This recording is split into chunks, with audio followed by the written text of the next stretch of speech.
Gemini, you're cuter than me, you know?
Oh my goodness.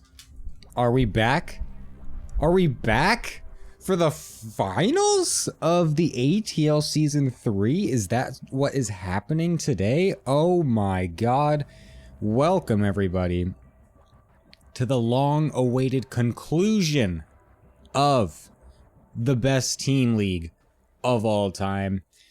This is the All Things Protoss Team League season number 3, and we are in the grand finals. It is going to be an absolutely wonderful day, and not only is it going to be an absolutely wonderful day, it's going to be an excellent day of live games. Not a single match is played from replays. The entire grand finals is being played live today. No one has any idea about what the results are, what they will be, or anything. It is going to be so sick that we actually have all of this shit live today. Thank you. I'm very excited for all of this. I hope you are all as well. Welcome, and I'm just so excited to start this off. I don't even know what to fucking say anymore, but I'm just gonna get right into business because we have some amazing things to do today. And of course, if you did not see the results from yesterday, boom, they're on the screen because you've already seen that Goblin's Bizarre Adventure is here from the semis. Thank you so much, Dying Common, for yet another gifted sub. I do have some fancy production stuff planned for today, Dying, so please try your best not to, please try your best not to fuck with that. But thank you very much. It's very appreciated. But anyways, here was the result from yesterday with Goblin's Bizarre Adventure dunking on the supply block heroes, doing so 7-3. Please don't save it for the middle of my monologue. That would be actually very appreciated. But yes, we do have a pretty, I don't know, actually it ended up being pretty one-sided actually. 7-3 is quite decent. I mean, 7-3 seems to be what has been happening here in some of the other matches throughout the deciding matches as well. But wait, what? 1, 2, 3, 4. How was this a 6? Wait, what? 1, 2, 3, 4, 5, 6. Am I stupid? Yes, I'm stupid. All right. Anyways, so yes, 7-3. Sorry, I had a ADHD moment there. 7-3 was the score from yesterday. And so that means that the Goblin Bizarre Adventure are here in the finals with the Itty Bitty Banana Committee, who has been waiting for them for so long now. It's been a whole week since they have played. They've been cooking. They've been anticipating whatever their opponents might be throwing at them, and that is what is going to be happening today. It is going to be so sick. And I'm very excited to bring all of this here in action today. And yeah, I think we're just going to get right into everything here so that way we can get started as soon as possible. And so that means I'm going to be going over to my wonderful analyst desk, who is going to be Dying Common and Jackie joining me for the desk today. Hello, hello. Hi. Thank you for having us. No problem at all. Thank you for signing up, Jackie, as well. In the last minute, thank you for coming in here since no one else wants to come on these desk segments anymore. So thank you for that. You're also going to be playing actually today as well. So good luck to you today. You will actually be the first match that's going to be going in here. But yeah, an excellent day of games here that we have today. It's going to be just, you know, hopefully just an absolute banger considering everything is live as well. It should be super sick. So the order of the matches, like I just said, is going to be Bull Mjolja versus Jackie for match number 1. Your bro Chris versus Gorthauer in match number 2. The rematch of Anticore and Goblin, which was just the worst series of all time, happening in the third match. Taco versus Revo, and then Heaven versus Spacey Mazy to finish it all off. I don't even know where to start, but Jackie, since you are playing as well, how are you feeling about the match today? Your match particularly, and anything else you want to say? Today I felt kind of shit, actually. Didn't get much sleep last night, but that doesn't matter. Oh, the nerves. The nerves. But I basically got a morale boost by I'll give you some insights on the team Discord we have going on. Okay. Basically, an hour before the match, everyone just hop on a VC and just play the game and then talk to each other. It was very Oh. wholesome. Oh wow. Yeah. That's fun. That's unprecedented. I feel like I don't think we hear from that or hear about Yeah. that from these teams ever. So that's kind of cool. All right, nice. Some good vibes coming out of the team today. It seems like good to see it. Good to see it. So you think you're gonna smash Bowl 2-0 in our first opening match here? I have two plans cooked up, depending on how the first game go. Mm-hmm. But I think I have faith in myself to win. Nice. All right. Sounds pretty good. Dine Common, what do you think of the matches that we have today? Anything you're looking forward to? Anything specific that stands out? Well, as I sit here on this fine morning, ready for some ATL, eating my Jack in the Box loaded breakfast sandwich with its sourdough and ham and sausage. Jack in the Box, get back to me about sponsoring ATL Season 4. I don't know. I'm very excited. We've got some great matches today. I'm actually gonna go get a massage during Goblin versus Anticore, and I only scheduled a 2-hour massage, so I should be back by the middle of game 2. Nice. No, actually, we're gonna have some banger series today. A lot of money on the line. Heaven's Liquipedia page on the line. Oh yeah, that's true. If he can snab a nice victory here, he's gonna have enough money to be able to actually get that. That's sick. If not, well, I am assuming we're going to see some balance post on the StarCraft Reddit at least sometime. Or it's going to be a post asking about how to get over the mental depression of a big loss in a tournament. Yeah. Oh my god! And then he's gonna. I don't know if ATP is the right server to come to ask that question. No, absolutely not. Not with some of our inhabitants for sure. Specifically, but I'm really excited for Bull Jackie, I have to say. Oh yeah, why? What makes you say that? Really? Yeah, absolutely. It's always fun to see a match between someone that never touches the game ever unless forced, and someone who is passionate and streams and tries to get better. And watching those two go head to head and knowing that there's still a chance that the person that doesn't play comes out on top, I love it. Nice. Well, yeah, that's definitely a nice clash of matches there, or styles, I should say, in terms of how you approach playing the game at all. So that's always nice. But yeah, hopefully the Goblin versus Anticore match this time around is, let's just say quicker. That's all I would say. I just hope that it is simply shorter than it was last time. And Jackie, have you mentioned anything to him about, or has your team said anything regarding that Anticore match? Goblin figured out that he can attack with ghosts. Like, they haven't attacked, so I think he should end fast. Oh shit, okay. So we've realized that he can actually move across the map. That's actually very good information to have. So hopefully hopefully that does happen in their match as well, so that should be great. I did also hear that apparently, even though last time Heaven did not get the off race from Spacey, it did have to play a PVZ. Apparently this time Spacey will be off racing. Is that correct? Yeah. What is he off racing as? He's playing Toss. Protoss. Oh shit. So we're gonna have a PvP for the captain's match to potentially also decide everything, because they are the last match as well. How confident are you guys with Spacey's Protoss in this match here? I had Spacey play against me yesterday. I still think I need to wash my eyes again. Nice. Fair enough. Dying Comment, do you expect some PvP shenanigans to happen from Spacey in their potential final match there?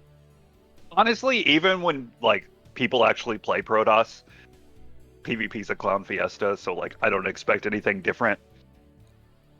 I was actually DMing Goblin earlier about the specific match length and everything, and Goblin did want me to pass along a message to you, Gemini. Oh, yeah. See, Goblin lives in EU, not in Korea, so the match can go as long as he likes. No. Please, God. Please, no. No, thank you on that one. Well, I hope not. Anyways, let's get some overall predictions here. Dine, starting with you. What are you expecting the series score to end up being? What are your predictions here? You know what? I gotta go 6-4 with my Gobbo boys. I mean, they got Spazzy, even though Spazzy is playing Protoss. He does get the Protoss buff. And Goblin's Terran is honestly pretty monstrous. Tuned into a quick little Gobbo stream the other day while I was pretending to work. And I saw him beating some pretty good players. Right. I think that Heaven's team has... I mean, they obviously smashed their way to the finals, but they haven't played in a couple weeks. And I think that Goblin's team has been keeping their skills sharp, and we're really going to see it right here. All right, nice. A solid 6-4 prediction. Fair enough. Jackie, obviously, you are on the team that was just voted for. So what are your... Do you have a prediction for your own team? And is it anything other than a 10-0? I think I'll go 1-1 versus Bull.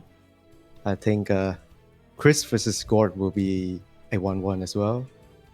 Goblin 2-0 Anticore. Revo the Goat will absolutely smash Smurfkua. Oh. And Spacey would just roll over and die. Oh my god. Excuse me, I forgot Takua is playing. Is Takua playing? I'm going to revise my score. Yeah, Takua. Smurfkua is in here. That is correct. Heaven's team is 10-0ing. Okay. Just the pure aura of Smurfkua being on the team makes everyone else do better. Yeah. Nice. Fair enough. So yeah, that'll be it. That's an interesting thing as well, of course, given the fact that Takua is a previous champion. He did win season number 1, so this is a chance for him to become a repeat champion here of the ATL. And then, of course, Spacey... You mean 3-time, because in season 2 he won our hearts. Okay, sure. And then Spacey, of course, winning last season. Who else was on that team, actually? I can't even remember. Me. Oh, it was you as well? Jackie was on that team too? Okay, cool. So that would mean that Jackie and Spacey also would be getting a two-time champion title as well. So some interesting things to be said here. There's no matter what the result is going to be, we are going to have at least one person being the first 2-time ATL champion. That's going to be super sick. All right. Any final words before we go into your match, Jackie? Let's have a good time. I want to buy Street Fighter with my prize money. All right. Diane, any closing words before we finish out the desk segment until we come back to you after the match? Yeah, see you in about 6 hours for the closing analyst desk.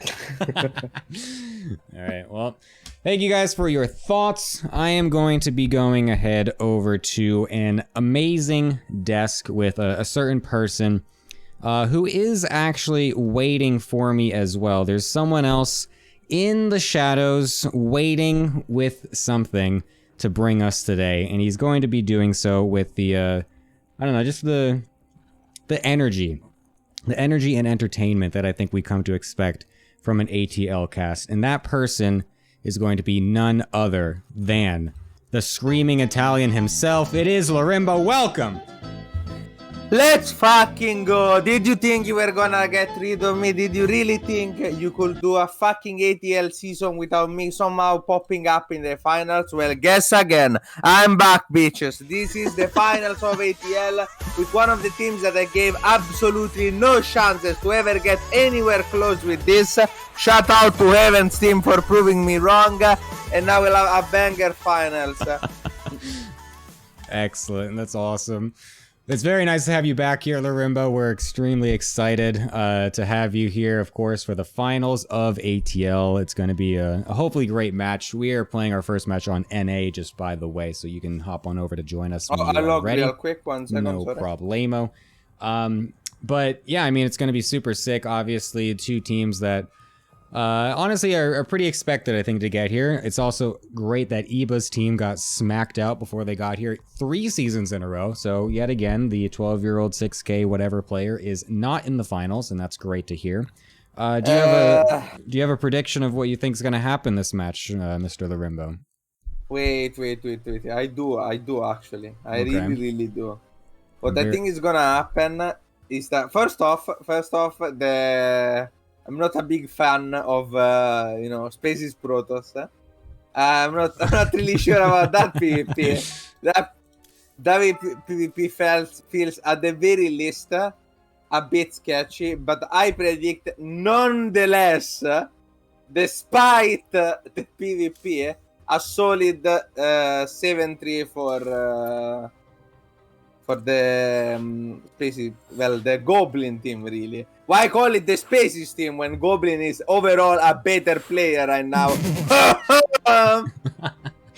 Dude, I also always just call it Goblin's team as well because I just am not, like...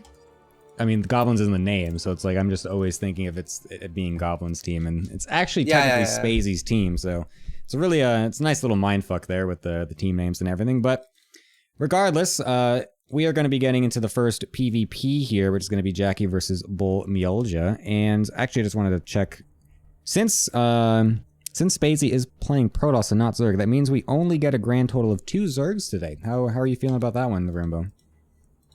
Well, that's about expected. I mean, 2 Zergs out of 5 players is still more than the average. You know, I'm used to the let's cast 10 PvTs in a row for this great tournament, the best matchup. So I'm fine with it. I'm fine. I can brought a mixed bag. I have plenty of wrap time for when inevitably PvP goes into 25 minutes. It's okay. So I'll take the time, for example, to shout out our sponsor, which is not really our sponsor, but I'm gonna end up badly if I don't. Shout out to Boeing. Please don't send anyone after me. Great planes, boys. Not really our sponsor, but I still have to shut them out. Why are we shouting them out? Exactly. Terrible things could happen if you don't shut them out, Gemini. I'm saving your life here. You don't even appreciate it. Okay, thank you. I appreciate that. No, I do. Thank you for looking out for me, Larimbo, because even I didn't know that was supposed to be a thing, but very nice. All right. We're going to be getting into things here. The first game is loading up here. It's going to be an absolute banger of a match, I'm so sure. And I'm very, very excited for it. So, I know Larimbo loves doing his nice meme intros, but we will get at least one real intro here or there. So I'm going to start that off here, of course, with our top left-hand player, who is playing for the Goblins Bizarre Adventures. He is the Season 2 victor last season as well. Playing in the purple, it is Jackie. You know, I really thought about it, and I came to the conclusion that really was the most meme intro, if not a normal intro once in a while. So in the bottom right corner, we have from Team MBMN Barzi, whatever the fuck, our goated immortal player, Bulmio. Can I do the easy name next time? To be fair. Can you, like, what the Bulmi? Just call him Bulmi, whatever. I don't fucking know how the fuck you pronounce this. Yeah, like, you can... 5 balls in a row, bro. Bully. Any of those I think work. I don't think you need to actually say his full name. That's totally fine. Anyway, we are gonna have a 1-gate expand standoff inside Delta Omega LOL. Yeah.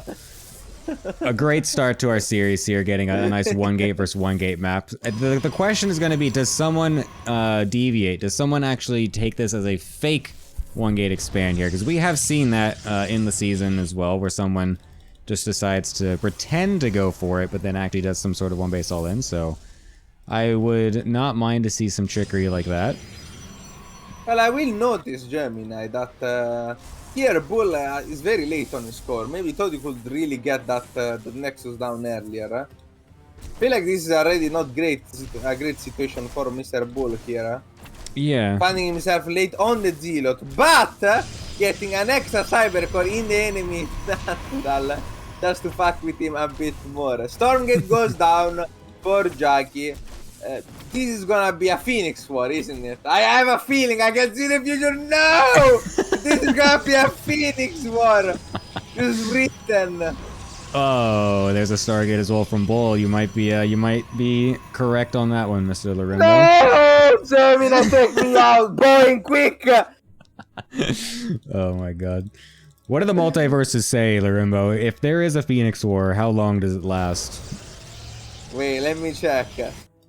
It's not looking good, Gemini. This says either 5 seconds or 5 trillion years. No in between. Well, it is going to be a fast oracle coming out of Jackie here, and considering that Bull's Stargate is so late. Wait a minute, is he going to lose his pylon? No way, okay. Yeah, his Stalker is going to pop out here, so that's totally fine. But, yeah, his Stargate is pretty late here, so I feel like he is going to be going for Phoenix, if anything. A Void Ray, while being supply block for a moment there. Okay, so it is going to be a Void Ray for now. So currently, 0 Phoenix being made, right, by either of these two players. Gonna be a Phoenix follow-up from Jackie over here, but something tells me it's not going to be any Phoenix coming out of Bull either, so... Oh, he's going for Twilight as well as Jackie. Oh my god. It's not gonna be a Phoenix War, Lorimbo. You've lucked out. Oh my god, thank god! The universe listened to my call for help and answered. You see, the Oracle will fly in and will be raid blocked by a shield battery. Unlucky. But at least they decided to spice it up. Now, I am a bit confused. I will say, at least one player is going Phoenixes. Is the Void Ray first, really, in this situation, really standard? No. Wouldn't you want to go earlier into Phoenixes? I think the Void Ray is just the way that Bull likes to play because he's just... I think he just doesn't know exactly what was happening, so he just wanted to be safe against something really early. And now is going into Phoenix anyway, which I think it's just because he also, again, doesn't know then if his opponent is going Phoenixes or not. And then like both of them were like kind of like, oh, is it a Phoenix War? Oh, is it? Oh, no. Okay, well, I guess I can do something else now, so. I have a feeling that I was not... Sorry. No, I was just gonna say, unfortunately, Bull's got the information later than Jackie did. I have a feeling that unfortunately both players were also terribly mortified and scared of the possibility of a Phoenix War. You see, sometimes in life the threat of a Phoenix War is worse than the actual Phoenix War. Just the possibility lives rent-free in our contestants' heads. Bull with the Void Ray sniping a Stalker against all odds. Overextending a bit will damage his Void Ray a bit too much here, but Jackie will take a earlier turn and a very fast blink. Robo goes down from Bull, trying to play this solidly. He's still locked in his own natural, so he can take a turn very easily. But it's just like some kind of... you know, it will be really base now, actually. Yeah. He completely ignores his own Twilight Council and just goes like... No blink, Stalkers, Robo, so Immortals, couple of Sentries, Mass Phoenix, and you just all in. Oh my god. Just a full-on random Roddy style build that's super late. Yeah, oh, it's a DT build. Shrine. Holy shit. Dark Shrine. He's gonna try to take a turn and accidentally scout the push coming. I don't know if Jackie can go up this ramp. Even with Blink, this doesn't feel like the most sane thing, but it's working out actually. Already sniping 2 Phoenixes here. A bit of overextension by Boom, getting a bit too far away from the shield battery. Yeah, this is kind of awkward for Bull because obviously you have to use a bunch of lifts to be able to deny the Stalkers any DPS, but then you don't really actually have any DPS of yourself. And we'll finally get a couple of trades out on the end here, but losing a lot of Phoenix for this doesn't really feel that great. The thing though is that Jackie actually has not scouted that Dark Shrine. He did not go deep enough to see it in the back of the base, and with all of that distraction happening, that has allowed it to get up pretty close to finishing here. And if he uses all of his energy on a stasis ward in the main base, which is what he does, there's a chance that these DTs could actually do an incredible amount of damage when they do actually spawn here. And he didn't make them, he made 3 Stalkers? Wait, what? Bull, what are you doing? Why didn't you make your... What? Did he forget he made the Dark Shrine? I was a bit perplexed too. What? But we'll pretend we didn't see the Dark Shine. We'll pretend we're Okay, also there we go. oblivious to it, just like Jackie. Two Dark Shine are getting warped in. Now, well, the play here is obviously to split them, right? Yes, of course. Because really, the only form of vision here for Jackie is the Oracle. And I don't know how much he can actually cover. Even with a recall, the energy there is not. Well, it is actually sufficient soon enough for 3 Revelation. The Revelation is 25, isn't it? Yes, it is 25, and there's a little bit of a Yeah. cooldown on it as well. Well, the DTs are going to be getting in here. Even though the robo is finished, it will not save Jackie just now, as the Oracle is also even using a stasis ward over the front, so the only detection he has is now even less over in the front of the map. So many probes suddenly dying as there's a DT in every single base right here. And this is going to be incredible for Bull right now, as he's gotten 20 probes about with these DTs, and possibly could even save 2 of them. I think he should try to save these. Oh, will not though. Well, Loses them in the, oh, the recall is not there. he didn't Wait, recall. Why didn't he recall? He didn't. Okay. Okay, Anyways, whatever. Totally fine anyways. 20 probe kills is still enough. Even if we lose all of them, it's okay. But that was kind of funny. Well, here is on a challenge to make our job as hard as humanly possible by faking us out. You know, the Dark Shine into warping stalkers. The morphing into no recall. Like he's trying to keep the game fresh. He's trying to keep the game hard to predict. And in that spirit, he is gonna research my favorite upgrade. Why go Stalker Blink when you can go DT Blink, or in this case, both of them. Absolutely base move here by Bull. Jackie, I feel like half of the PvP I watch actually end up like this. I'm gonna be honest, Gemini. A What? Dark Shine randomly put down and 3 fucking DTs kill the other guy. Have you seen this a few times in ATL before, maybe? Yeah, I start to see a pattern. No, I've seen also in your ladder games, you know. I haven't forgotten those Serdiao games. I haven't either, as I still go for that build very often, yeah. That shit lives rent-free in my brain. It also gets me lots of MMR now, so, you know. If you can't beat him, join him. That's what I like to say. Exactly. The absolute... but you didn't believe, you didn't think I was gonna do a throwback call to the Serdiao games. Nah, it's fine. I accept that. It's unfortunate as well for for Bull though, because Jackie's actually gotten a fast 4th base during all of that DT harass, and even though the DTs killed an insane amount of probes, he's already back up on the probe count here, since he had a full 4 Nexuses to be able to pump those back out.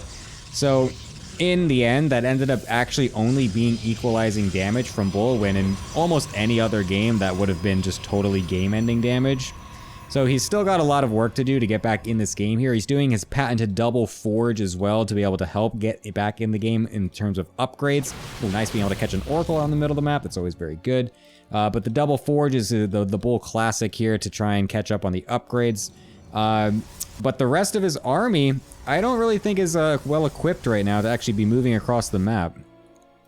Yeah, I'm not really convinced about this. Or rather, I would not be very convinced if I didn't know, thanks to the superiority of my intel, Gemini, that actually the strongest way to play PvP is to only play Stalkers. I'm Stalker pilled. I've seen Psionic play the matchup. I've seen Seb play the matchup like Psionic. Seems work, you know. If it works against Killos, if it works against Cristiano, it will probably work in your shitter game. But Bull is still struggling to hold his ground. The fucking Chargers, nerf Chargers for PvP, please, and nothing else. For real, for real, for real. Jackie is gonna bring forward, try to end the game right here, right now. He's gonna walk into a shield battery and a couple of cannons. Not exactly the fight you want to take, but it doesn't matter, because those Chargers, those Archons are putting in the job, and slowly but surely they are gonna... Are they? I don't know if they actually are. Yeah, Bull's actually defending. That overcharged battery went for almost its entire duration, and the blink forward was not actually it from Jackie. Fuck. And now the responsive blink forward from Bull Mjolnir will be able to chase down some of these units here. Doesn't lose his 4th base, doesn't lose his 3rd, doesn't lose any of the probes. Jackie suicides into an overcharged battery without targeting it until the very last second. So this is now a little bit of a swing for Bull here, because his Blink Stalker army, especially once they start to get their upgrades started going here, is going to be pretty decent, I would say, but he still has to make sure that he can keep toe-to-toe with the economy. Ooh, Jackie losing some Stalkers for randomly over there. That's not great. Because there is a 5th base from Jackie as well. So Bull, again, that was equalizing damage. It was not a I am now winning move. So we are still in it for Bull, but it's not over. I'm so sorry for ever doubting my god Psionic. I'm so sorry. You know, every time I think surely he's gonna die with only Stalkers, I then get proven wrong once again. I feel like Jackie there felt a bit of the pain that ZVP player feels, where 1 battery and 2 cannons holds your entire army. You know, this is really easy. I feel like PvP is a punishment designed for the hubris of the Protoss player, who have wine that they want more buffs for so much time, and now they get to enjoy the fruit of their wine. PvP all day, baby. The best matchup. Dude, it's so true. I get so much fucking PvP on ladder all the time. It's absolutely insane. I just can't escape it. Unfortunately for me, there's also just an insane amount of Terrans on Korea, so I also just lose all the points I get from PvP. And I lose them all in TVT or PVT, so that's always really fun as well. But we're going to be having another push here from Jackie here. His army is yet again larger. He does have his upgrades higher than his opponent right now because Bull's 2-2 is not quite done right now, and I don't necessarily think he needs to try and secure this 5th base here, but I guess it's actually going to be fine with those extra Archons coming in. There is a Prism, though, going into the main base, scouted immediately from Bull Mjolnir. Will he be able to focus fire the Prism down before it warps in? No, the answer is not. And that's going to be a huge Zealot DT warp in the main base here, which will be a very awkward thing to defend here. We'll try to go for the DT defense over there, but the main army is going to get deflected over at the front here as well for Bull. A blink forward is a bit ambitious as he loses some Stalkers to a nice little force field. But the DT versus DT action in the main is not going to work out very well when there's no detection from either player. I mean, you know, it killed everything else. It could have been worse. Not the worst defense I've ever seen to DT, so, you know, it's better than the Jackie defense. Yeah, that's true. Which was not to defend, but regardless, getting a little bit pushed, a little bit rattled. But I will tell you something, though. I'm severely disappointed by this game, because both players have now gone for DT blinks, and I haven't seen a single fucking DT blink. That face when you have a bunch of Masters 1 low GM players that don't actually use the tools that they upgrade feels bad. I mean, I had expectations, you know. I feel like it's a reasonable expectation. No, I agree with you. Such an upgrade. I do agree with you. It's especially powerful in this game as well. Actually, Jackie's... there it is, the first one! I saw the blink! I saw the blink on the right. Into a recall. Great use of it. Saves all of them. As we know, Artosis always says, if you just save 1 DT once, you have paid off the blink, and goddamn, we just did it with 3. So, Jesus Christ. Great investment, Bull Mjolnir. Very well done. Jackie's is also finished. We'll be seeing if he can get those 100 back as well with his single DT blink in just a little bit here. But things are going to get spicy as now the maxed, the armies are going to be maxed here going against each other. So now it's going to be pretty interesting because these fights can definitely swing either way, I would say. Yeah, but Bull's still a couple of upgrades behind. Now, I'm not exactly sure how big +1 shield or +2 armor are in Stalker versus Stalker Archon fights. It's not super easy to tell, but at least on paper, if they do matter, then Bull has a losing hand here. Let's see, a good run by on the top side will slow down Jackie unrelenting expansion. Jackie really does expand like a Zerg player here. Yeah. I also really like the pylon control in the middle of the map.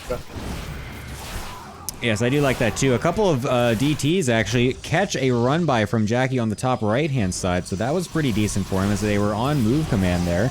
So pretty nice for them, but unfortunately for Bull, there's actually an observer with this run by, so the DTs of Jackie able to clear up the DTs of Bull Milja here, and now we'll be able to blink over to snipe this attempted extra base as well. The army on the left-hand side yet again is unmoved, as Bull Milja just does not want to ever leave this army or doing anything. He's actually completely unaware that his army is being attacked right now. It's been pulled completely away. Finally, we'll be able to bring it back, and the line of sight blockers actually saved that Archon amazingly, just for a little bit extra time. But I didn't even trade that badly. yeah, it was actually kind of okay. Unfortunately, losing the base on the right-hand side is not great, but again, the army sizes still are pretty decent for him, and he's also getting disruptors out before his opponent. Look, I can tell you actually my theory. I've just understood PvP. Yep. You know, I'm gonna blow. God spoke to me. I'm gonna blow your mind now. Okay. Right? Are you ready? Yeah. So on the side, you want the DT Rambai, right? Yeah. But the DT Rambai gets countered by the enemy DT Rambai with vision. Yeah. So you also want an observer with your DT Rambai. Uh-huh. But then, if you both have DT Rambais with the observer, the guy that has 3 stalkers to snipe the enemy observer obviously wins that, right? So you need 3 stalkers or 4 stalkers with the DT Rambai with the vision to protect the vision, right? But then if you have 3 stalkers, the guy that has 4 chargers to kill the 3 stalkers, to kill the observer, to kill the DT Rambai, then obviously wins. So you also have to have a couple of charges. But if both players, there's a big fight in the left side. Bull Milja gets a couple of things interrupting me from explaining PvP tool to Gemini. Good connections with the disruptors, good connections with the Archon attacks, and we are back, baby. Another disruptor connection. Oh my god, this is absolutely insane. That was a sick fight from Bull Milja over here. Losing all of his disruptors potentially, only one actually getting killed from that disruptor shot is insane, but that is just such a large army disparity at this point. And Jackie, despite having an infinite number of bases, somehow has no money to replenish any of his army right now.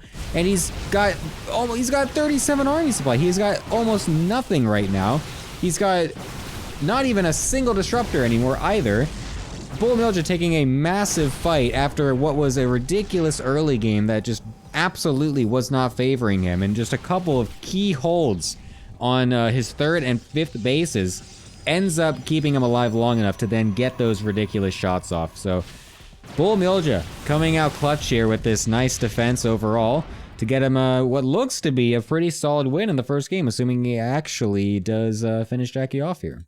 Look on the right, I predicted it. He's gonna put the stalkers with the DT Rambai. We just need the charge lots. Wins the game thanks to listening to my insane PvP theory crafting here.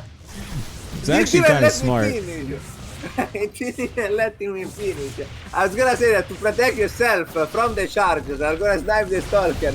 I was gonna snipe the observer. You clearly need the Archon on foot there.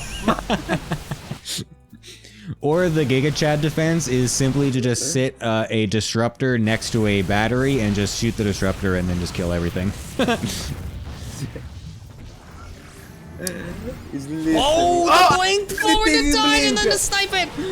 Oh, unfortunately he doesn't get the snipe, but it's honestly kind of cool anyway, but it does lead it over into the other stalkers anyways, so a nice little move there from Bull to cap it all off here, as he's now going to try to chase down the army. He's even got observer speed with all these observers, and somehow still has those 2 Phoenix from the start of the game, even gonna come in to lift a fucking disruptor. Good surround, good blink to dodge the disruptor, and here Jackie finds himself in the twilight of the game, a place where you don't want to be, according to the cast.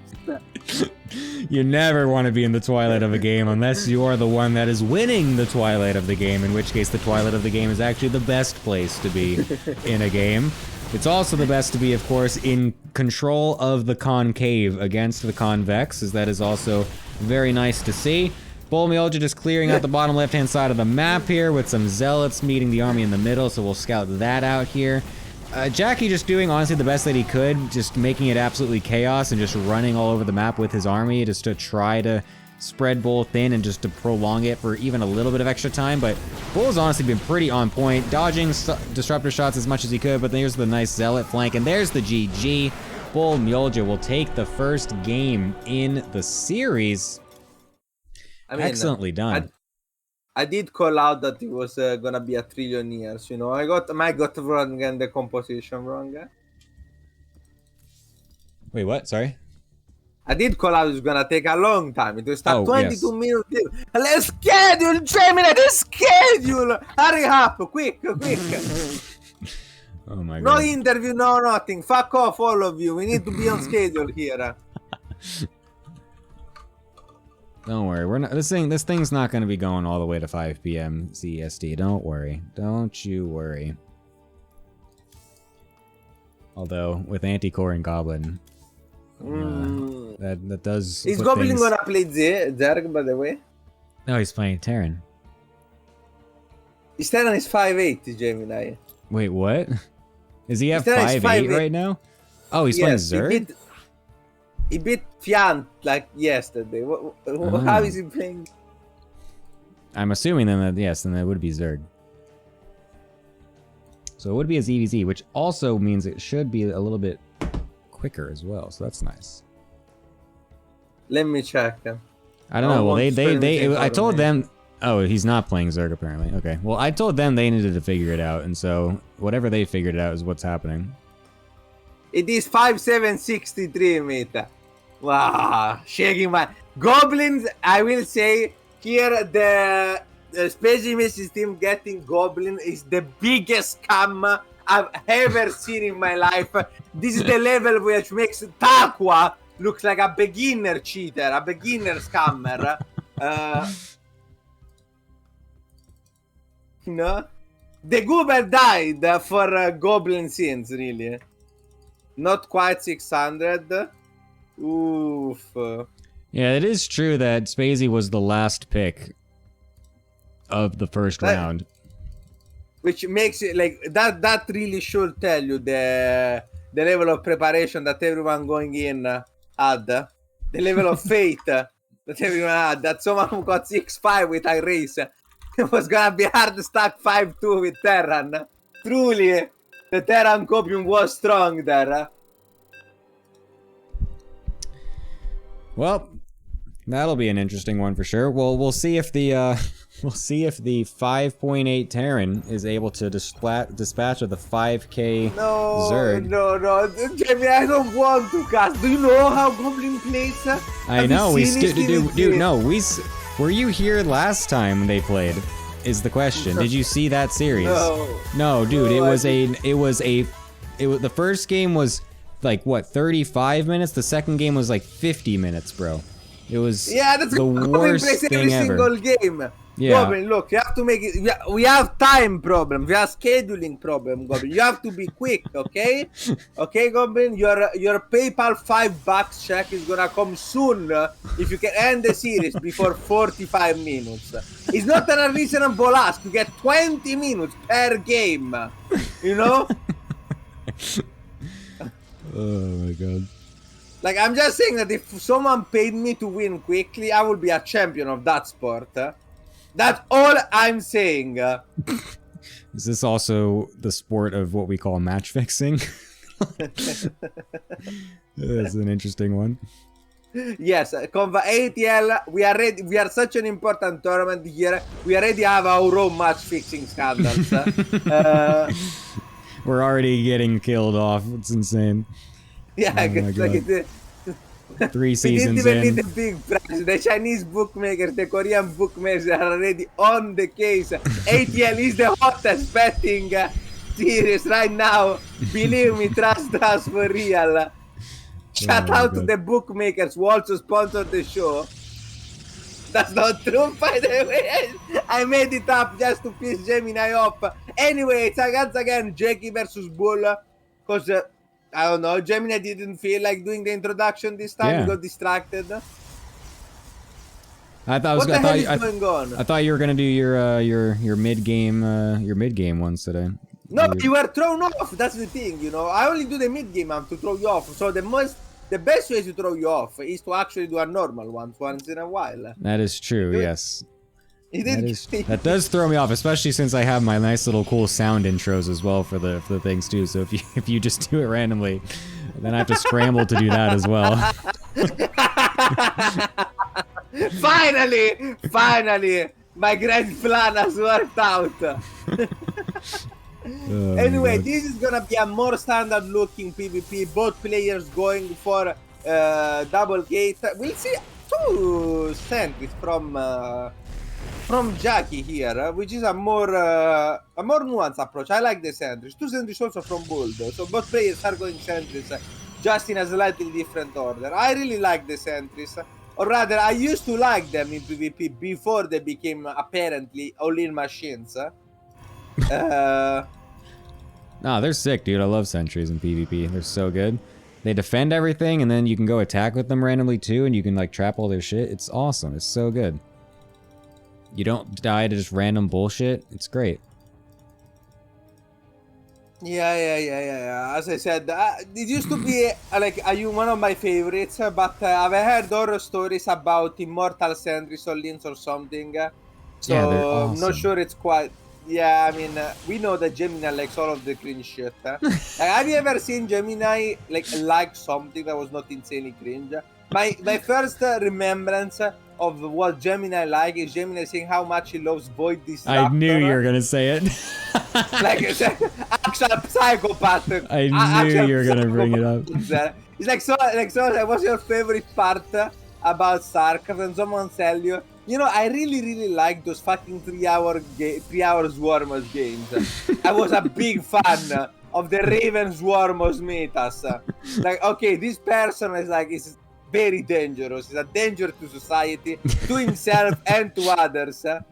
And that's how I feel when he says, I really like Void Raptor. Yeah, even as like a fucking, what do you call it? Like, what do you call a name that you usually have for your partner? Like Honey Significant or other? Deer.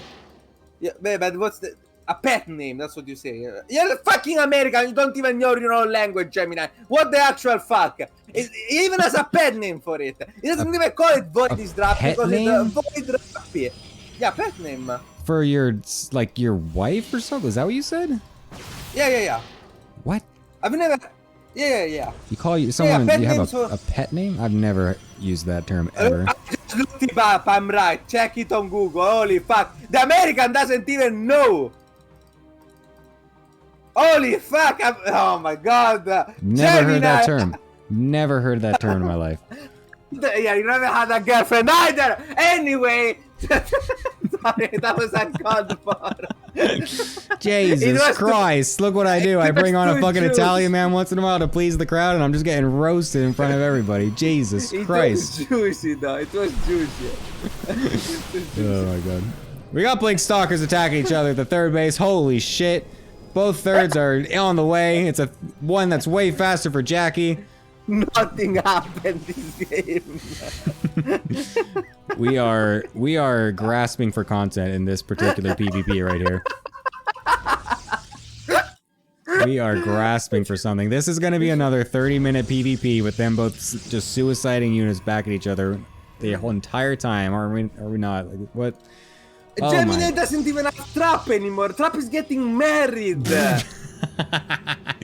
It's true, man. It's true. I'm lost. I'm alone. I've got nothing. I don't even know what I am anymore. It's so sad. I'm gonna be at his wedding in the back row. I'm just gonna be sitting there crying behind my fucking glasses. I'm just like, oh my god, what? It should have been me. It should have been me. Oh my god. Anyway, Right. Bull is trying to actually make something happen with this proxy power and these two adepts. So far hasn't done that much damage, but this could be very promising. Missing the wall from Jaggy here is annoying, and now at least 3 or 4 probes are gonna go down. At the very least, 4, 5. Good pull by Jaggy, could have been even worse, but still a significant damage from Bull, who catches up a bit on that economy. You know, that late third is more or less equalized right now. Yeah, it's definitely good. It's kind of seems like what Bull has just been doing this whole series. It's just his build puts him slightly behind, but then he somehow makes up that damage anyway with some form of harassment that is unexpected from Jackie. And so that will put him back in this in this game here, of course, being ahead in probes now with this equal third base. Both players supply blocked at 101. Very nice. It's exact same time as well. That's always fun to see. So, I mean, yeah, they're going to be pretty even coming into this one. It's a fast robo-bay this time from Bull, though. So maybe realizing Jackie's love for just kind of sending units at him and suiciding things, gonna try to get him into the Disruptor Wars much earlier. Your yapping prevented me from making the prediction of a lifetime. I was about to say, how much do you want to bet that Jack is about to throw down a Dark Shine? But you kept yapping on a bull playstyle, and now I wasted my opportunity for like 5 quick bucks. What the hell? Well, you're gonna try to bet? You're gonna try to bet it? Yeah, but it's a one-sided bet, as always. Yeah, the one-sided bets, yes. It's my favorite kind of bets, the ones I cannot lose. when that's just simply an agreement that I will pay you $5 and nothing else. Yeah, if you call it a bet, it makes it more exciting, you see? Yeah. Sure thing. Anyway, Dark Shine goes down for Jackie, as I said. 2 Forge into Disruptor for Mr. Bull, who is going for... now, what's a lot of quite a lot of PvP in my life, but I have to say, this is... definitely not what I usually see. This 2 Forge Disruptor thing, I don't think it's standard at all. No, it's not. It's not. This is the Bull special. He loves going for double forge no matter what. That's his thing. He doesn't get a forge early and then he catches back up. Like, again, his whole thing is that his build is so bad and inefficient and then he somehow catches up later with something else. So that's what he likes to go for. We do have an attack coming on the right-hand side with Jackie trying to jump on in here before the disruptor count gets too big. It's also distracting Bull from what are some DTs running into the natural, but a cannon is positioned already for that, and so we'll be able to detect it. Not getting the initial kill, but 2 probe kills is all that it will get. So Jackie's little play to try and get a nice little double-pronged attack there, not actually working out, and now he's actually pretty far behind, I would say. Yeah, the fight on the right went way worse than expected, especially because he actually got trapped by his own force fields. Yeah. The position wasn't great, he didn't really think it through how to move them. He blinked forward and blinked a bit backward, and he got actually stuck into his own force field and lost a bunch of stalkers for free. So Jackie really not on top of his game. After all, after that first game, I would be pretty rattled too. So he's definitely trying to find some damage and the game quicker. And this time it will Bull actually getting that earlier 5th. And this is a reversal of the first game. Are we gonna see another throw from the other side this time? I think this is going to be pretty good for Bull, though, because, I mean, Jackie, even after getting such a good lead in the early stages of the game, still found a way to throw it once it got later in the game. But this time, Bull is just entering the mid and late game with the lead himself. So that surely should mean that he actually will just be able to find this game and close it out better and more concisely, I guess, because Jackie's now the one that's a bit on catch-up here. He does, again, have a massive economy. He did actually bring that back up a little bit here. Just slam down the probe button and is expanding himself again. So that is at least going to be good for him if he can actually find some use of that extra economy in a little bit here. But so far the fights have been much better for Bull overall. Yes, absolutely. I will say I don't necessarily think that it's gonna be a Bull win because you see, this PvP is just like League of Legends. Whoever wins the early game actually loses the game. Yeah. That's your favorite League of Legends statistic to bring up. Yeah. It's my favorite statistic that the lower you go, the more you actually want to lose the early game. There's a bunch of reasons for this. It's not even false. Like, it's actually somewhat true. Yeah. But this is just like PvP. And really, we are gonna see now Jackie make an amazing comeback. There is a big run by going on the right side. This is gonna be a Disruptor War. I don't know. It didn't look that good in Disruptor Wars last game. So Jackie a bit shaky on those fundamentals, on those splits, on those blinks. Bull seemed pretty confident going into it. The big zero Tramba is gonna go into the natural. He is gonna find a cannon in a choke. Of course, he's gonna get a moved into the choke. Because controlling your natural, your Rabbi is too hard. But Bull with a great play going from the left side at the same time and sniping the Nexus. Those Zero were a distraction all along. Yeah, it's going to be a really good play for him here, as of course Jackie was just completely caught back and forth, didn't actually keep his army over on the left-hand side because he was A-moving, or F2A moving everything back to deal with the Zealots at his natural, even though they were already in a pretty good spot to deal with them, so bit unfortunate for Jackie, and then he's going to lose his base because of it. He's also going to get his other base canceled, along with all the probes that just randomly moved over there from the other run-by. I don't know why he chose that place of all of them to actually run them away to, so it's going to lose a lot more of them. The base on the left is gonna get the knight again. Jackie really struggling to find a fifth, but the disruptor is growing for both players. The disruptor count, I meant, obviously. So don't call this game out yet, because disruptors are amazing units. I know that the Protoss, the PvP enjoyers really like them. They really like the stability of the matchup once you at the disruptor stage. Yeah, we do love them. It's true. There's nothing like a good set of dodgeball, you know?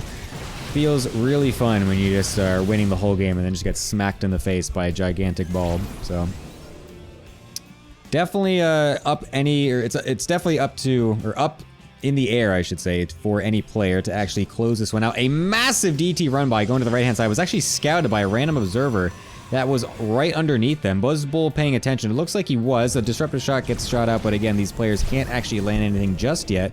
But it looks like Jackie, realizing that he was going to be caught off guard with these DTs, is going to have to run back, but he doesn't realize there's actually an observer on top of all these DTs, so he blinks into his opponent's DTs without detection.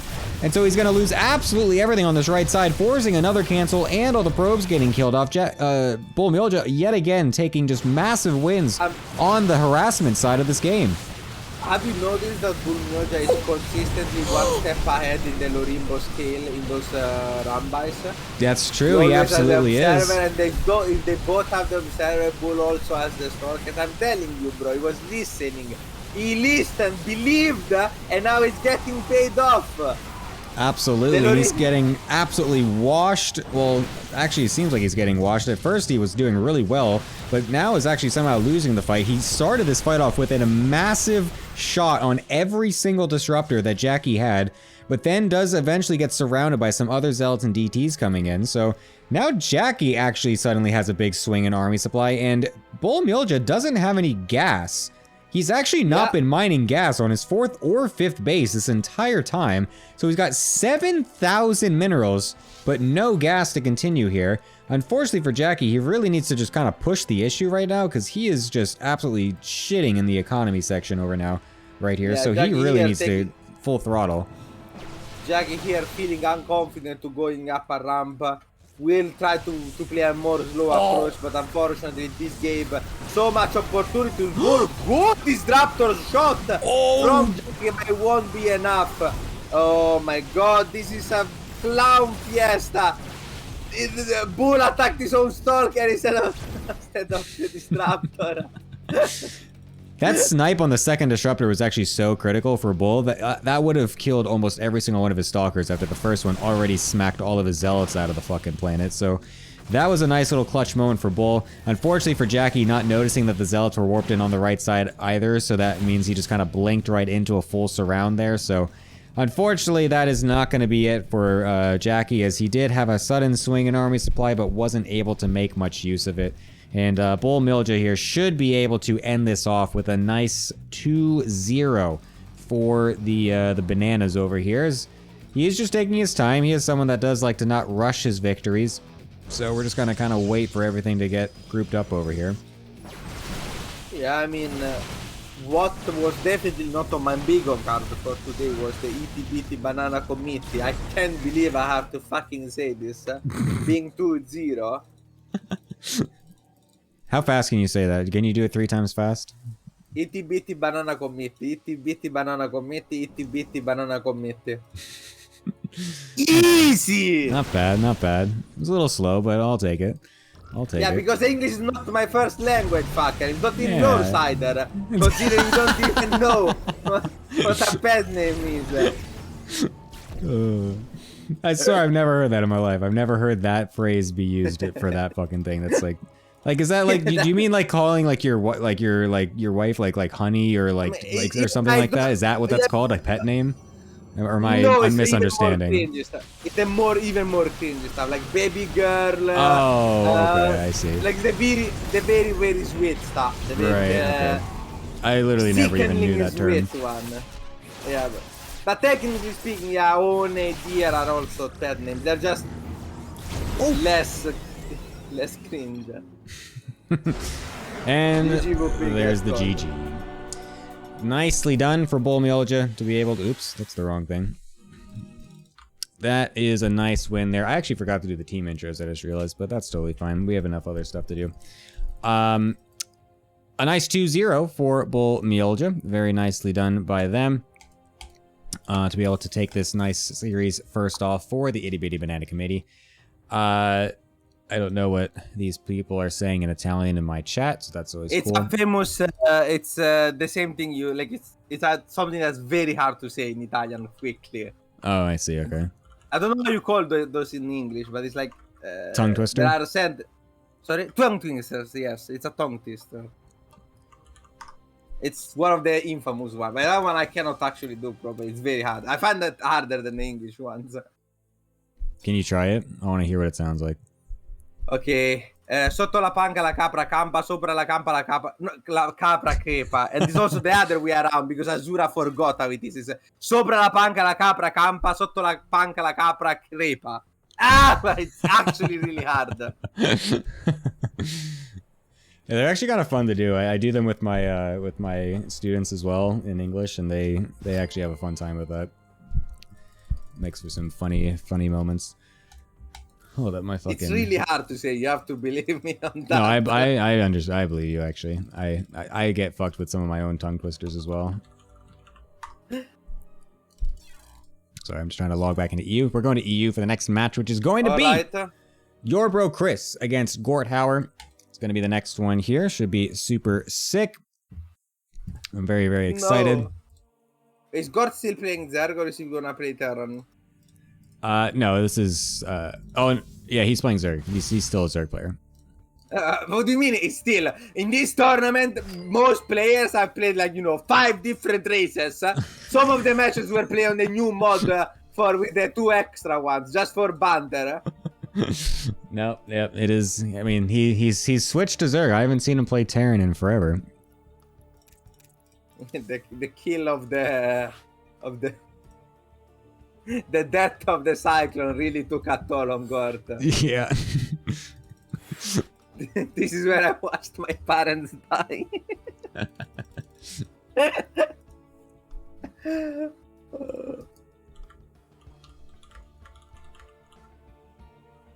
Now I can show off my new EWC skins. Wait, what? He won all the things from the fucking giveaways from the EWC Oh, chat. okay. I thought like you meant a line of skins for EWC. No, I was like, no. was there a... Did Blizzard wake up from their slumber? By the way, I just want to say that Gemini's highest career finish in Europe is gold. Once again proving the superiority of European gamers. Korean GM is actually literally gold in Europe. I'm sure if you check my account in Korea, it's at least platinum. No, I think it is gold too. This is my other account. Oh, I see. It's the other account. It is the alt account. It is the alt. Alright. Here we go. It is the next game. Gort Hauer versus your bro Chris. Yeah, Very I'm gonna excited get for something this. to drink Oh, okay. real quick. No If problemo. you don't mind. Stay Be hydrated. back in a second. Everyone else, get your water. Be hydrated. Very important.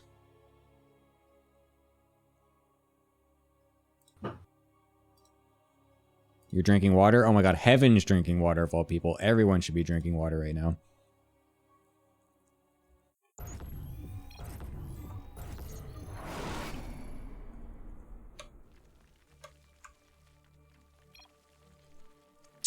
All right. Whoops. There we go. All right. Whoop. Damn it. hold up. Sorry. Dude, I'm so, my stream deck is, I'm not used to the fucking multiple screens thing that I have going. I have to keep switching screens to click the right things. All right, in the bottom right. Playing for Goblin's Bizarre Adventure. He used to be a Cyclone abuser, but wasn't even really that good at it. The Cyclones got nerfed, and now he plays Zerg. Playing for Goblin's Bizarre Adventure, it is Gordhauer. Top right, by the way, not bottom right. Gemini also struggle say free bottom direction. right? Yeah, my favorite story about Gort is that when the Cyclone got changed. Oh wait a second, your brokerage is fucking proxy raxing. This is a story for next game then, guys. I'm sorry, I did not notice. But Gort is opening gas pool. I've seen this one before. Why does he only have two? Okay, well, I won't criticize. I've been called out for criticizing my less fortunate their friends' builds. This is one of the builds of all time. It's actually gonna be good for Gort not to have that much in gas. You want minerals for the links. You want minerals for the Troch Warren. If Gort realizes quickly enough, and he will, because it is Ghost River, the shortest rush distance for the Overlord. This should be a very easy defense. You get a spine, you cancel your natural, you just get a Roach Warren. You don't need to cancel your natural, by the way. You just need the Roach Warren as soon as you realize it's proxy racks. But what is this scouting partner? Gort! No way, bro. Oh my Gort god. here missing. What the hell is he scouting? Oh my god. He's realizing, oh my god, shit, I need to go back. Fuck. What the fuck is this over? Oh my No. god, he's seen nothing. He sees He's nothing. like, yeah, He's looks completely alright. unaware. There's no racks at the edge of the main. Seems fine. I guess he wasn't trying to hide a second Rax in his main base on the cliff there. Damn, okay, nice, okay. We can cross that one out. Too. No, Gort! Oh No! my god. The Lings die immediately. The Queen is also getting stuck off of creep. Barely is able to manage to get get away here, but it's gonna be an instant drone pull from Gort to try and surround the Marines, but they don't even get the surround on the ramp, unfortunately. We'll get the SCVs. Oh my god. Hopeless. You can't pull. You cannot pull against 4 racks. No! No, Gort! I honestly love it out of Chris because obviously the last time these two played, it was just a bunch of mech games, and so to throw out a proxy Rax instead is honestly a pretty good play for the mind games here. We'll be able to, never mind, not actually clear off this little pack of Marines. Won't even be able to do it whatsoever. Well, okay, now the second Queen is here. Okay, wait a second. He does only have 8 drones behind this, but he does kind of throw it back. It does still die because it cannot produce as much as your bird Chris. It just doesn't have the same production. Yeah. But you know, here I could see a world where if your bro Chris hints these Marines again against some extra links, against the Queens, against anything, these 3 links are not respected. Oh my god, the links are doing damage. Yeah, that's surprising. Unfortunately, no! The Queen is such a big mistake. No, he has to go up the. If he were up the ramp, and he has just to waste time. Oh my god, I can't believe he's trying to continue to deny or to save the natural here. I mean, losing the Queen like that is so unfortunate here. Somehow the 3 Lings find their way back home. I'm amazed at that, but where are they going again? What the fuck? They just run past all the Marines. They're trying to intercept things, but I don't think that's gonna do anything here, as he's just trying to buy any amount of time to get more Lings out, but I mean, this is a dead hatchery at the Nat. We're trying to get a spine. I am not seeing it here for Gort. In 4 links are gonna go into your bro's Chris linear mine, which proper micro, this could be basically stop money, but it doesn't have anything to actually defend the Marines. They are gonna get into a choke and kill all of the links and then all of the drones, and then Gort is gonna GG out. Surely. Oh, how about a no GG? You did not predict that properly at all, Rimbo. Get fucked.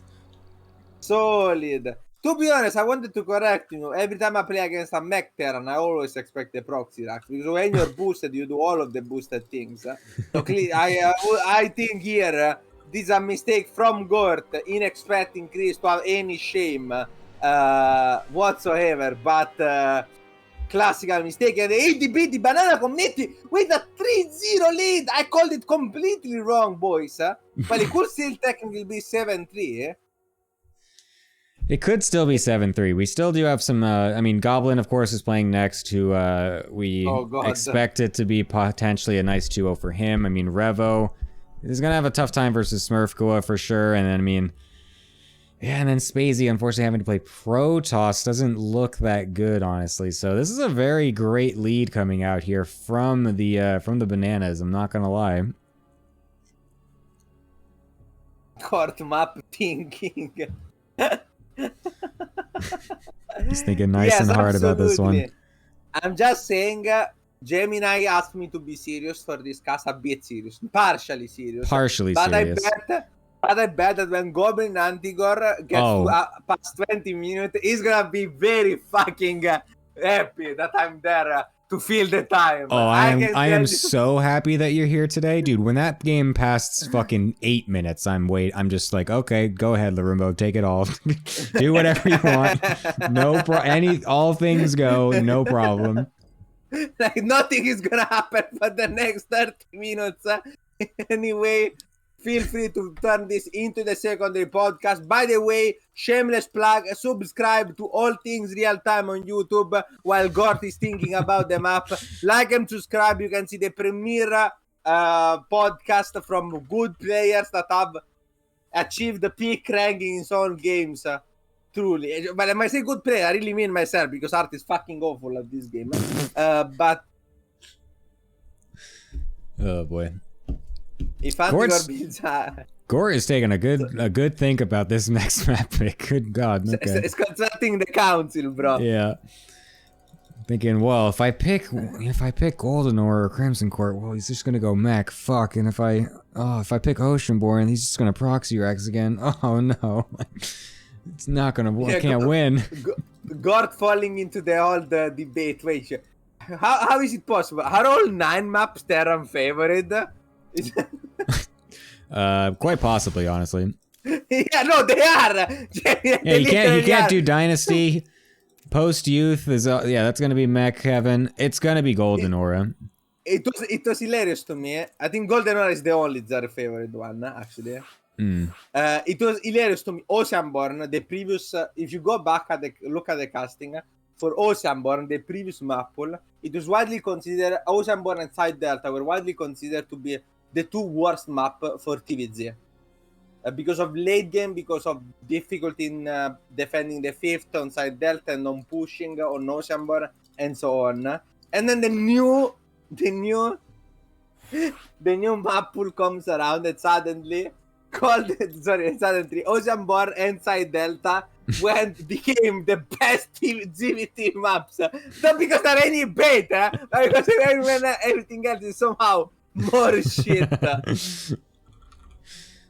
Oh my God. We truly didn't know what we had, you know? No, dude, we had it good. We absolutely had it good. I am so ready for a new map pool, dude. I am just these maps, man.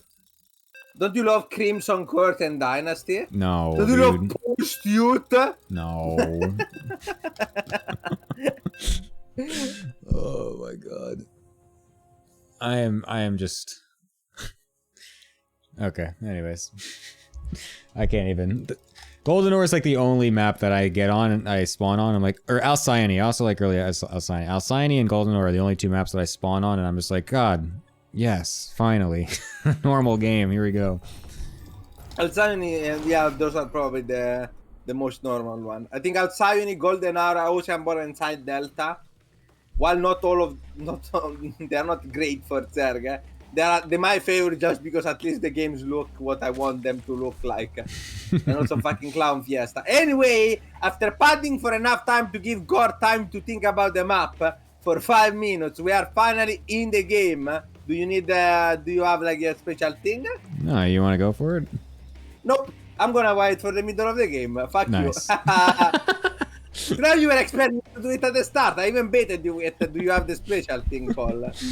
No, I did it last game. I already got him, so. Since you were AFK, I went for it. I took my opportunity when it comes. That's what a Protoss player does. We strike when the moment's right. So that's the only thing we know. I to feel do. like I would be a great Protoss player. Oh, you absolutely would be a great Protoss player, Rimbo. Every one of your games lasts less than 5 minutes. What are you talking about? low key, That's I the feel like I least was surprising take I've ever heard out of your mouth. That take is ice cold. You know, I think I would actually, you know what, Gemini? I think I would be pretty good at Protoss. My all-ins might transfer over some skill, maybe. You know? Yeah, I think it's a fair thing. Yeah, I know it's a stone cold take, but I always wonder if instead of, you know, a Ravager Ling or Liner, I was a Blink or Liner. Yeah. I I could mean, have you been got a way late more builder. opportunity for micro with that one. Yeah. Instead of just A-moving and throwing down a couple biles every now and then, you can actually, like, you know, blink and stuff and get some more potential wins there. What would you do? What would you do if you were a Protoss player and you're just, you know, what's your choice of build for each matchup? There is a lot I actually wanted to try out. I always wanted to learn Cannon Rush. Of course. Obviously. Of course. Which I don't like. I think Cannon Rush is really bad for the game. But I find it fascinating. It's very interesting. I'm not sarcastic, by the way. It is very fascinating to me, like how just intricate the meta game for Cannon Rush is. I changed my mind after watching Boran play a lot and just being astounded by the amount of knowledge that he has on certain things. Yeah. It was like with no Kappa, I was like, that kind of looks like, you know, when you hear about a subject and you never expect that you will like it, like, Yeah. that kind of sounds interesting. But I was always a big fan of sharp timing.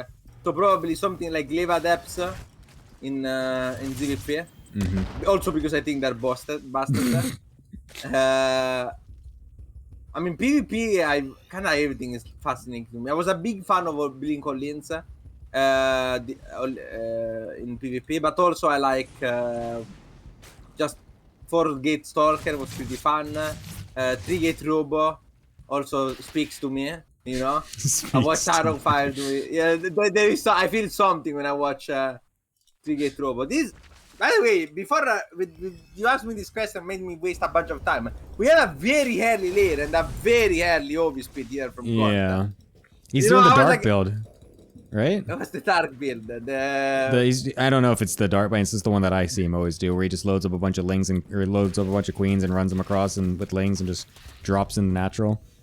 He did it against Maru twice. I've never seen this. Yeah, he did it versus Maru in the GSL finals, smacked Maru, and then he that did it again in expects EWC. Oh, Raynor did it against Clem. That's right. That's what I'm thinking of from EWC. Oh, that one, yeah. But yeah, sure, Dark okay. Dark Okay. did that first in the GSL finals, the couple like a month before. I And don't it was, watch like, GSL, so don't good. worry. Yeah, I know you No. don't.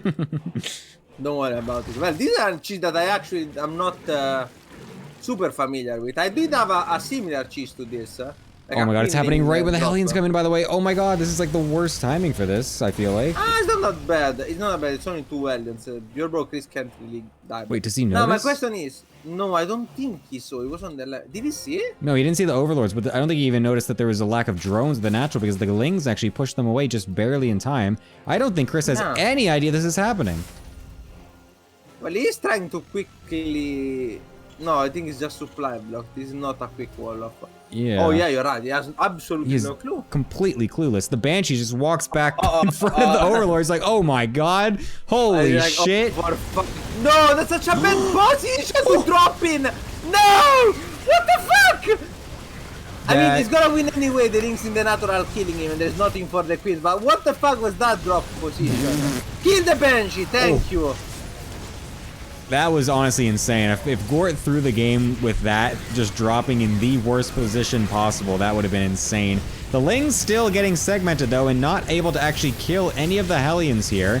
Creep's starting to get spread, but that's going to get killed off as well. The Queens are not Yeah, quite the a lot Queens are dead the yet. real problem. The Ling's getting trapped out. Okay, this game is not over just yet. We've got no way to get these Lings into the main base safely, of course, so the Banshee will also get run across the map right here.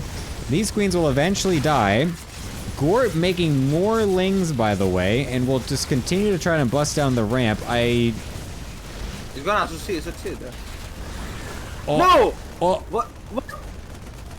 Oh my god, he doesn't kill the depot. I mean, he wouldn't have ran in anyway, but it's still hilarious that he attacked for that long and didn't actually kill it. I mean, this was a great all-in that should have killed him, but got really misplaced. I'm gonna be honest, Gemini here. Yeah. Oh my god, I mean, the Lings. Your he go, just- Chris. Yeah, he just lost the game here. Did he just suicide all the Lings to try and secure that creep tumor going down? Because that's what it looked like. Oh my god, it's a What the fuck GG. did I just watch? Oh my god. What It's the a fuck did I 4-0 just start. watch? Holy. That was completely unscouted. What the fuck did I just watch, bro? Oh my god. What the fuck? Oh my god. What the fuck was this, bro? Well, No. Why did he drop there? yeah.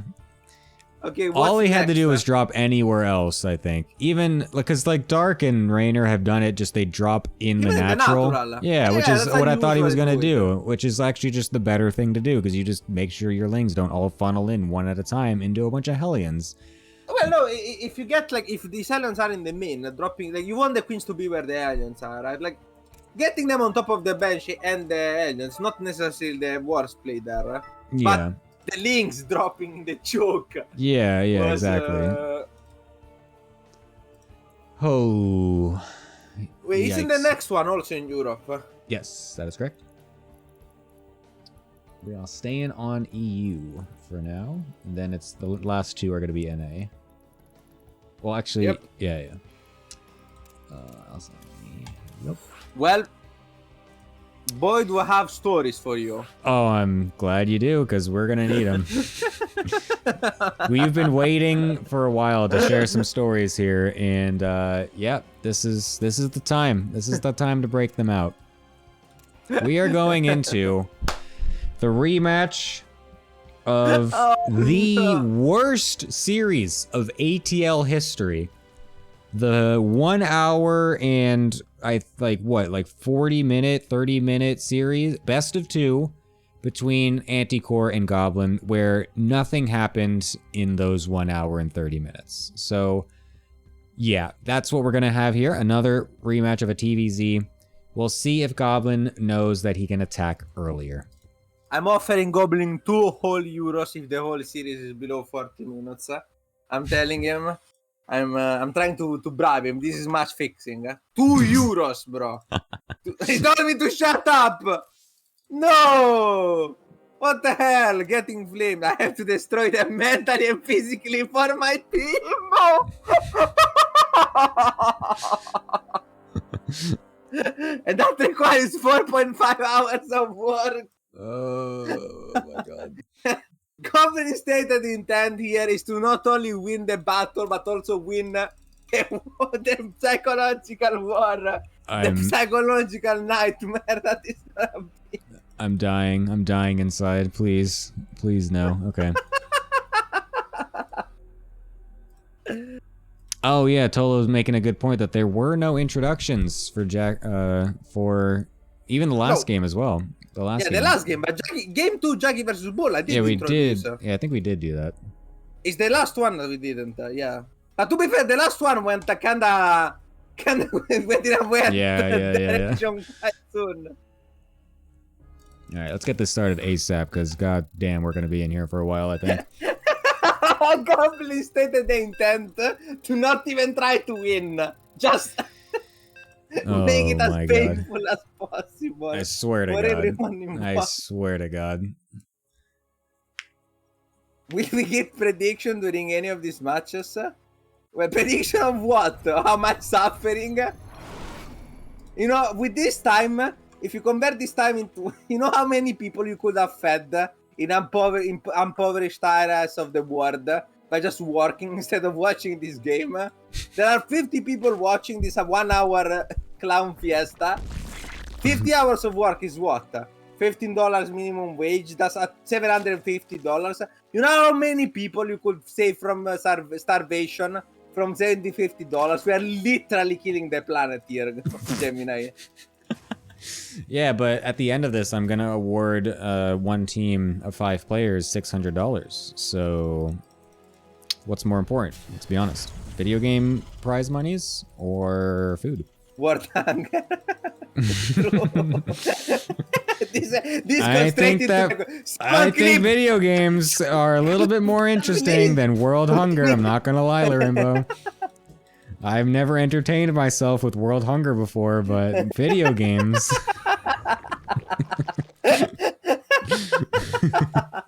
Anticor opening 15-15. Maybe that's something aggressive, Gemini, okay? Surely doesn't want to play the 1 hour game. Surely. Yeah, surely not. I can't remember what he opened last series, because I almost feel like there was an early pool in that series too, but it still ended up being a fucking 40-minute game. Oh, this is a gastless opening. Very base from Anticor. I don't like this opening in ZVT. We have to do the casting at least at the start, you know? Yes, of course, because we're gonna have plenty of time to not cast later. Exactly. So at the very least, let's get these builds ironed out real good here. Explain them nice and good for the chat. We are gonna have plenty of time. You're gonna be here for a while. Here, we are Goblin is gonna go for actually a second Drax. So more aggressive option than I expected. Not even a 3cc to 1-1. But Anticor is opening Gastless. This is one. It's a build that I usually would consider risky. If you get it off, the payoff is great. You're actually 10 workers ahead by like 4 or 5 minutes. It's kind of insane. But against Terran, the risk is non-insignificant. You know, like those Delions really can do a number of you. Against 2-1 though, it might, as long as the link speed is not too delayed, this could just be a pretty good build order advantage for Anticor. We'll see. He did go 2-1-1 both games last series too as well. So this is Goblin's bread and butter for his ZVT right now. I mean, 2-1 is the safest build. Yeah. By far. So like 2-1 counters every single Roach all-in. It counters every single pull first all-in. Like, if you play 2-1, there is nothing better. I mean, I guess 3 racks is technically even safer. But 3 racks you also have to all-in, kinda. 2-1 is less all-in, right? You don't have to do an insane amount of damage. You don't have to do anything too insane to be in a fine position. So I feel like it perfectly fits Goblin playstyle of never moving out. The only time he does move out is with those first 2 medevacs, and then kills a couple creep tumors, loses a few marines, says, alright, yep, that was good enough. I'll sit back and wait for the next 30 minutes here. No, I will say the way Anticor is playing should be perfect against Goblin. He's gonna go for the early Roach War, and this is actually not an only in Gemini. This is the new Sterile game plan, or game style. You go Roach Warren for defense, you don't get link speed. You rely on the Roach Warren to defend while not spending much larva and not skipping the link speed so you can go Gastless. And then you go fast to Ultras. Fast Ultras would definitely be an interesting thing here because... Yeah, Serral gets like a 5-minute infestation pit. Holy shit. I'm not kidding. This is a real thing. Well, we don't even have a lair started yet, so that's definitely not the play I think out of Anticor this time, but... Yeah, it's a bit late, but we can still do it. Like, the plan will be lair now, and then a quick infestation, but yeah. Okay. So this would definitely be a change-up from the last time these guys played, because last time Anticor was going full-on with just... with Lingbane Hydra, trying to bust Goblin continually on, like, what, 56 drones or something like that, so... That would definitely be a difference for Anticor here. We'll see what that ends up doing, as it's going to be the double medevac coming across at the nice timing here with the 2-1-1. And what kind of damage does Goblin want here with this double medevac drop opener? Well, ideally against this, you have to get quite a bit of damage for it to be worth it. Because either you are all-inning, but if Goblin doesn't intend to all-in, then he has to get, at the very least, some drones. The Anticor is on a very good drone count. If he's not trolling, he should take a fort soon. Please, Anticor. Okay. So the other thing that can happen, which I wanted to mention, is that this can also go into a +1/+1 Roach all-in instead. Which is what Anticor is doing. But I think that's a very bad choice in this case. So I assumed this was planned to be the Ultra one, because I think that's really good against what Goblin plays. But playing a +1/+1 Rochel against someone who plays 2/1/1 into tanks is a debatable play. Yeah, it is +1/+1 Rochel then. I mean, it's gonna be pretty difficult, I feel like, to just run into a whole bunch of tanks and shit. Someone who's just trying to turtle up is gonna be able to turtle pretty well, I would say. I mean, given the fact that he's going for so many gases so early and there's such a late 4th base, should this also be very obvious from Goblin's perspective that something is happening here? No, it's not that obvious because you will take the gases instantly to go even hive anyway. Okay. What really should warn him is the amount of roaches. Normally, when you're playing the defensive style, you only make the roaches to defend. So you make, normally against 10 you make 6, but obviously against 2/1 you would need like 10, which is about what he showed. But now that he sees like, oh, this is quite a number of roaches, and he also saw the ones in the mains, that should raise alarm bells for Goblin here. And the lack of effort too, as you mentioned, obviously. Mm-hmm. He is going to be taking a 4th base now, so he's not at least going fully on 3 base. Is he actually planning on droning that, or is that simply production that's going to be coming Simply from production. That? Yeah. But it's also very useful because like Roach 1 +1/+1 Roach sometimes gets you in this position where you deny the 3rd, you kill a bunch of the army, but you can't quite push into the natural. So having that 4th, having the option to going, for example, +2/+2, drone to 70, switch to Hydras, go infestation, depending on your favorite thing, is very nice. And the artist thing. Now, one thing I will mention is because he opened with the gasless and didn't get punished for it at all, this is a insanely quick max out. This is a 720 max out.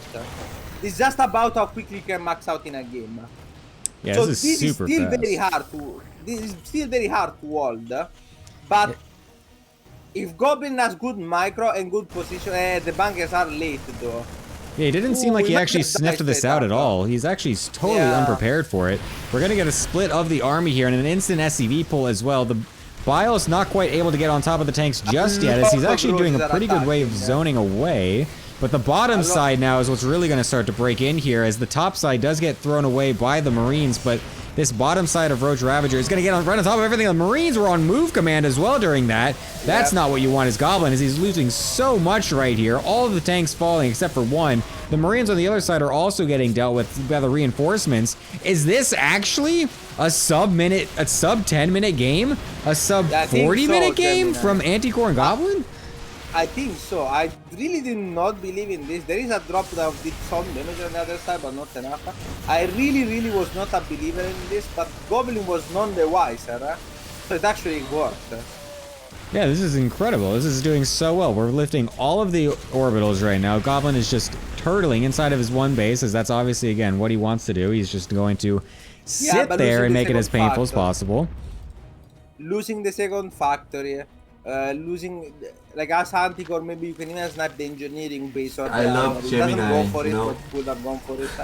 All of that is game ending. It's really painful for Goblin, who now not only finds himself with a gimped production, but also with no economy whatsoever.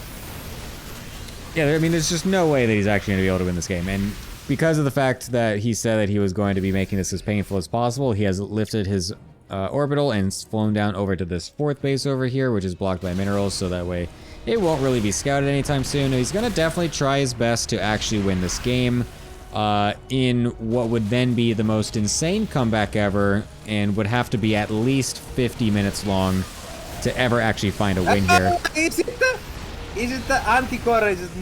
Anticore definitely needs to not go up that ramp.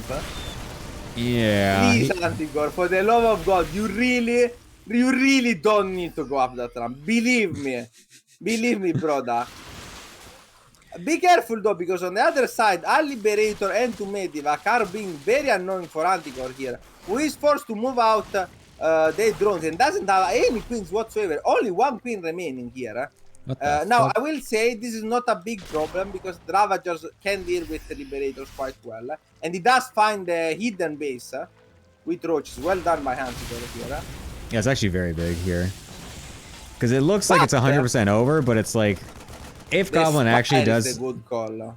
Yeah, if he just takes like a couple crazy good fights and then just somehow gets some units out, like technically it's possible, but this is still going to be insanely difficult for him. I mean, he's just sitting here on one base right now.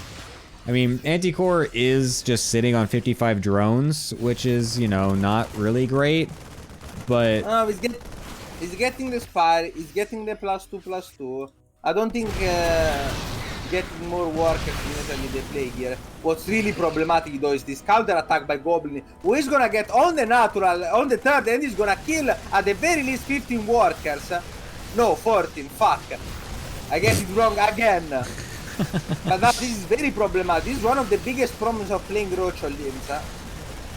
It can be really hard to defend your own bases from drops. And now suddenly Anticore found himself into a position where he doesn't actually have a big army. He has a lot of Roaches but no army that really scares. His economy is now on the gutters. He does have a spire for the Corruptor, which is very nice. But the bio is getting there. Now, the saving grace here for Goblin is the fact that, so for Anticore, is the fact that it does indeed have a 2 upgrade advantage over that bio. And if Goblin doesn't sniff out that these Corruptors, the Medivac at the left, will be caught and losing 32 fly worth of army. But Gemini, yeah, I think this is gonna go into a 50-minute game. I'm actually blown away that this is happening. This is very awkward now for Anticore, like you said. I mean, his economy is terrible, sitting at 44 drones, and only just now is able to get his drones back to his third base, and they're not actually even all there. They're just sitting there. Okay, there we go. I mean, is Goblin actually going to win this game? Because it looks like Anticore is just going to sit here and go for another all-in, but does that actually win the game here? No, Goblin has to get the fuck out of there, first off. There is no reason to fight in the middle of the map. Getting the Corruptors is nice, but he has to be careful not to fight. There is no reason for Goblin to just fight. That's the only way he loses. He's on actually superior economy. Yes, really. Because of the existence of mules. Of course. Also, wasn't there a third CC somewhere? Did that CC die? Yes, it did. No, it's in the that main. Would have been the third. Oh yeah, I didn't see it. So that is a big advantage for Goblin 2, because it means that he can eventually retake a big part of his economy very quickly. Anticore maxed out, which means that he's not gonna get anything more than this 44 plus 5 in the making drones for a long time. And he cannot break this. You don't break this. There is no way. Yeah. No, this army is about to be done too for Goblin. This is basically what we saw last game, or last series they played, except with a different composition, because it was just Anticore continually trying to bust down Goblin and then just getting stuck on a super low drone count. Ooh, some bio's actually hitting there.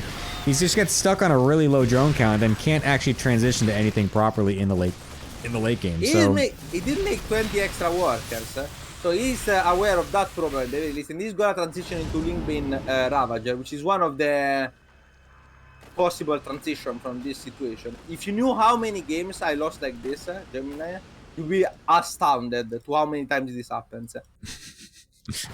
What's the amount? What's your percentage guess? Out of the times I won one Rocholin, maybe 40% of the games end up looking like something like this. Jesus Christ. Sometimes I win anyway. No, because it's it always looks good. But it's so hard. Even if you get them on one base, it's just so hard. If you lose a bit of economy, if two Medivac sneaks out, the game really swings hard, because all of your armies across the map usually don't have a lot of kills. And here Goblin with another drop is gonna get a kill on the fifth base, fourth really. He just killed 2 Hadris in the span of 30 seconds. Yeah. And his army supply is almost larger than his opponent now. And his economy is absolutely better, because he's also now going to be able to land this third base. Goblin is going to win this game. No, well, it's not going to win anytime soon, though. Not because he can't. To be clear, here he can push and win on the spot. There is no way for Anticore to defend a push with like 5 Liberators and 6 tanks. There is no way. He's just dead. Yeah. But Goblin, the question is, will Goblin take the easy win over the painful slow win? And if I know anything about how Goblin plays Terran, my answer is absolutely fucking not. He's gonna push out, at least with a bio. Nope, never mind. Just a prank, bro. I have something typed in all chat waiting right now, and I really want to press enter so badly. But I will just let it kind of go here. So we do have a big attack trying to break some rocks, which will break the rocks, but that'll also give Goblin a little opportunity to try and attack over here. And this is, again, a ridiculous position that really can't be broken here by Anticore. I mean, he's trying his best. The bios will actually land on a good number of units. It was actually a great set of bios. All I'm saying is, you cannot type that Gemini because it's actually BM for Anticore, who's probably the guy who's trying to make our life easier here. No, really. I know. I wasn't gonna type it, I know. It's like, I'm here, joking. you are hitting the wrong guy here. Anticore was definitely trying to make this as painless No, as possible. I very much appreciate what Anticore is doing. That much I will say. I absolutely appreciate that.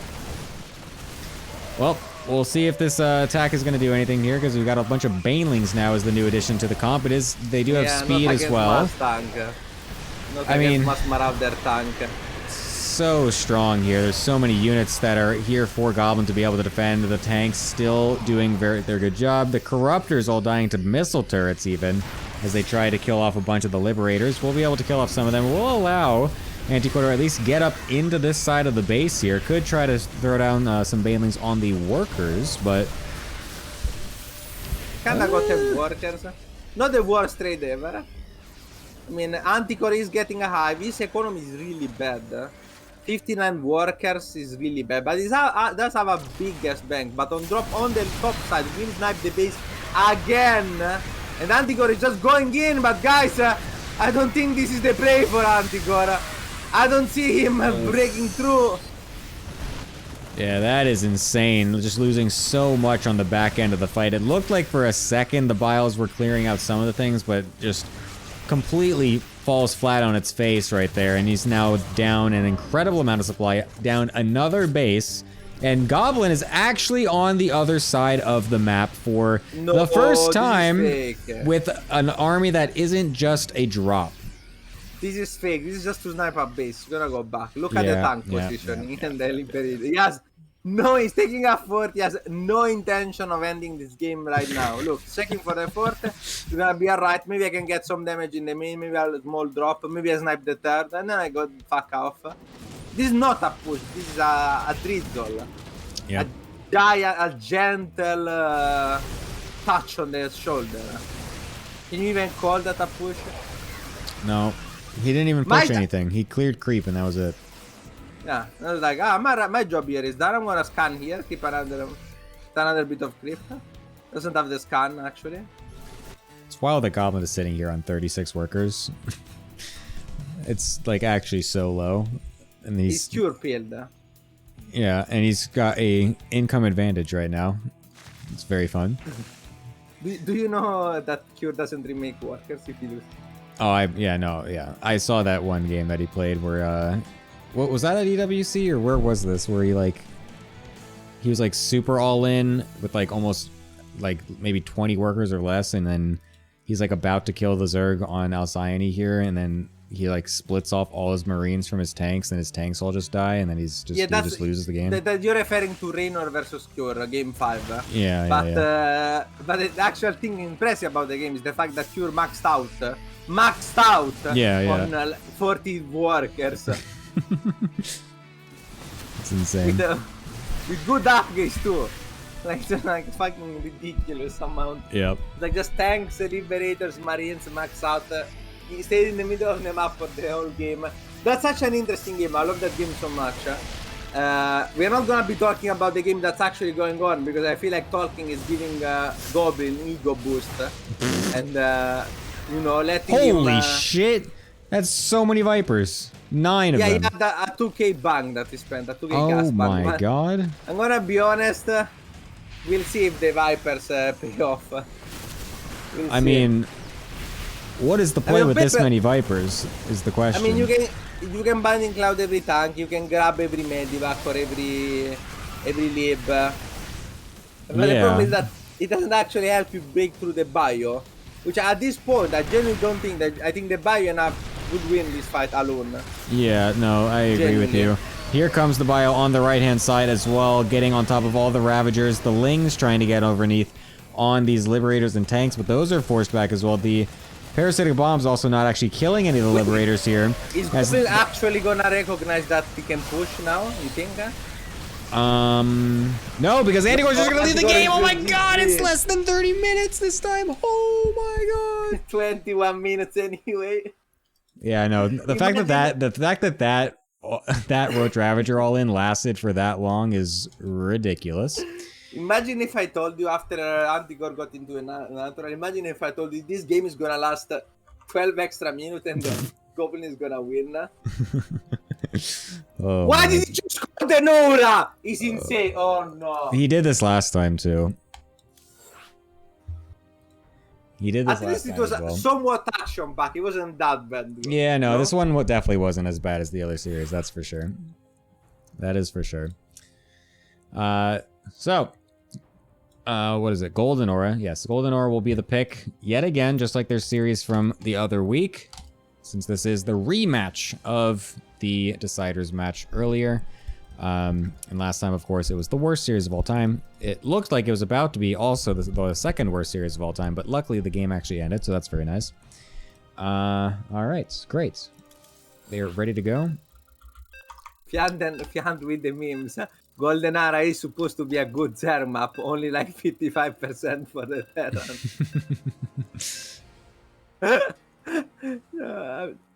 I would like to point out that Goblin is 580 MMR above Anticore. Yes, I've already pointed that out, your bro, Chris. Yes. This was an unfortunate bit of a MMR discrepancy and just barely not forcing the off race here, as the Goblin MMR was just low enough. Someone came in and asked if these were 2 diamond players. I know. Bro, Twitch chat is truly built diff. Twitch chat is truly built diff. I actually don't know a clue what they're talking about. Anyway, Antigore is gonna go for 15-15 again. Maybe he's gonna go for another Gastes. Will he go do the same thing? Will he go for the quick Ultras this time? By the way, Azura, yes, 320, well, 325 will be the optimal. It's standard Roach Warren timing when you're playing Gastes. It's not an all-in. You also put it in the front, because you kinda low-key hope that the Terran scouts it and thinks that you're Roach all-inning him, which is even better.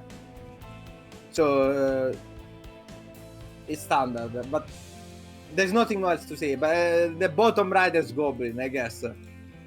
From me. Was that your intro? Yes, that was. I'm You're just very. you know. This is hilarious because I was just looking at his base anyway, so you didn't even.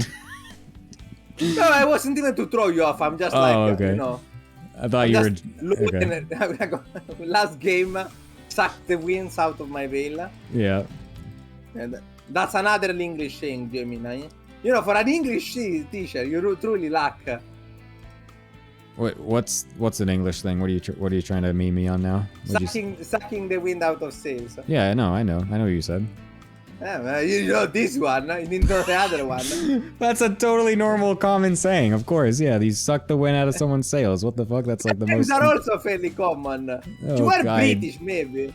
I don't think it. No, I don't think in American English it's that. I've literally never heard that. Anyways, Oh, it is an we've talked about American this already. thing.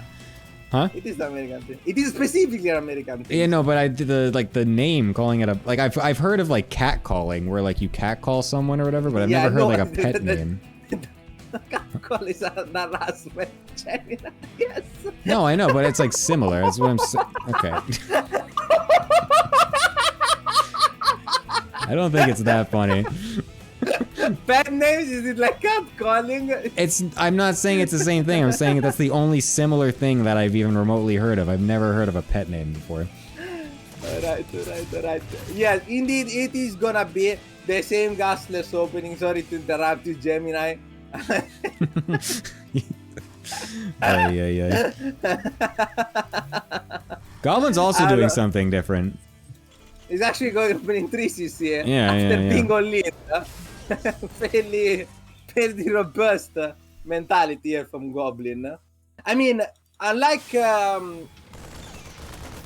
commonly taught, 3CC, especially 3CC 2-on-1, which is what Goblin is doing, is also very, very good against all lanes. It's not greedy at all. Like 2CC, 3CC 2-on-1 is probably the most solid build you can do. By far. Which is incredibly paradoxical, it feels like. Going for a faster third CC is the thing that's safer overall versus the all-ins. That's like... Well, as you saw last game, one of the things about Terran, very counterintuitive, when you are running Terran as Zerg, the number of CC is immensely important, because a lot of the games, as I said before, will go to some kind of either base trade or camping on very few bases with mules. Having that extra base to quickly build an economy, to throw down an extra mule, an extra scan, whatever you need, is an insane advantage in those situations. It's huge. It's also the reason why actually 3CC 2-on-1 also is fairly good against one base on lanes. Any 3CC, it's gonna be harder to defend on lane, but you actually, even if you lose every single worker, as long as you defend it somewhat decently, you can actually come back just if you have 3CCs. Yeah. I'm actually insane. Is this not insane that Goblin's just immediately floating it down, though? Like, No. What? Really? Yeah, it's pretty fine. There is no punishment for this.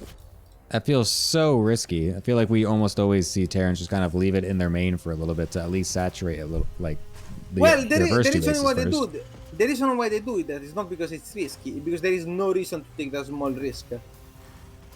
Wait, like so you're saying actually, it's not risky, but the reason they don't do it is so that there's no risk?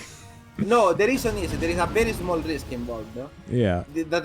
But there is no reason to take that risk because you're not gaining any economy by doing this. So then you're saying it's risky. Anything is risk in StarCraft. Anything you do is a certain amount of risk. It's not risky. It's not something that you do and it's like, oh, that's greedy or risky. You wouldn't call that. You just call it. Like if you go down and jaywalk across this, no, not even jaywalk, just walk across the street, you could be run over by a car. That's a risk, but you wouldn't say it's a risky behavior. Sure. No, I understand when you put it that way. That makes a lot of sense. I like that. There is like a small risk, but it would be really stupid to take that risk for literally no reason. It's not gaining any advantage. It's a negligible risk, then we can say. Yeah, a negligible risk for a negligible advantage. Nice. Well, the double medevac drop does get dissuaded yet again, as it's not going to do anything. What's up? Oh, yes, it's getting faster link speed. It's the same, it's going +1/+1. Yeah. With... Is he gonna? Yeah. Is he gonna do a different follow-up this time? Like, is he gonna like actually like go in and like try to kill it off pretty well, but then like, oh, he's going straight to infestation pit this time, so it is slightly different. Yeah. So this is something that this is +1/+1 into other. Well, I played this incorrectly in my opinion, but I'm assuming that the play is to play what I said before. So Link Bane with a very fast infestation, you go fast to ultras. Yeah, Link Bane Ravager. You ideally want to go for +1 melee. Serral sometimes plays +1 attack range anyway, and kinda does like an half full in like a pressure. Ghost River against Maru not in EWC actually, in the previous big tournament, if I remember correctly, like 6 months ago, 4 months ago, something like that. One of the DreamHacks, yeah. It's Ghost River Maru Serral. He does exactly this with +1 carapace, +1 ranged. So it is a thing. I've actually been asked by one of my students when I was coaching about that, and I'm not exactly sure what's the reasoning behind Serral going for +1 range in that game. It did kind of work out and won pretty easily, but they won with the ultras anyway, so I'm not sure. Well, this one, it's definitely hitting much later, like you were saying. Like, he didn't rush for it this time. He's just gone for it after getting a pretty large amount of safety roaches. So the ultras definitely will be out much later if he does end up going for that. But, I mean, with the fast with the fast hive, I imagine he will be, like you're saying, is that I do believe everything you say, Limbo, because you were way smarter than me at Zerg than I can ever hope to be. I mean, these are Serral, like this known theory. Yeah. This is also not an all-in. Like Yeah. this is a macro build, despite Yep, the yep, rules. yep. So. Now losing once again, the problem with this is the problem that you always have every time you go roaches, and it is because your bane less, specifically your bane speed is late. Your link speed can also be late. Drops are particularly annoying. It's much harder to defend your bases. You still have link bane, so it's not the same as going like full roach ravager, but it's actually very toxic to defend. But there is that difficulty, and we see the fast ultra cover. So this is the build I was talking about before, Gemini. Yep. As you can see, the start is identical, so I couldn't predict last time. I thought it was this one because it makes more sense, in my opinion, with how Goblin plays, to go for this. Two Viper, and you just go with fast ultra. Serral also throws very often a very early Spire with this, but he's missing a gas. I think he needs 8 gases. He's taking on 7. And he also forgot one of the gases in his main for a long time. So that's the reason, also too many baning. So he's not playing this correctly or properly, because now his timing with the ultras is gonna be very delayed. He has to get the upgrades, and he doesn't have that much gas to actually afford the ultras. If you watch the game at 9:30, Serral has already ultra coming out and pushing across the map. It's a very fast timing. This is actually pretty strong, by the way. Also fun to play. I recommend if you're finding, like if you're struggling TVZ, you want a new cool build. This is a bit hard to play. You need a bit of knowledge and theory, but it's pretty fun. Yeah, I think it seems like a pretty overall solid way to play against what Goblin's going for. The problem, though, is that, like you said, it is hitting a bit later than it really should be here. It does get a couple of nice yoinks on a couple tanks, which is decent here, but the setup that Goblin has right now is absolutely ridiculous, and trying to get up that ramp is going to be absolute suicide, and so Anticore does need to back off here for this. The ghosts are already well on the way here. We have many of them out already from Goblin's side here, and just the chokes that we have made up here already from Goblin is just insane. This fourth base being completely taken totally safely here. I mean, this entire earlier part of the game as well, it's like Goblin had total map vision, total map control. He had all the towers and everything. He still has the bottom tower as well. He had units spread absolutely everywhere, and there was just no information really for Anticore, so losing some of those bases earlier on was definitely really rough. Walking up into these ramps yet again is really awkward for him, as he's losing so many units to these push-ups here. Isn't able to get on top of the bio, loses all the Vipers to Snipes as well on the back end. A terrible trade here for Anticore. Yeah, no, that was awful. Yeah, the big problem is, and that's what I mentioned why I was very confused. If you want to play something like this, I think Golden Hour is one of the worst maps to do this on. It's a map where getting 4 bases is very easy, and where Ultras really struggle to get into on top of stuff. Also, Goblin played this exactly the same way as before, with an even earlier, even 3CC this time. The problem is that it's basically gambling. Like, basically what is supposed to happen is that the Terran shouldn't be able to play like this, because it is quite very, very hard to know whether or not they're going for a Roach all-in, like the previous one. And you saw in the previous game, if he's hitting a Roach all-in, Goblin's setup just dies. It's not enough. You cannot play like that. Yeah. As Goblin. But I went for it. Well, last game, Goblin was effectively dead, to be clear. He did win the game in the end, but that was due to other stuff that are not to do with the setup. But now, his greedy setup actually pays off very well. He gets into incredibly early Ghost on a map where once you get Ghost and the setup on a lot of bases, it's very, very hard for the enemy to contest or do anything. So we are gonna see the Ultras with the Vipers, but already plenty of Ghosts are out. There's already, I don't know how many that is, maybe 10? 11. With 3 more on the way, so it'll be a grand total of 14 for now. Nukes already on the way as well. This first one's actually about to be finished here, so we'll be having some nukes getting thrown around on the map here as well. But I mean, I don't see even a spot where these ultras can even try to take a fight here. I mean, it's going to be really hard. We're going to have to try and do a nice little split attack onto this fourth base, I'm guessing, with some Vipers putting their blinding clouds off on the tanks. The Ghost is actually going to just happen to run into the entire army over here as it's going off to try and find a nuke. So that'll give a nice little heads up here to Goblin, assuming he was paying attention to that. And he was, and he's going to go for the double scan just to be sure that it is over there. And there is the nuke on the left side, but instantly noticed by Anticore, so well done by him. But actually the hatchery is so low that I think it's just going to die to the nuke. You can actually kill hatcheries with nukes. Oh, You only almost. need 4 nukes if the hatchery is full health. And even just pulling the drones is kind of worth. Like, nukes are criminally underrated. They are so annoying to deal with. Especially in late game scenarios, very often you won't have detection inside bases. And you also have to check every single base, or at least the side ones, to know exactly which base was nuked. It's super annoying to play against. Yeah, no, Yeah, for sure. Antigor is gonna try to play to deny a 6. On this map, as I said, this is a very good map for the late game Terran. You can have a very solid setup quite easily. The rocks are there to make it even harder. The base that Goblin is taking is probably the hardest one to defend comparatively, but he also doesn't need it anytime soon. You can see from the bank. I've seen Goblin win games every time with 4 bases. In fact, I've seen him win against Fiante 2 days ago on this map, staying on 4 bases for 25 minutes. Against Fiante, every single base, 6k Zerga.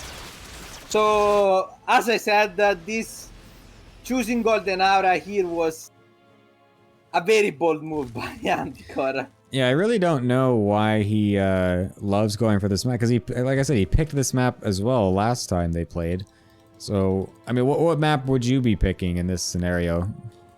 Ghost River. Well, that was the first map that they played last time, and it went awfully for Anticore because of the whole late game on the high ground, 4th bases and everything, or 5th But they base. did that were all in, obviously. Well, yeah. Well, he did try to do the Hydra laying all in, but it didn't work, so. Like, the reason why Ghost River, there are 2 reasons why Ghost River is really bad. One, it's very strong for all-ins, especially Terran all-ins even more. And 2, it's very bad for the late game. But if Goblin never all-ins and you're trying to, like, you are dead at the late game anyway, then Ghost River is actually a good map, because your all-ins are gonna be stronger, and the late game is hopeless anyway, regardless of the map, right? Sure. So, that's what I would have picked. Not because it's a good map, mind you, because it's the best map for this plan. Yes, it's the best of the worst options.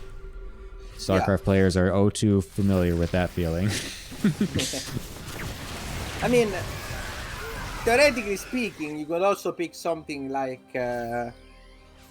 well, even Oceanborn is better than Golden Hour, I feel like. Yeah. Once again, the late game is even worse on Oceanborn, but the timing is gonna be easier. It all depends on what Anticore was looking for. The way he played, this is supposed to be a timing, this build that he did. Yep. But he played it very passively, like he didn't really hit the timing at all. He didn't try to force the issue. So I'm not sure if it was like he just wanted to get into a late game from this position. And then I guess Golden Aura makes sense over, Oceanborn and Ghost River if he wants to play late game. If he wants to play late game, then it was a weird choice of a build. I'm not sure. I would have to ask Anticore to know what the plan was here.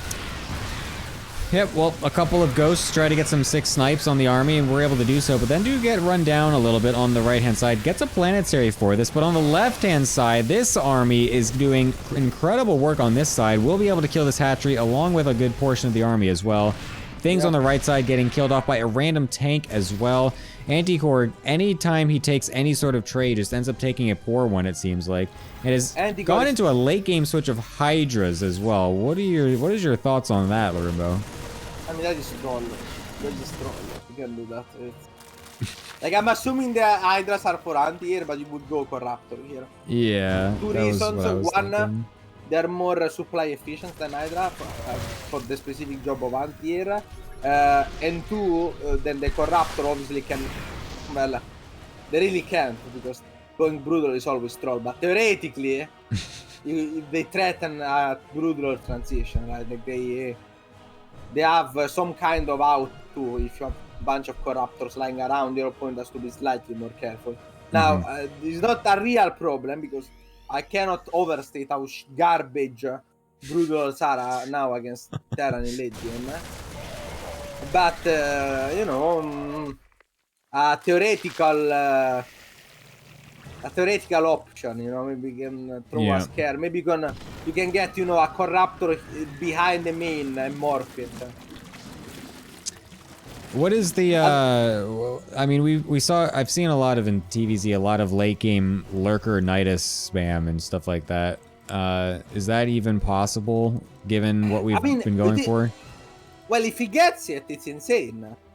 So the idea is, well, it's a bit very late for now. Now it's way too late. The idea is in the mid-game-ish timing, if you're going Larkers anyway, which is not the case, one and your opponent is hard camping on an inferior economy, you can actually camp his production. So if you manage to get on top of his production with Larkers, you can just camp it, and you camp the ramp, and it's a double one because both your opponent has to deal with it while he's losing production and all of the units that come out. And if they have to back, you get to basically snipe a base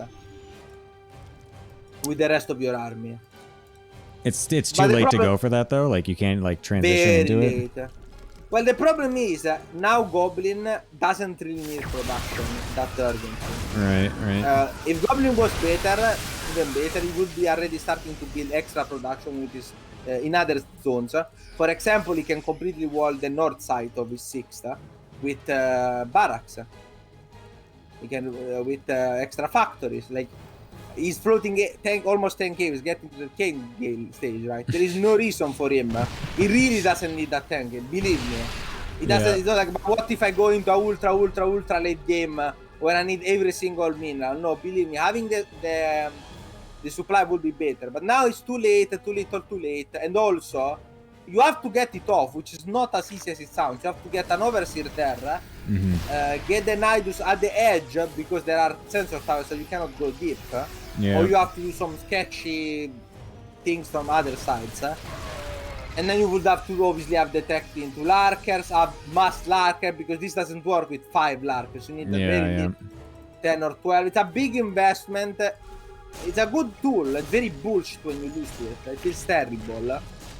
But it's not very consistent.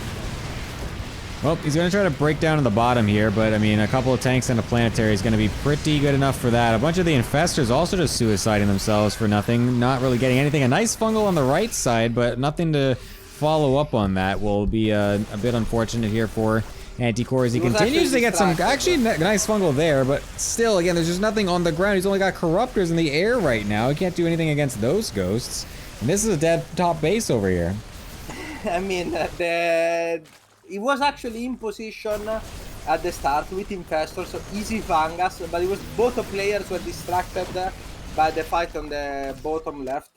So neither player was paying attention. So a bunch of Banes just got on top of the ghost anyway, but not enough to actually kill anything. The Infestors were AFK, the ghosts were AFK, and everyone was paying attention elsewhere. So now, what I do find interesting is that Anticore is getting the air upgrades, suggesting, well, they could also technically be for the Corruptors against Libs, but there are not really Libs here. Yeah, there's only 2. They only just spawned as well. So, this could signal a willingness to go Broodlord eventually, like as a side plan or something. I don't think that's gonna do anything or save him, but look, I have to paddle for time. Okay, oh no, thank you for doing that at least. What do we have a long-awaited Larimbo story that could be thrown into the mix here? What's yeah? I can tell you the Gore Tower story. So sure, go ahead. Patch, you know, like this is. You know, patch comes out well in the test chambers, okay? The Cyclone patch, like when the Cyclone got changed the first time to the big change. So we were discussing on the toll, we were discussing on the TP, we were discussing a bunch of places. Before it was playable, is this a good patch? Is this a bad patch? Is the Cyclone good? Is the Cyclone bad now, right? Remember that the whole thing was that was supposed to be a TVP patch. Yeah. was supposed to make a Cyclone viable, mech viable in Yeah. PvP. Now, God knows why you would want that, but Yeah. that was the intention. So I'm getting into an argument with Zardiant. I'm like, Zardiant is like, no, bro, you don't understand. Cyclones are unplayable now. I'm like, that's cap. I think they're pretty good. Then Vito comes in and I'm like, no, you don't understand Oribo. Cyclones are so much worse. Alright. Gore Tower comes in. So now, play Gore Tower, in case you didn't know, for those who don't know, Gore Tower only plays Cyclones. I mean, this is a fight on the top side. That was. Nothing to say. Wait a minute. That was the sickest fight of all time out of our anti-cord. Yeah, but he killed a planetary, not even a base. Yeah, I know, but he did kill almost all the ghosts. That was kind of crazy. Yeah, it was cool. I just find it funny that we're like, okay, story time, and then the most significant thing of any of the games they've played so far happened. Anyways. Come on, I cannot predict. All right, it's gonna take another 20 minutes for them to max out again and try that for another time. So anyway, continue with your Ward Hour story. So I was playing quite a bit against Gort at the time, and I never ever lost him. Like I was 10-0 against him. Okay, I'm horrible against mech in macro games, not cheese. I'm horrible against mech, but it was way lower MMR. And even I kind of practicing or getting around. So if we are playing this, like Gort gets in, like, oh, I want to test this. Lorimbo, can I play against you? I'm like, alright, sure. Like if Zardian says that the Cyclone changes, it's fucking awful, and I always beat you, so it should be like, you know, fairly predictable match. So I get in and Gore Tower 3-0 me instantly. Wasn't even close. I get absolutely fucking shafted. The Liberator, this is like the most OP variation of the Cyclones. Before they had to get nerfed. They were fucking bastard, bro. They You got Queens, 3-0'd by Gore Tower. Yeah, I got 3-0'd in custom by Gore Tower. I'm like, okay, this shit is broken. And then I was like, no, you just played badly. So Fiant is like, okay, I need to try it. Fiant at this point is 1300 MMR above Gore Tower. Gets into the game and still wins, but God did not look pretty. He wins like after 25 minutes by, you know, heavily flexing his 6k skill. But God, the early game was fucking bad. And then like, yup, this is fucking bastard. Fuck my life, we're gonna play against Cyclones. And this is the story of the first game the patch was playable, like on the balance patch, the balance mod. We found out that this was gonna be very painful. And everyone kept telling us we were coping, and then we saw how it ended. It ended with Hero Marine, you know, killing every Zerg except Serral with Mass Cyclone and be like, no guys, trust me, mech is actually really bad. Nice. So, it's a boring story, look. No, that's okay. That's fine. It filled some time. I appreciate that. Gordhauer also getting the sickest win of his life to be able to say that he has 3-0'd Lorimbo at any point in time is definitely very nice. And now, unfortunately, he's losing games to cannon rushers that to 4K cannon rushers, says Zurich. So, oh, how the mighty have fallen is what we might have to say. Yeah, I mean, it's alright. One day, you know, one day I'll tell the epic story how I also got the biggest win in my life recently. Oh yeah. Yeah. What? Against Trap. Oh yeah. Shut up. Trap losing to a macro game to me on Megalul. Yeah, no. Hey, 2 a.m. 300 ping. Yeah, whatever. Yeah. Big fight gonna come in here on the right side yet again. Here he's coming in from multiple angles, trying to get on top of the Banelings, dying before they get even close to the ghosts. Oh my God, it was an absolute tragedy. The ghost didn't even do anything. It was just tanks and flying. They just ran away. Oh my God. Dude, how many ghosts do we have right now? 26. We've got 26 ghosts. You think? Is he gonna walk out? I don't think so. Oh, God. We knew what we were in for. Remember that at 4 PM I have to go, so we have 45 minutes. You have to leave at 4? Yeah, I told you. What? I told you 5 originally, and then I corrected myself. Oh, check the shit. messages. That's right. You just missed it. You did say that. It's yes. okay. It's okay. I'm gonna reveal something embarrassing because of lack of miscommunication and me being a bit of a dumb fuck. I originally thought I also had to cast this Saturday, so I woke up with 5 hours of sleep at 1 p.m. So I went to sleep at 6 or like 7 or something like that. I woke up with very shit sleep at 1 p.m. I wrote to Germany, okay, are we doing this? It's like, you know, it's tomorrow, right? Yeah. Like, just making sure, but you do know it's not today. I was like, bro. But like, Gemini was worried about something worse. Gemini was worried that I thought I was gonna do Saturday, not Sunday. Yeah. That was why I was not gonna show up today. But I thought I was gonna do both. So nothing bad actually happened. I just had to wake up You just had to wake up at the bright early moment of 1 p.m. there. Yeah. So yeah, glad that you were able to be here to watch this with me. Yeah. Because God, how I would be suffering right now if this was anything other than a Larimbo co-cast right now. Jesus Christ. What am I looking at this top right corner? What the fuck is this? We have gotten our entire army cornered This is at the top of the map. Crime. This is torture. This is waterboarding. This is the StarCraft equivalent of being waterboarded in the Middle East in the middle of a fucking random shack, dude. Oh my I just God. want to say that Antigor is currently 30k resource lost under Goblin, like, or above, I guess, like trading 30k wars. Oh boy. Like this is actually waterboarding, bro. This shit has to become illegal, bro. Yeah. I'm This sure there is- is like somewhere in the Geneva Convention that is like an article about dragging out StarCraft matches. Yeah, the Geneva Convention specifically mentions the prohibition of using chemical warfare, many other things, and also specifically 40-minute turtle liberator ghost games. Yeah. Yeah. It's the less known part of the Geneva Convention, the one that don't tell you about, you know. Oh my They don't God. want you to know about this part of the Geneva Convention. Oh my God. We're attacking our own drones right now to free up some supply to hopefully get more units out as anti-core. Because that is what we've now submitted ourselves to here. Is he's even micring it. He's like having some fun with it. He's dancing with the Hydras to in between No, you each don't have to auto admit that, attack. like, I've always said I'm impressed when people unironically pretend that their APMs are legit. How much, without looking, how much APM do you think Goblin had average in this game? I would say 210.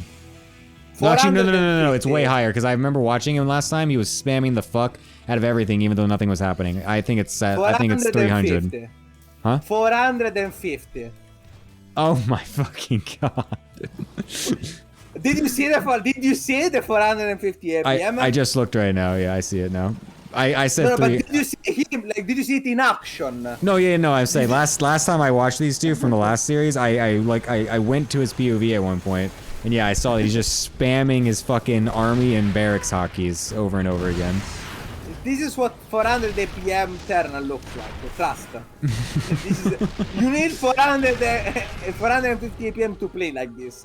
You know, like that's how hard it is. Like, people might say that this is easy, but I don't see Antigor having nearly as much APM as Goblin here. Dude, Clearly, this thing right here this is a box art fucking Terran army. This screen that I have right now of this Terran setup is literally, I see this off of the fucking back of Wings of Liberty, dude. Like, this is insane. yeah, except at the time it was considered like not a real thing that would happen. You would have to stage it, and now Yeah. you see it every game. Well, Goblin did say he was going to attack this series, and to be fair, there's a single siege tank attacking a hatchery, so it seems like he was right. True. Huh? At 32 minutes.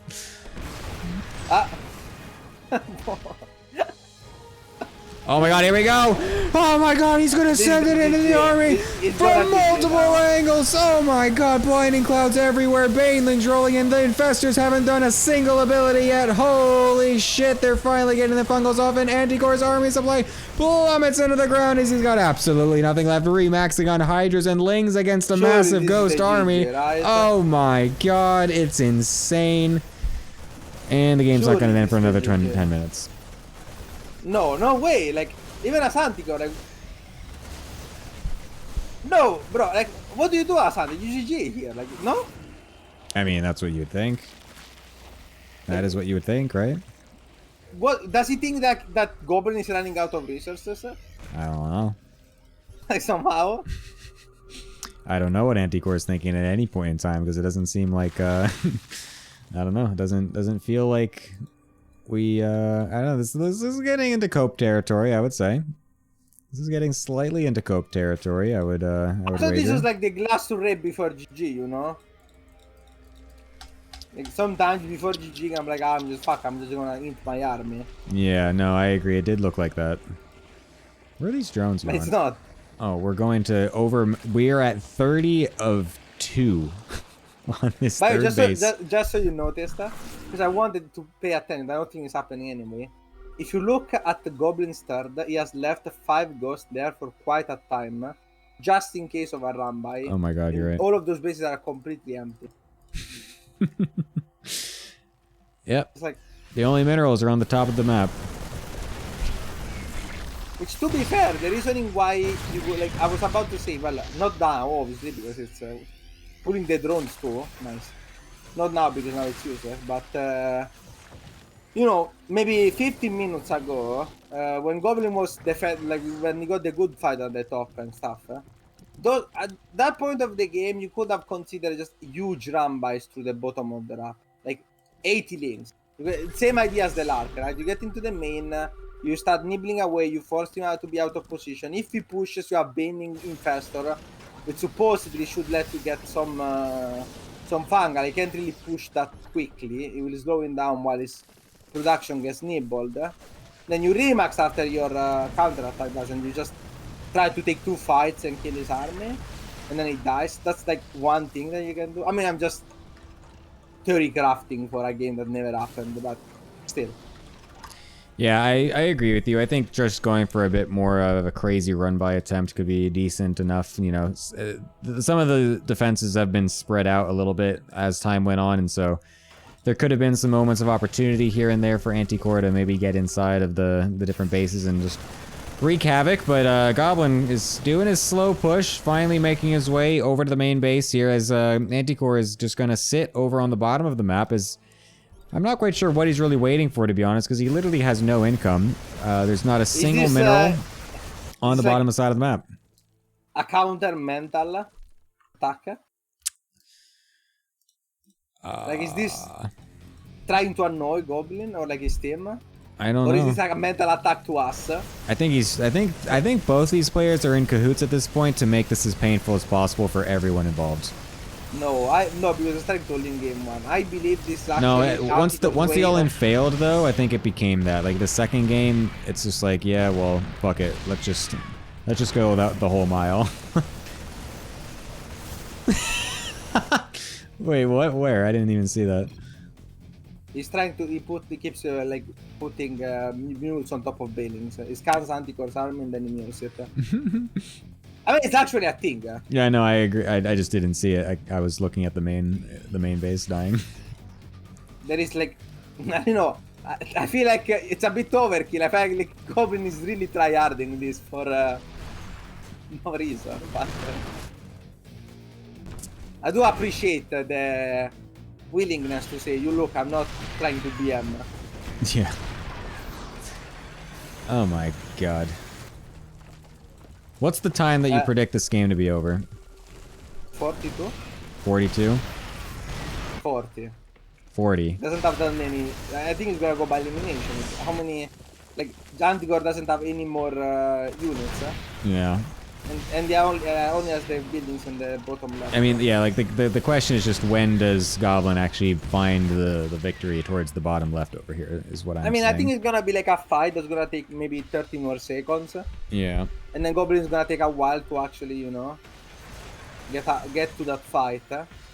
Maybe 39 could also be a guess. We'll see. Depends on how Anticore is. Like, does he engage early? Does he GG after the fight? Does he let Goblin take? So many questions, right?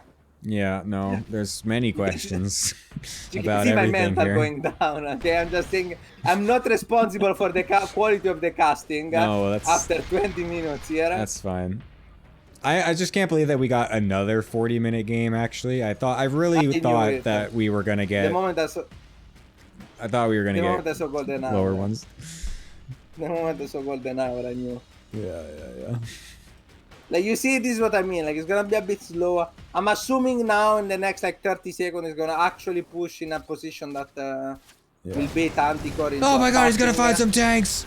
Oh my god, it's a sick catch out of Anticore. Oh my god. Anyways. The five ghosts still there? Yup, they're still at the third. Just in How did they case not of get that, F2'd into the army? Yep. Oh, Oh no, the right side, we're killing overlords with snipes. Nice. Rapid fire moment. zzz. No, but okay, but this has to be BM by Anticore, like. Surely.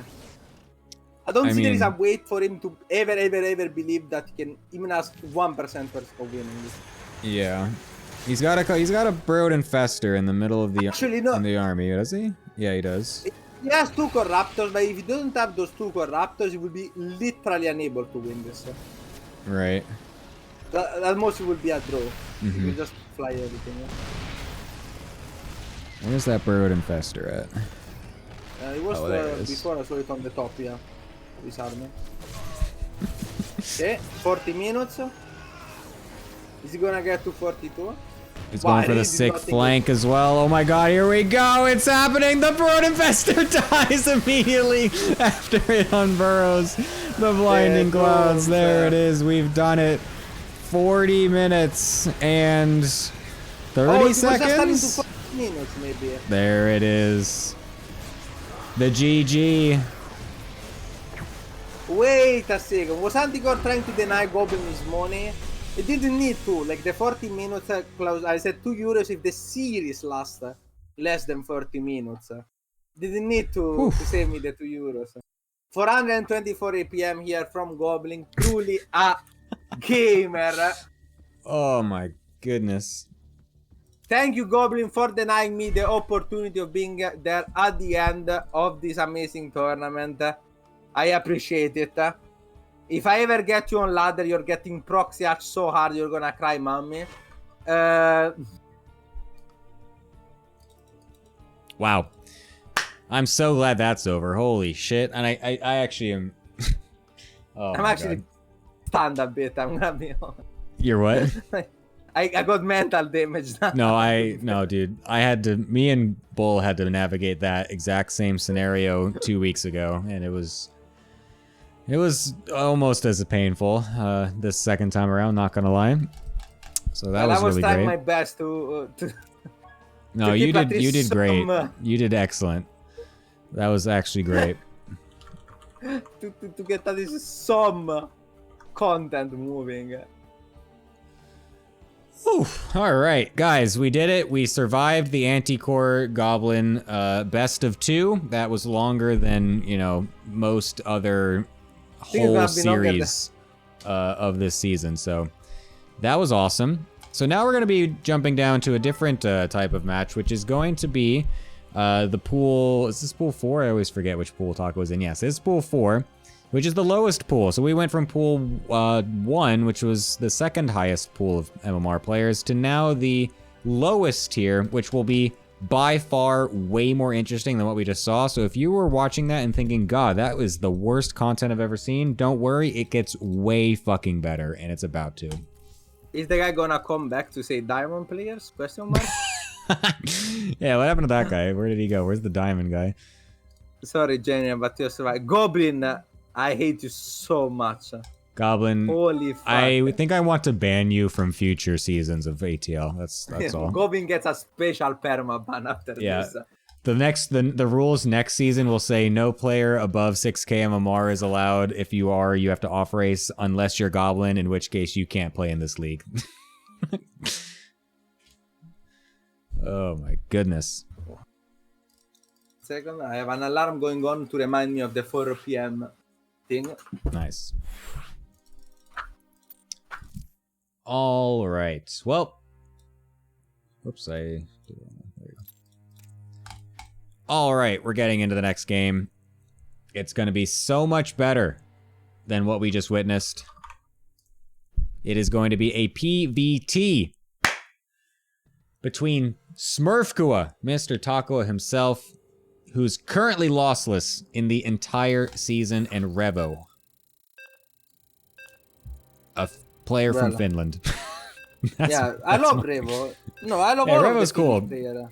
Revo's actually, I think, one of like the most well-mannered, just all-around kind of normal, cool dudes in this whole league. He's actually he's a very nice guy. Yeah, there are not a lot of people on ATP that we can call normal. Certainly not Gemini or I. So Yeah, that's for sure. okay, let's do a proper player intro, right? Because they deserve it. Sure. Are you gonna do it or am I gonna do it? I'm gonna do in the top left corner. We have the Finnish beast from Micromaniacs, my favorite player of last season, just because of that insane game against Eco Soldier, Revo. Was it last season? It was. Yes, it was. Right? Yes, it was. Surely. Yeah. Okay. Just double check. The Goblin match really killed my brain. No, understandable.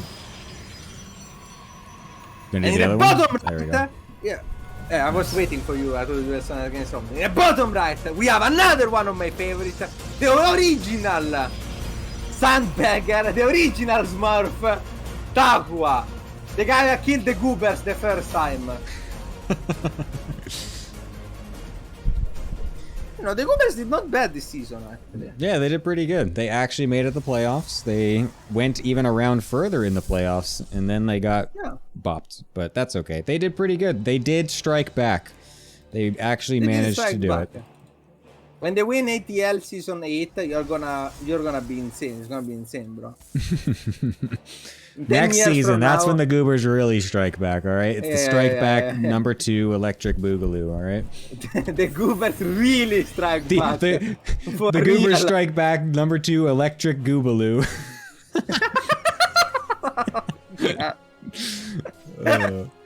Alright, so more or less standard. 1 second, sorry. That's totally fine. Yeah, sorry, I was tracking. Nice. Yeah, it's going to be standard. It's going to be totally normal. It's a Reaper opener. It's going to be totally standard. I mean, I think Taka was also... Oh, whoa, going for a Sentry first. Okay, that's totally... And a Forge! Holy shit! Oh my god, that's based as hell. Actually, he did do this last time, actually. Look. I have it. Okay. Yeah. I have it. I know what he's doing. Yeah. Listen, this is a Bonan special, actually.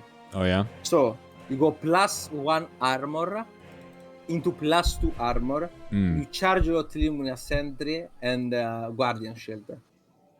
And the Marines have, like, the Chargers have, like, something ridiculous, like 4 or 5 armors. The Marines do no damage to them. Yeah.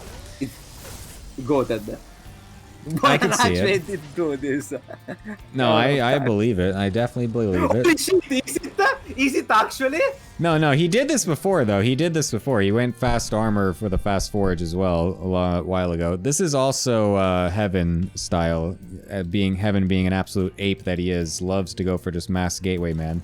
So this is definitely a bit of Heaven coaching coming in here with this PVT from this series and the last time he played. Holy fuck, that would have been so based. Yeah, the Twilight Council is a little bit late, but that's okay. Well, Bonan plays it as an all-in. I'm assuming that what Evan is talking about is more of a standard game style, no? Or is that too big? Yeah, no, Takua did not all in with it last time. He did take a third base and then go for some more stuff. But he's getting a lot more extra gateways this time. Perhaps he is doing an all-in variant this time. I mean, 4 gateways in total. This is pretty early for that many, I would say. Are we sure this is not what I'm talking about? This looks an awful lot. I mean, it could be. He could be switching it up a little bit and going for the all-in variant. It's possible. But the probe coming to the third base makes me think that's gonna still be a third. Yeah. I was just checking, I was like, I don't know how Haven plays this. I genuinely don't know if he goes Blink or Charge as well. I think he does also go Blink. I can't remember exactly, but I mean, I'm pretty sure he just plays it totally normal. Blink. Yeah, I thought he went Blink first with that. No, I mean, like this build will eventually go into Blink as well. I guess. That's 4 gates. +2 armor. Is the +2 armor also a part of the Heaven build? I'm just asking, bro. Well, I mean, if you go for +1, you gotta go for the +2. It just makes sense. It's just the natural progression of things. Like, why would you rush +1 armor if you're not also gonna rush +2 armor? He's mining a lot of gas. Well, a lot. He's mining still from both gases. So this does seem to, at the very least, be something like Blink after. Yeah, Robo. Okay, I'm definitely not a super Apple in, but I feel like this still feels like at the very least a timing attack, you know? Or I don't fucking know. This is supremely weird. Okay, I'm gonna be straight. Come on, Jamie. Like, it is very strange. No, this is not normal. This is, I mean, you hit the nail as closely as it could. It's just that Takwa isn't an all-inner, so it's just not that exact version of it. But a Liberator does get in the main as well, which is actually going to be Takwa's worst nightmare because he's currently got only sentries as his anti-air, so he needs to be able to warp in some stalkers to kill this. He has the gas, luckily. He's got no minerals. The minerals are gonna come back. Also, this wall is insane. Like, he actually walled off so much of his base right here. So, like, the only way these probes can leave is through this little choke over here. Yeah, everything else on the left side is totally walled off. I feel like this is terrible if you're playing against Terra, no? You lose everything without being able to even easily walk, I guess. No, yeah, this is not good. It's not getting a second upgrade, so maybe Immortal Charger with +2 as the comp or something like that. Yeah, I don't know. It's not getting extra gases or blink. I should be talking about Revo too, but Revo is playing some more or less normal. I'm just fascinated by this. Heaven, where the fuck is Heaven? Heaven, you need to get, like, is this how it's supposed to go? And it's just, we're just uncultured DT shine. Oh, oh my god. I love it. I love Pool 4, dude.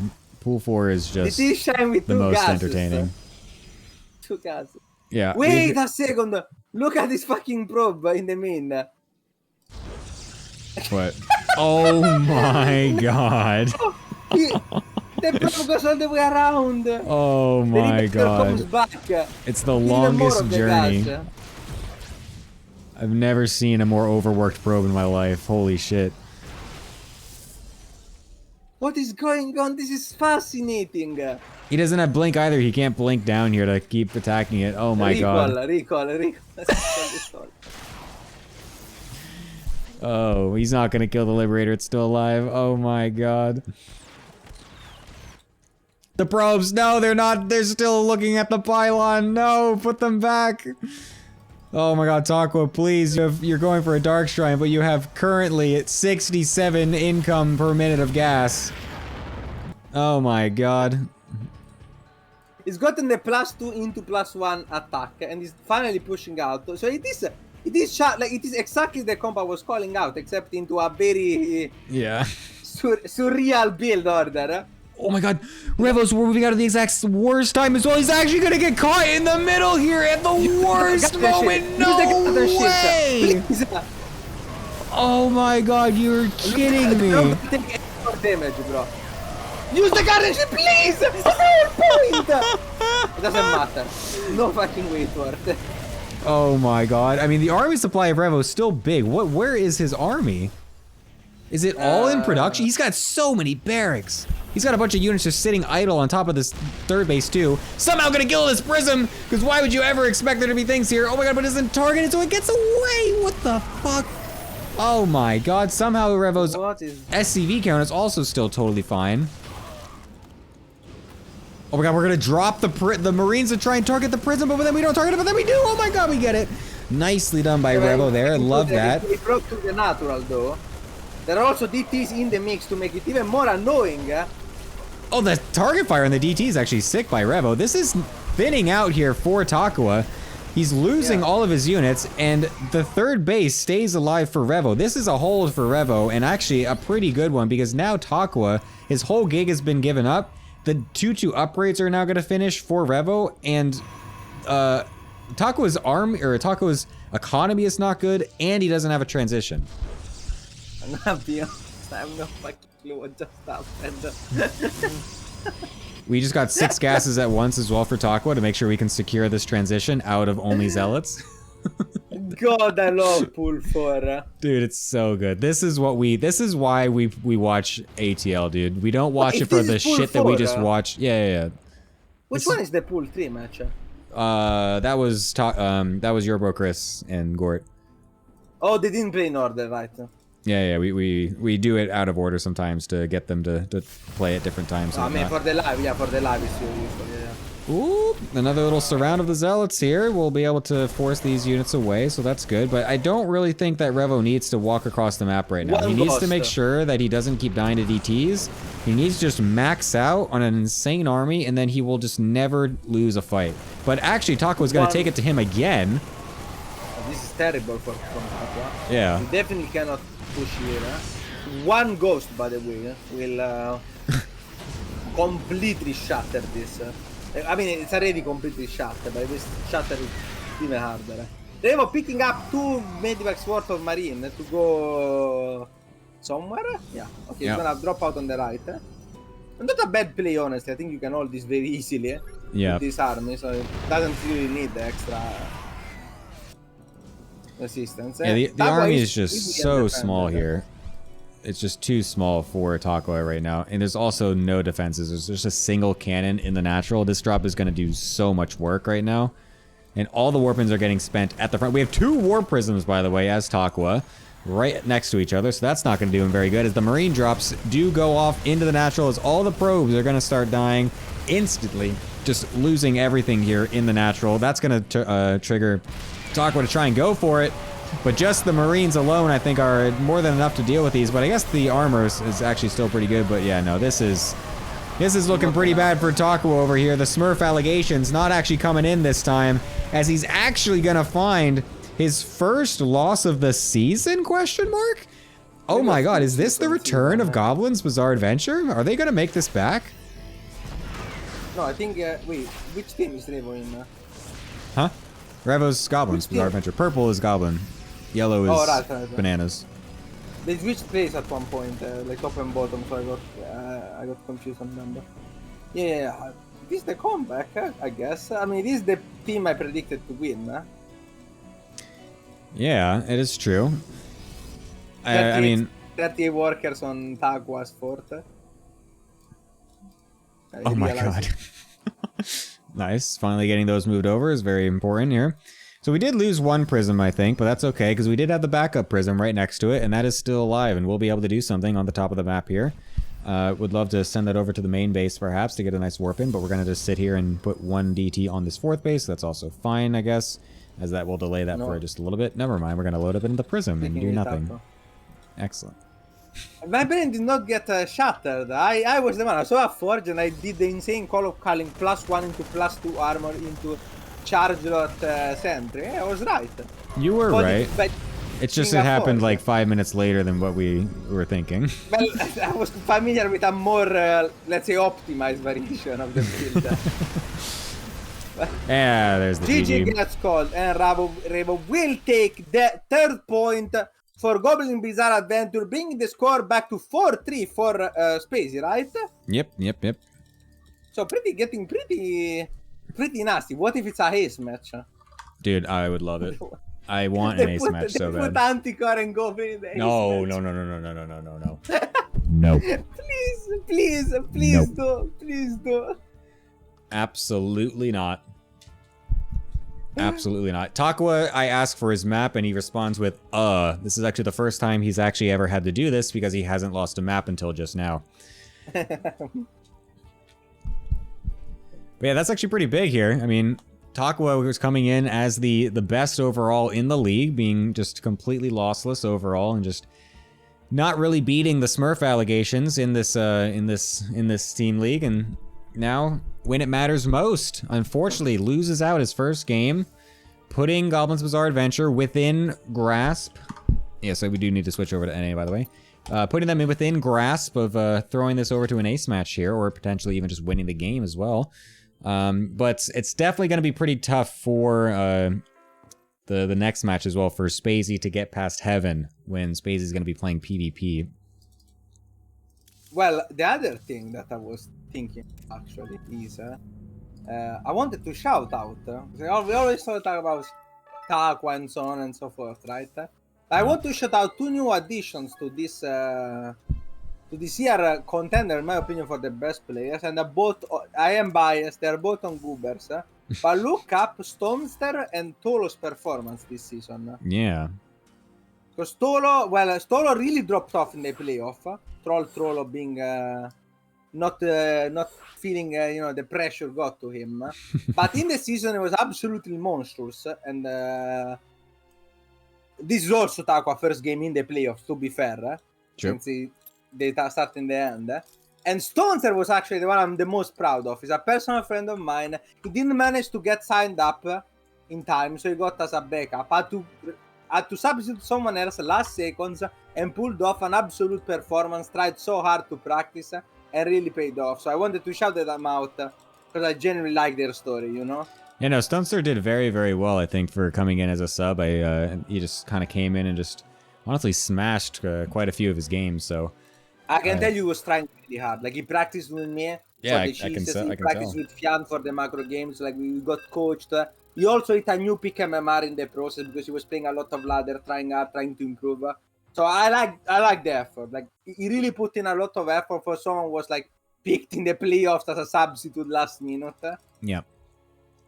Yeah, I do love to see that type of maybe not appreciate. I appreciate the devotion, I should say, to actually trying his hardest in what is in general just kind of a fun little team league, but it is still a team league with a lot of stuff on the line here. So, in case anyone doesn't know, money this time. What's that? There's quite a bit of money. Gemini said that whoever wins, I get half of the price. That's not correct, but there is $1,200 on the line for the players, not the casters. $1,200 is the overall prize pool for this. So I can't even do the meme about being paid because this season I really didn't have any time to cast. I was very no, it was like actually very unfortunate. Yeah. A million things happening at the same time. It was not the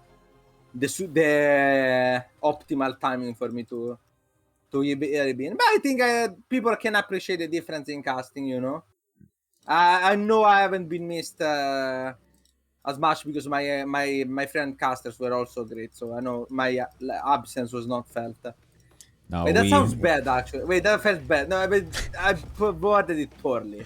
I meant to say yes. The other guys are also good. Yeah, no, I understood the vibe you were going for that one. That's fine.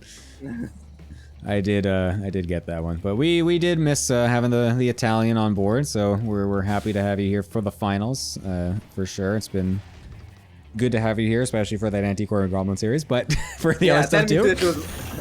Tell me the truth. When you saw the Anticore Goblin, you were like, holy fuck, am I glad I got Lorimbo for this one. No, 100%, absolutely. Anytime that there's any non-Protoss in a match, I'm just like, oh my god, why is Lorimbo not here? That's why I've been also happy that Dynecommon has been signing up a couple times too, because he's Zerg and can at least say some stuff about ZVT or ZVZ, so that's very nice as well. I try to be a bit more informative, you know. To be honest, I will say, nothing is happening, guys. By the way, before you say Caster's going on a rant again, nothing is happened. Calm down, chat. Chill. I will say though, Lorimbo blowing up on the most chilled chat we've had of all season. No one's talking at all. I'm not reading chat. Everyone died after the Goblin games. I wanted to say, in defense, not of Goblin, but at least very of Anticore. If nothing else, Anticore shows some interesting builds on there. That's true. Gave me the opportunity to talk about like the new meta, Serral playing Roaches, the ultra stuff is cool. I feel like that was cool, you know. It's like if this was also a 16 pull into Lingbane Hydra, I feel like that was gonna be. I was gonna be rough, bro. I was gonna be. Yeah, no. At least Anticore did try to come up with some different stuff to break the Goblin turtle, but just didn't work out for him. But yeah, at least it wasn't an exact replica. Last time, the Shade actually gets in here is very important. It's gonna scout out absolutely everything. Could even kill an SCV making the starport here, and it definitely will. Could even get out if we leave the depots down, which we apparently will. So wow, an excellent situation here for cancel the Takwa. Shade. No! No, I think did he cancel this shit? No, it's fine. It's fine. It's fine. You want to be able to save this thing no matter what. Getting like one extra SCV kill is not really that worth it. Having it out here to be able to scout more is more important. Well, he's gonna suicide it anyway. Okay. God damn it, Takwa! You were saying? God fuck. I mean, that only proves my point. Oh my goodness. Well, you couldn't have timed it better. yeah. Lorimbo sounds like he's constipated. Holy fuck, no, that's one thing I haven't heard. I can't believe you read that out loud. Yeah, I don't care. I want to know now. my God. I'm intrigued. How does a constipated man sound compared to me? Does he just sound like he's like just continually constipated? Is this just like a non-stop thing for him? Is that what you're trying to say, Flaky? Like, What's the tell? What is the tell sign of a constipated man from the voice? I need analysis on this. oh my God. Alright, Taco's going to be doing something normal this time. He's going for just a normal 2-base blink into Colossus and a 3rd base, so not going to go for his random, you know, +2 charge attack that unfortunately didn't find anything. Even though it did get the sickest surround ever on the army moving out, it just didn't have the backbone to continue on any further, so... He also got bone and seal of approval, which is the most important thing you can have. Oh, did he? Like, yeah, I mean, it's a Bonanville. Bonanville Would gave it, and I'm giving it in his stead. 3 props go down shambles. from a Liberator in the main. Revo's been playing this fairly standard, exactly as last game, and Taco has also been playing standard. I think this is 3-gate blink. Never mind, it's 4-gate blink with a 3rd? Yeah. I think well, I guess the 4th gate is just a little strange, to be honest. I think that's just, maybe he's not...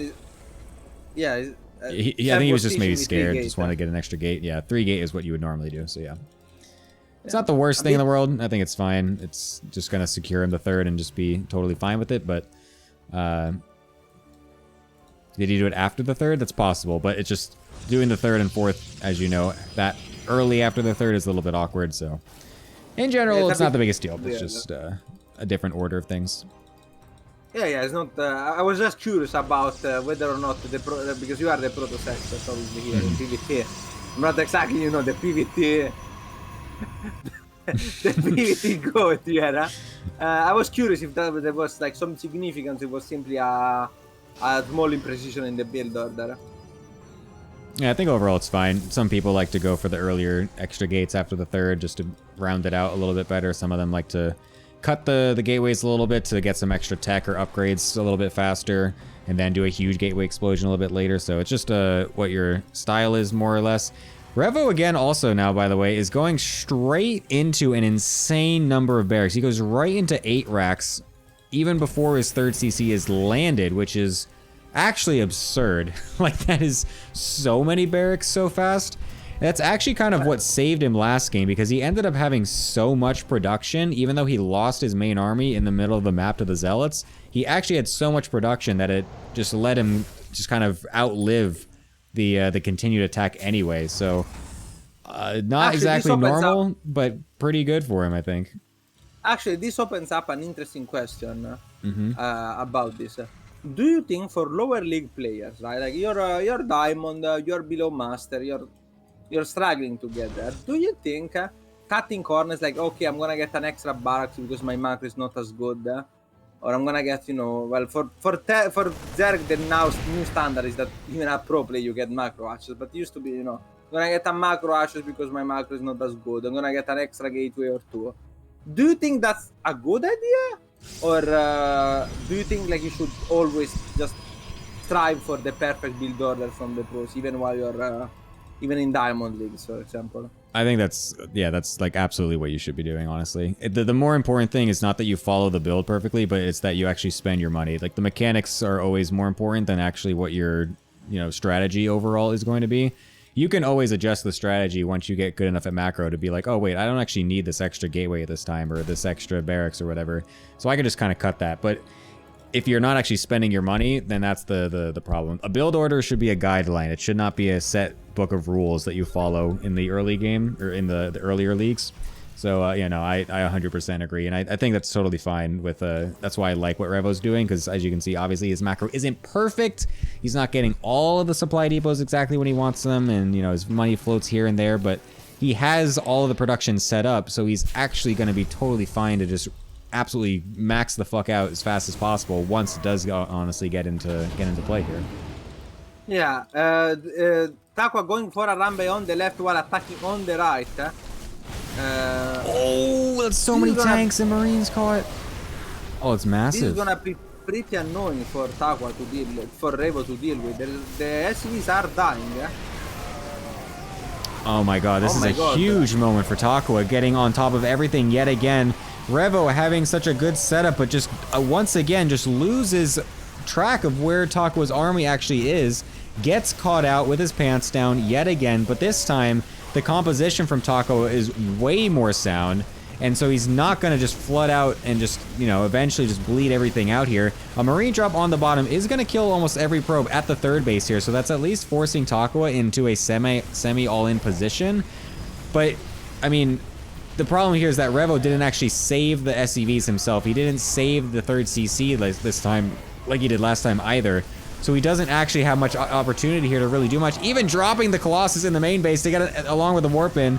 Takwa kind of styling a little bit in the second game as he has resurged back to his Smurfkua levels and will be able to get that game, even getting the GG in before he leaves. Oh man, this is now looking quite good yet again for the Bananas.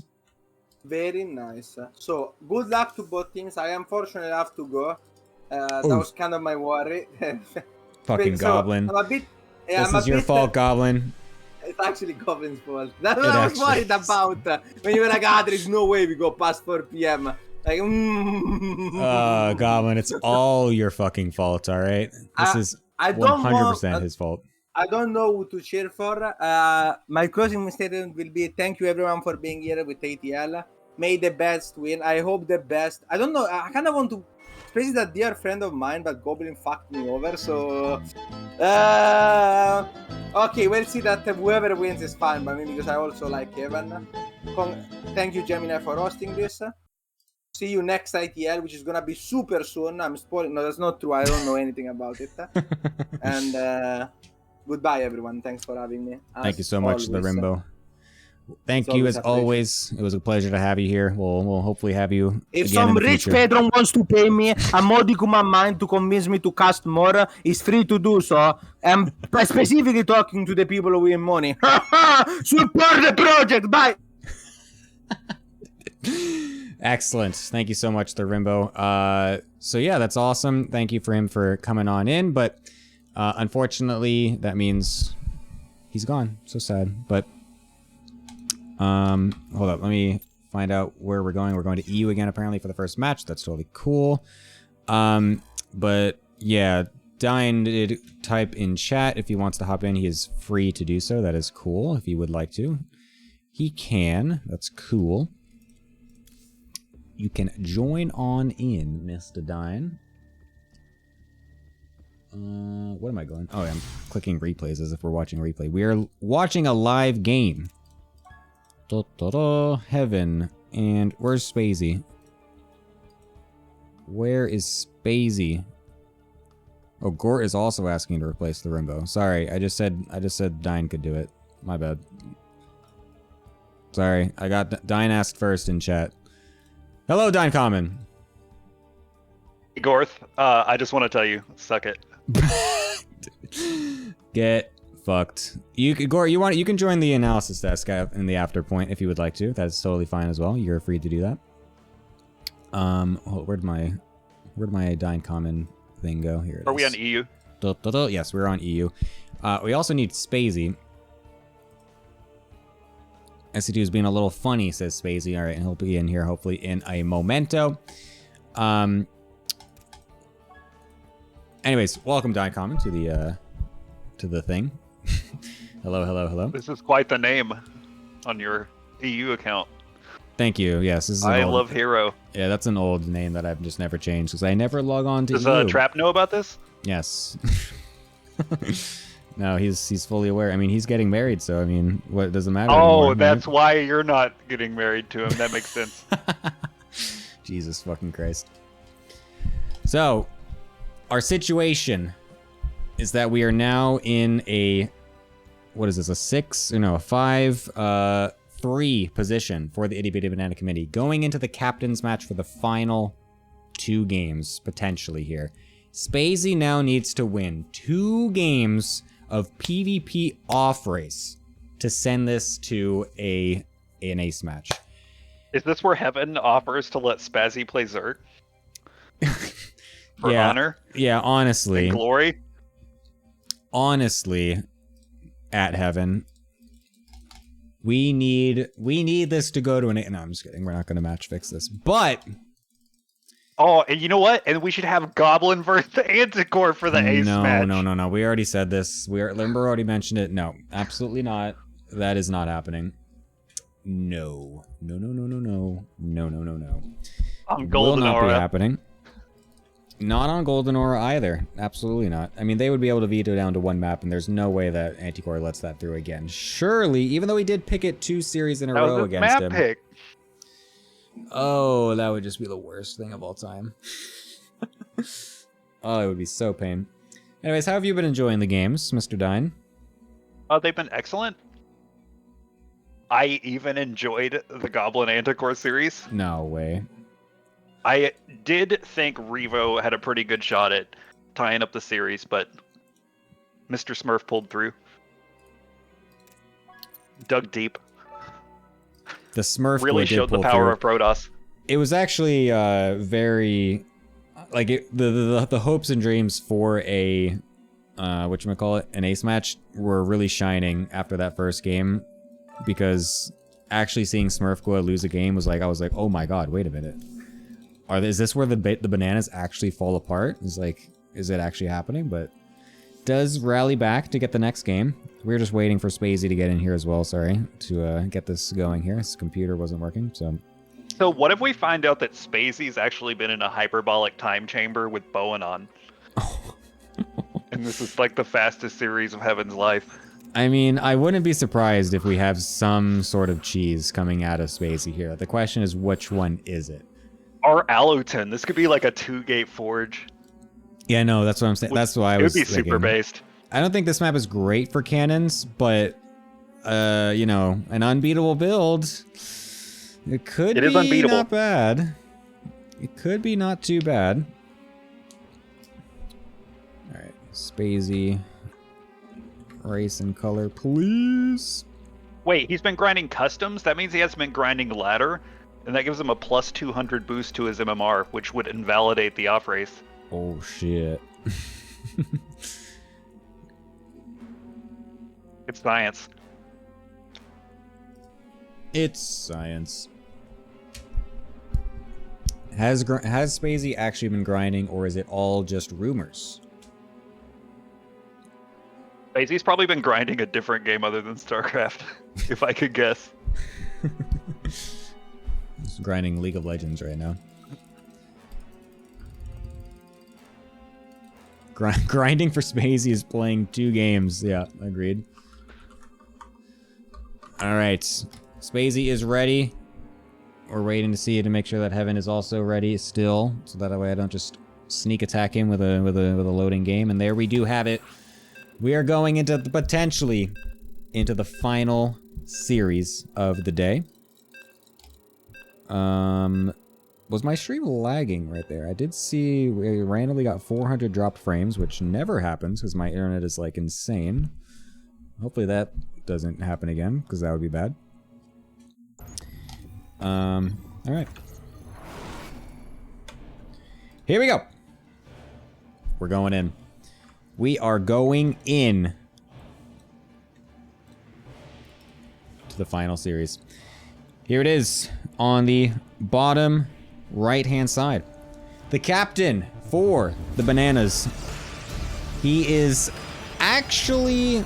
He actually took one game off of his opponent's main race 2 weeks ago when they played in the Deciders match, but now the MMRs have changed. And technically, Spacey has to off-race Protoss. It is Heaven.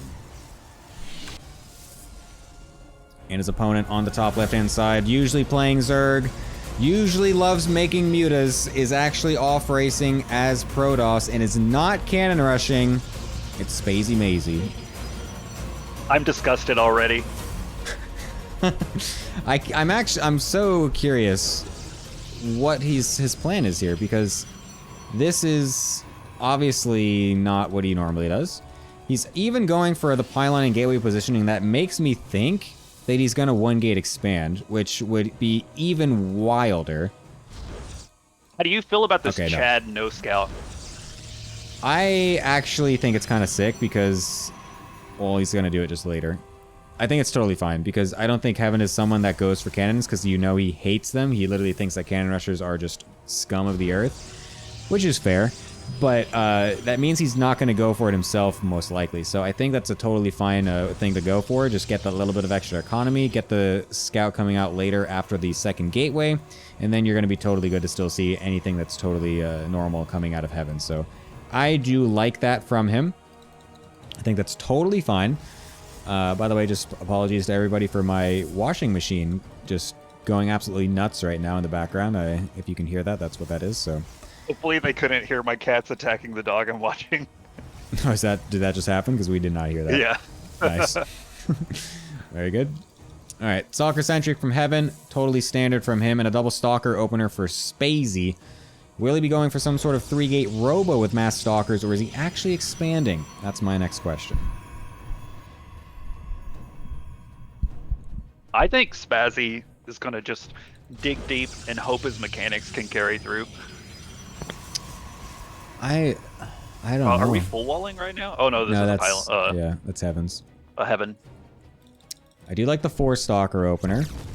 I do kind of like that out of Spacey. It's definitely going to put a little bit of pressure over onto Heaven over here. Heaven, by the way, not even really positioning with a probe down here to expand. I guess he's going to bring the one that's scouting over back here to get the Nexus down. So I thought for a second that Heaven was reading too much into the lack of expansion from Spacey. But I think it's just, yeah, just timed out to be like that. So that's totally fine. But there is no battery down here either. So once the 4-Stalkers get down, that's actually when it could get a little bit tricky, possibly. And we sniped the probe, which was very nice. Yeah, just gonna delay the battery just a little bit more here. So, like I said, once these 4-Stalkers are here, I mean, it's gonna be 2 more sentries coming out, so Heaven will be fine. But I think overall, like, the attempt here from Spacey was honestly not too bad here. It's gonna be a Twilight Council as well out of him, just a totally normal opener. I feel like the battery in the main is just kind of an autopilot move, and because I don't think Heaven actually likes going Oracles ever. So, I don't think he actually really needs to think about that too much, so I don't really mind that he went for it anyways, but I feel like considering he is off-racing, he really does need just he just needs every possible advantage that he can get, you know?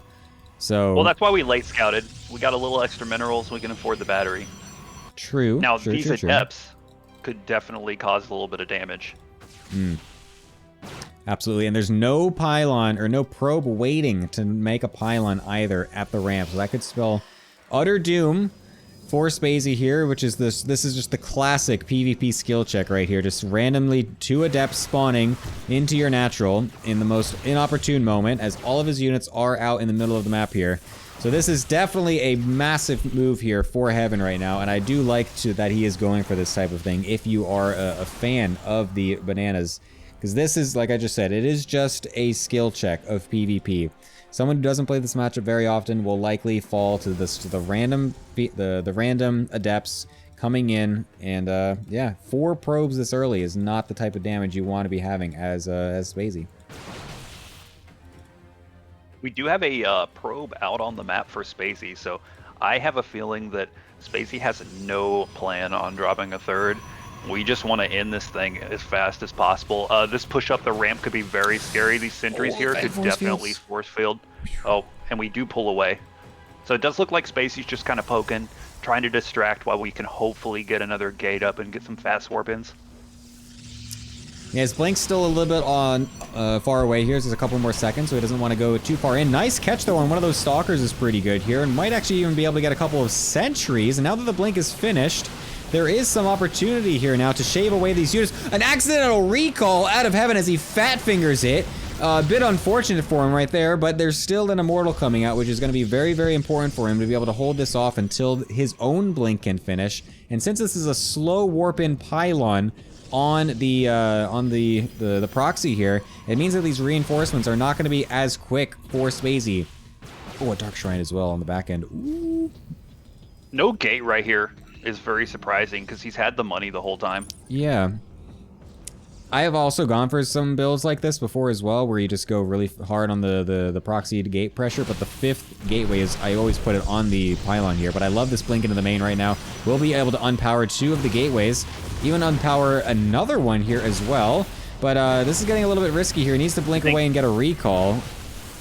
Blink into the corner and recall out is the play, but he's actually staying, trying to get more probes, but he's losing to the immortals. He's actually going to try to stay in and go to the natural even, but oh, he's losing so many stalkers for this play. I don't know if this is even worth it.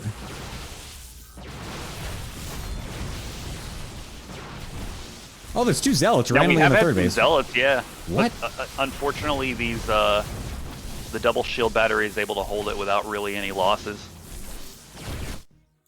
The observer is also just randomly in the bottom left-hand side of the map. Hold up. Hold up. With the amount of chaos that those blink stalkers just put in, do the DTs actually get in and get enough damage is the question. Do we have any warp in? No, we do not. Why did the Protoss... A nice snipe on that hallucination. That's actually massive, because that could have actually scouted the Dark Shrine. DT's warping in now as well here from Spacey. We need to draw this army far away, and that's exactly what we're doing right now. We're baiting the army across the map right here, but unfortunately, losing this many units means that Heaven can just go for a counterattack right now and just say, fuck it, let's just lose all of our probes. And that looks like to be what he's going to be doing. We have no prism on the other side of the map, and so if he gets there without a prism and we get another warp in of DTs, it's over. Oh my god, he's going to depower the robo. There's only 1 observer on the map right now, and he's just going to hope that that can do enough. But I don't like that he's really necessarily targeting the robo this entire time as well, because that is baiting... That is putting too much onus on Heaven to just not have an observer somewhere, which he does. Where is it? There's... Oh, he blinks in! Oh, Heaven, he's going to lose his... Oh, wait, no, sorry, that was the opposite. I thought that was Spacey YOLO blinking in to snipe the observer. I'm sorry, that was so funny. Okay, anyways. These DTs are still doing a lot of damage, actually.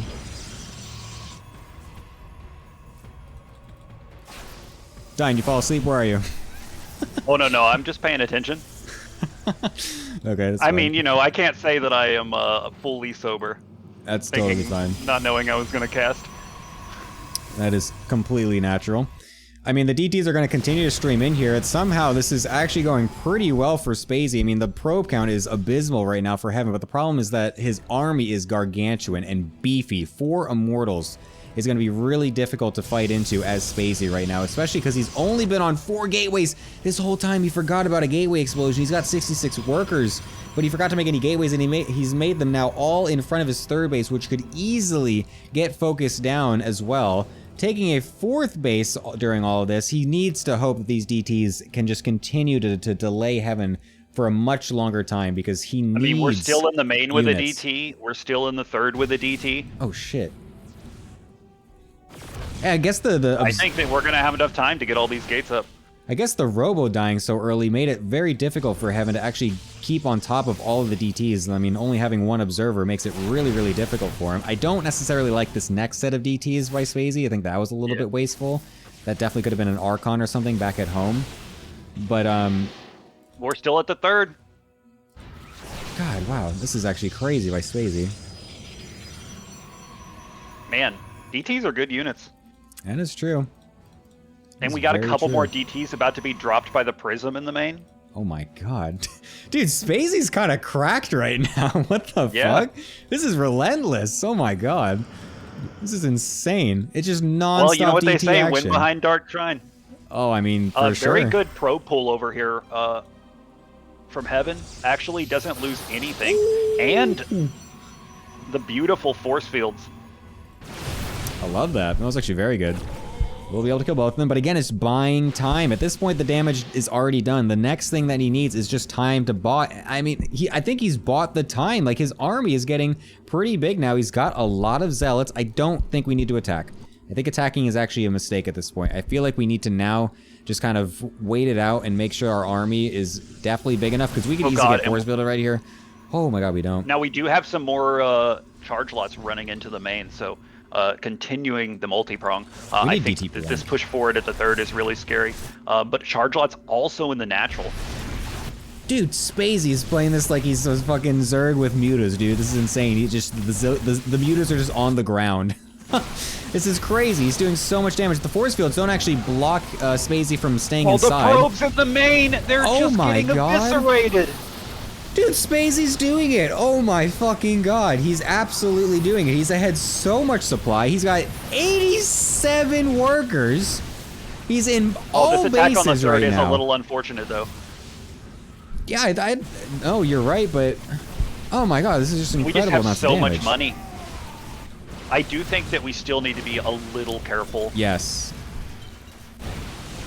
Yeah, the supplies are very deceiving right now, because so much of it is the probe count. We at this point really need to just kind of sit and make sure we actually have an army, because we are not doing any damage to Heaven's real army. We did kill an immortal, which is nice, but we absolutely need to guarantee that we, once this fight happens, can take it convincingly. I think he should be able to realize. And we're about to lose a bunch of DTs as well.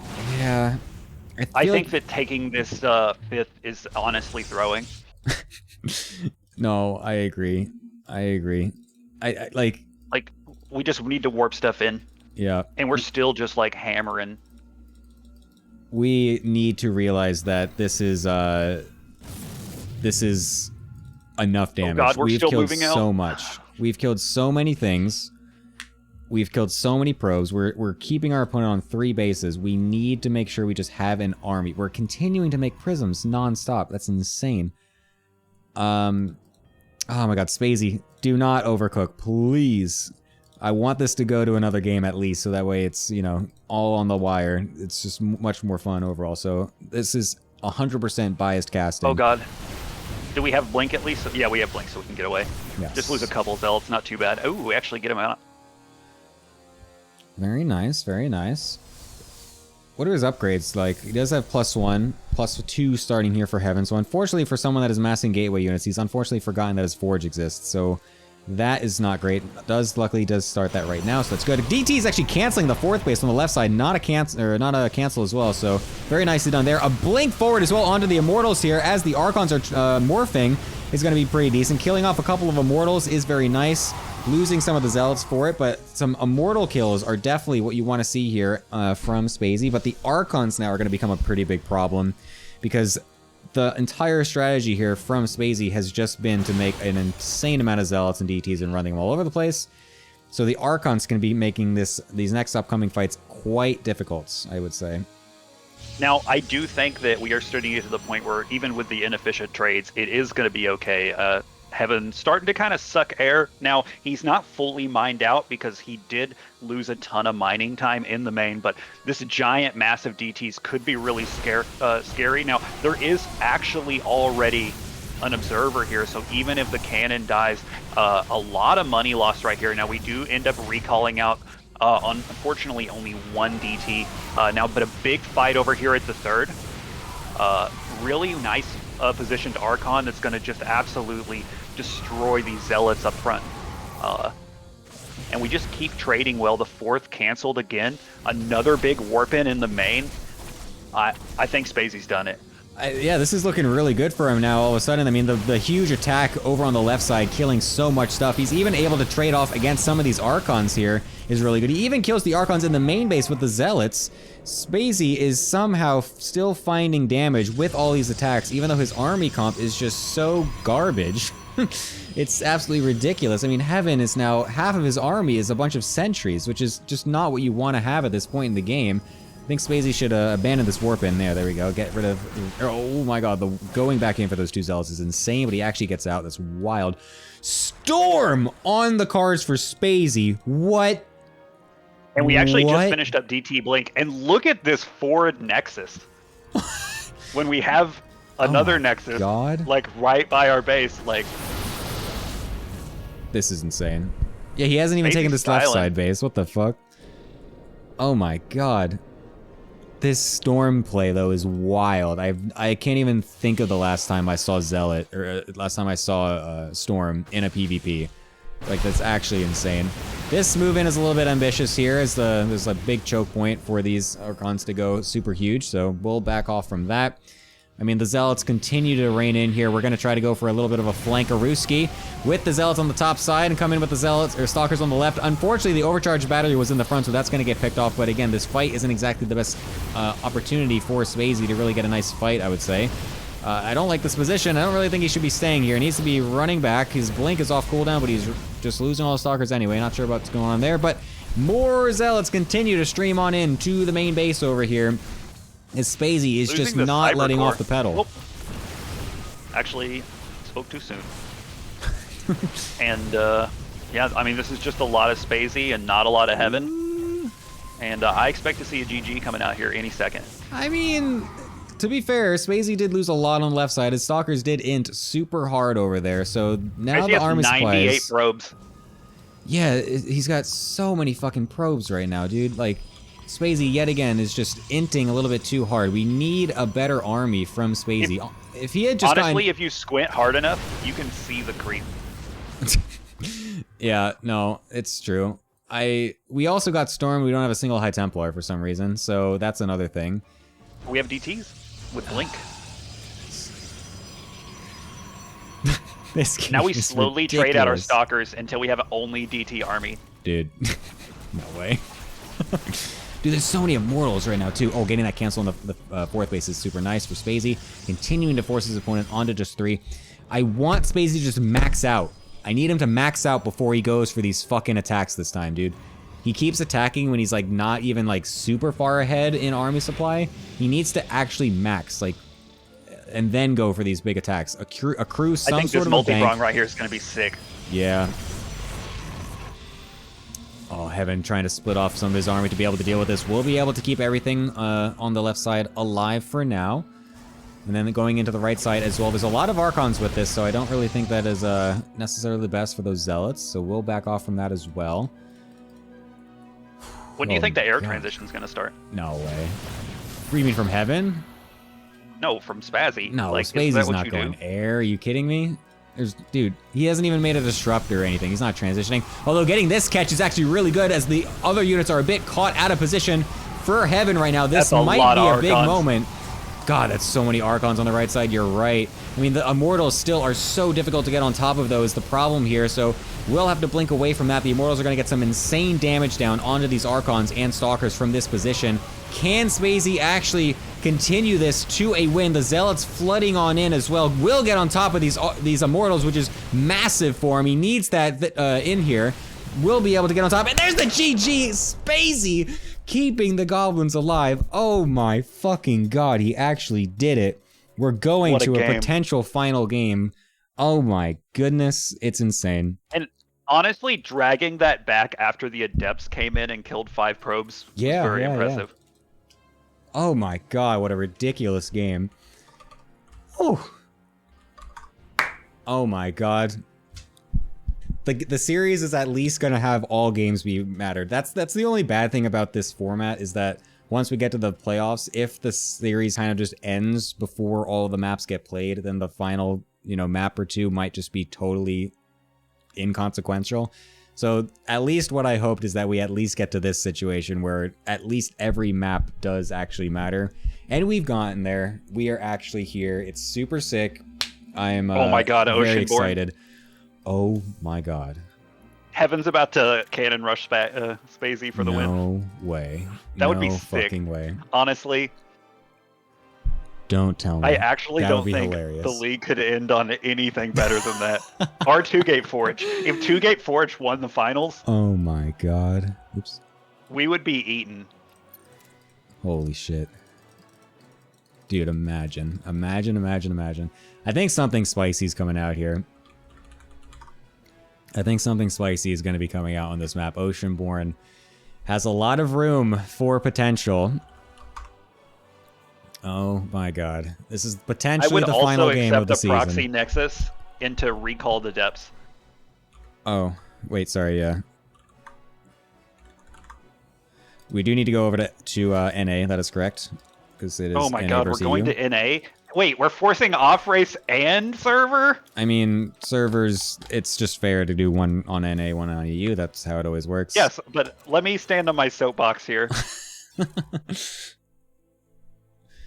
Yeah, it's totally, that's what happens. That's what we gotta do. I guess it's fair for me to have good ping for casting. Yeah, that's correct. Ta-da! Stop bullying Heaven for following the rules. I'm not bullying. Dine is the one bullying. I think we've all established that objectively I'm a bad person. So you'll have to forgive me. Spacey. Where have you gone? Spacey Meiji has disappeared. Now we are NA. We can use Spacey's NA MMR. Hell yeah. It's so funny.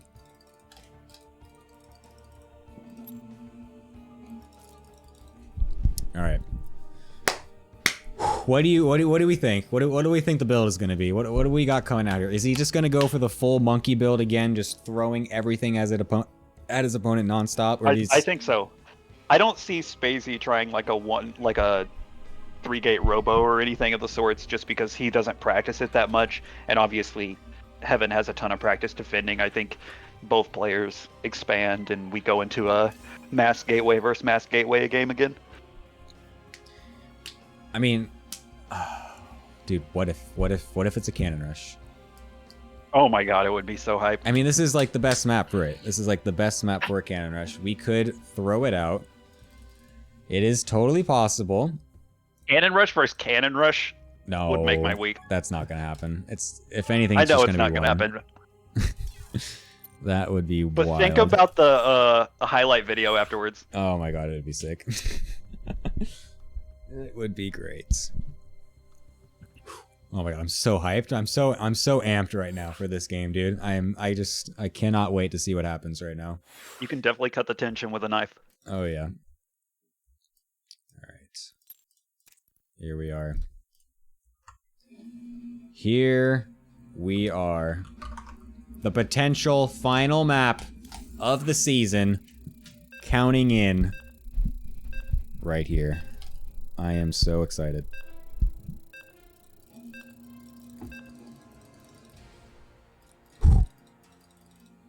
Alright. Let's do it. Everything is on the line. There's $1,200 even this time, which is usually not the case for something like this. Oh my god. Do we get one more win from Spacey to force this into an ace match? Or does it all end here with the bananas? Only time will tell. Nine Common, would you love to introduce our wonderful players? I would love to. In the bottom right, the yellow Protoss. A man fighting for his Liquipedia spot so hard, he even drank water this morning. It's gonna be heaven.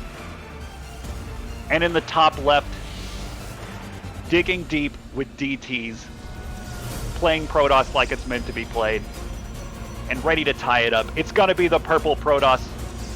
Spazzy Mazzy. Or Spazzy Mazy, I don't know. I'm probably pronouncing it wrong.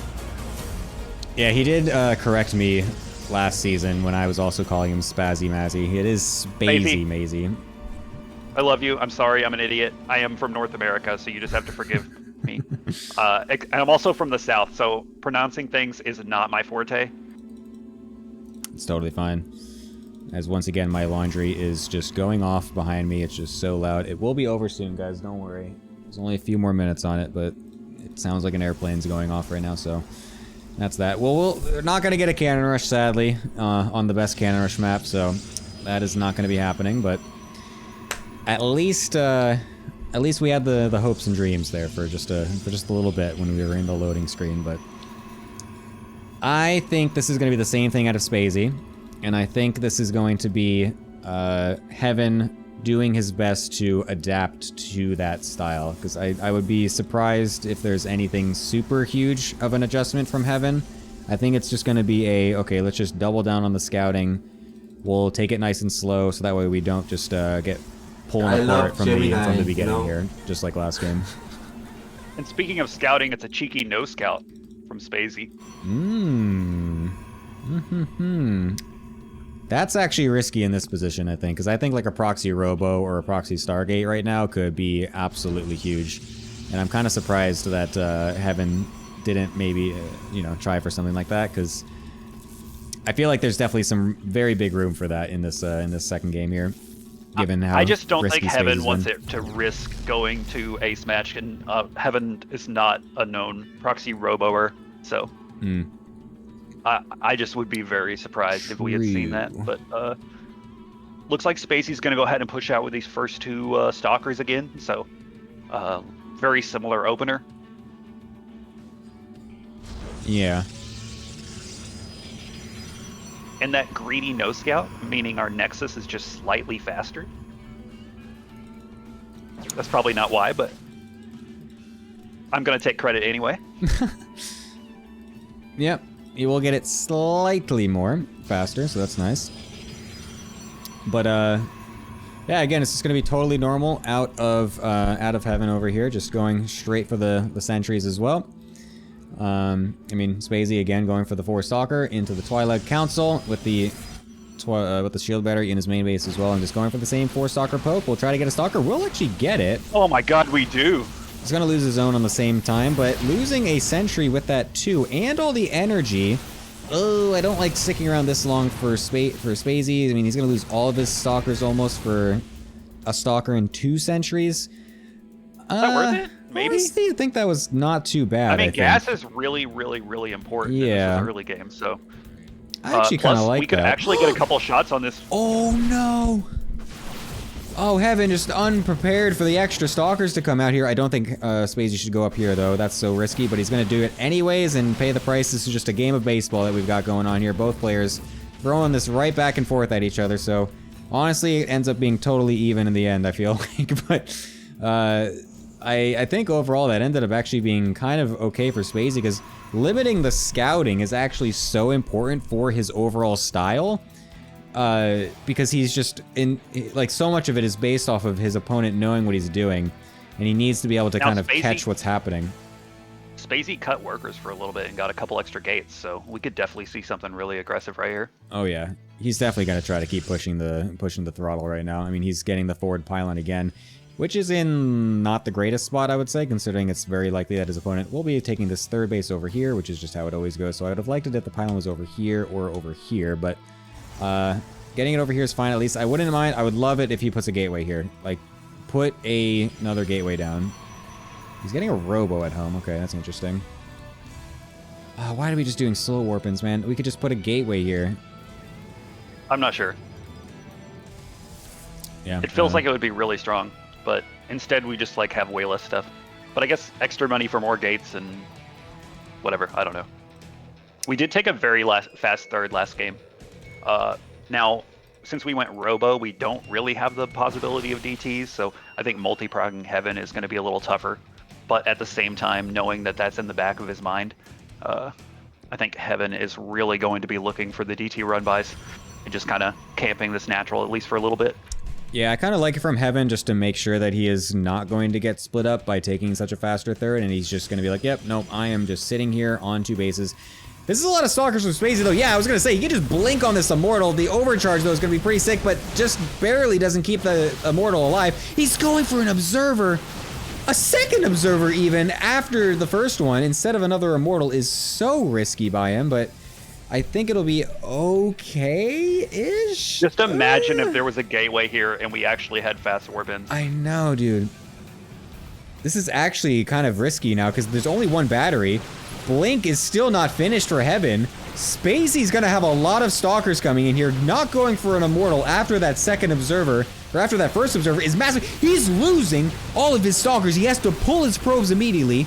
There's an Immortal about to pop out. A lot of these Stalkers are starting to get weakened alt right here, but the Immortal pops out in the middle of absolutely everything and gets targeted immediately. Oh my fucking Holy shit, god. it died! Spacey is potentially doing this, getting a potential 2-0 to throw his team into the ace match right here. So many Stalkers are low for Heaven. This is insane.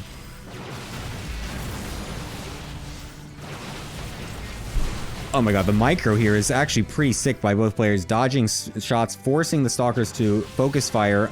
Off on the other side, another Immortal pops, which is going to be super sick for Heaven right now. Spacey does take a third base, so he knows that he's going to be able to continue going on into this game. Oh my god, We also this is equaled so up the close. workers with the worker pool, which was really nice. And Heaven has a worker advantage and everything, but he's got 26 probes on these natural minerals, which is definitely not very efficient mining. So Spacey's placed himself in an absolute crazy position right here, and we could even snipe off a couple more stuff. Very nice blink away from Heaven to save the Stalker. We're still just slow warping in up here. Oh my fucking god, dude. Imagine Someone if should he... like DM Spacey and like explain how slow and fast warp-ins work. Dude, imagine if he just had a 5th gateway proxy here. I think he wins the game. I actually think he just wins the game because he has 1 more extra Stalker coming out. He obviously had the XX minerals because he was able to expand, and all the Stalkers come in even faster as well. I think Spacey just wins the game with a proxied 5th gateway right there. Absolutely ridiculous, but insane, and still an insane game regardless.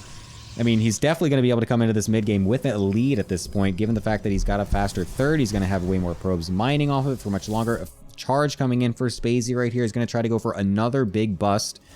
The Immortal count, dude, Heaven is so fucking scared of DTs, dude. Look at him. He's spamming cannons everywhere. He's getting his 3rd Observer, his 4th Observer. He has been gaslit to fuck from that first game right now.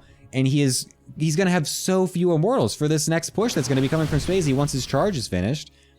Oh my god, this is crazy. I would say he's having a bedtime. That is potentially what he's saying, yeah. Having a bad time indeed. Oh my fucking god. The problem for Spacey, of course, is that he did forget his Forge, so he's not going to have much of that going on. He is going to get the Dark Shrine anyways. That's very funny. Archon's I'm surprised we don't see out double too. Forge since we waited so long. Yeah, I honestly would have And we liked so it. many bases.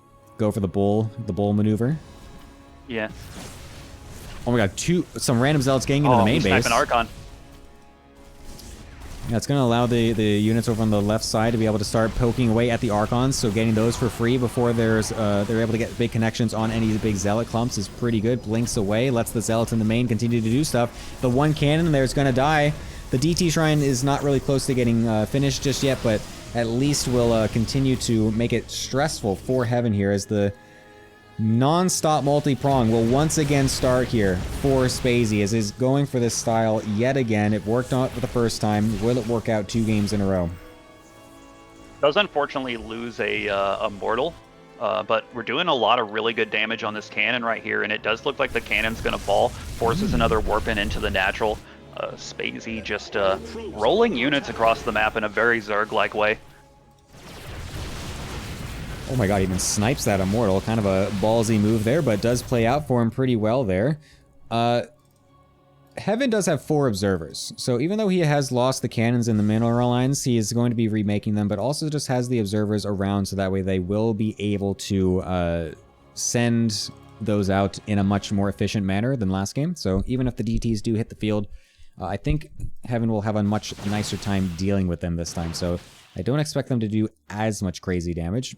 But Heaven is definitely looking better overall this game than he was last game. I think he's definitely, stabilized in a much better way this game compared to last. Even sniping this Prism yet again. The Prism, nice.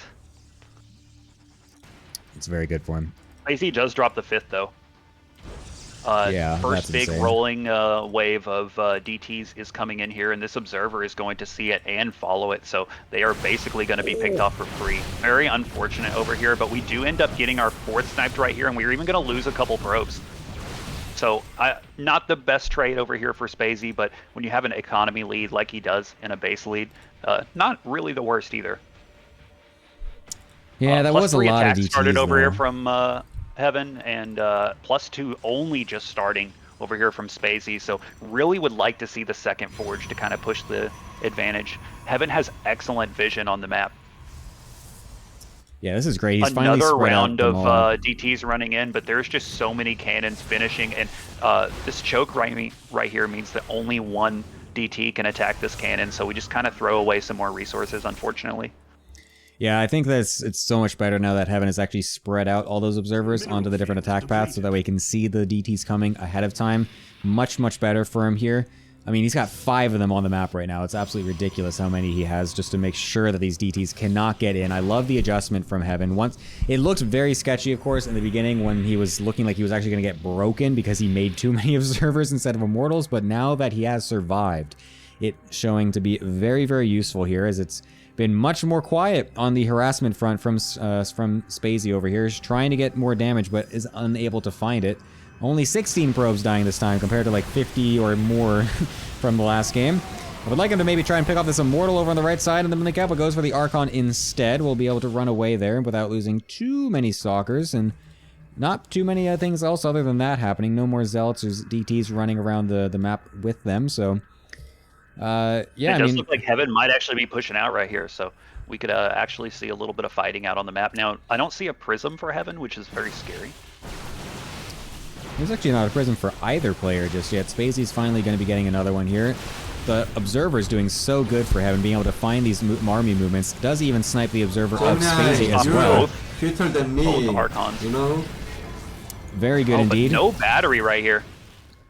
I think it's fine. I think the army sizes are too big here. Thank you, Cranky Ducklings, by the way, for the massive raid. Welcome, everybody, to potentially the final game of the ATL season. It's been in super close game as a big fight is starting to break out here with the armies. I mean, a huge concave for Spacey at the top of this ramp is actually not going well for Heaven right now, and a flank of Zealots also going to get a pretty decent engage. An Immortal getting stuck in the front here. This is looking actually very good for Spacey now. Hold up. A great fight coming out of absolutely nowhere. Oh my god.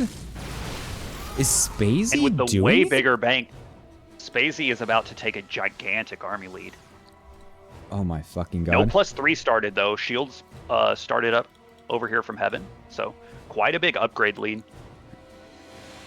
Yes, that is absolutely true. For anyone just joining again, this is the finals of the ATL Season 3. $1,200 are on the line. This is a massively important match. We have an off-racing captain's match with Spacey Mazy usually playing Zerg, but the MMR difference forcing him to play Protoss, and he's actually winning it out against the other team's captain right now. If Spacey can win this game, it will send them to an ace match, but if Heaven wins, it will lock them in as the whole winner of the entire season, but he's now on the ropes right now as his army supply is drastically being outnumbered here by Spacey, who's continuing to find ridiculous trades on the left-hand side of the map. He's got Archons, he's got Zealots, he's got a huge Stalker Ball, there's a lot of cannons and batteries, but the army differential just seems like it's actually so big right now, as he's getting a massive arc as well. Heaven is in absolute shambles, it looks like. Another Immortal will be coming in, though, so this is still looking okay for Heaven for just now. The Warp Prism is actually not even close. I don't even think there is one right now. The Zealots join the fray, and we're going to actually snipe this Immortal, too. Oh my god. The Zealots absolutely doing work on these Stalkers, and unfortunately Heaven's Archon does die before it's able to spawn, and we're now doing damage to the base and the economy while we still continue to take a good fight. I mean, this trade has become so close over this prolonged period of time because there's been no forward warp-in point for Spacey. He's just doing it from his base, but I think it's just barely enough as everything is starting to stream, and the next row of stalkers come across the map as well, and the Chi-Chi comes out. We're going to the ace! Oh my god, I can't even believe it. We actually have an ace match in the final series of All right, the Manticore season. Goblin, prepare yourself. No way, dude. No. No. Stop it. Don't ruin this amazing moment by giving us that, please. Okay. Yeah. Wow. All right. We have an ace match on our hands right now.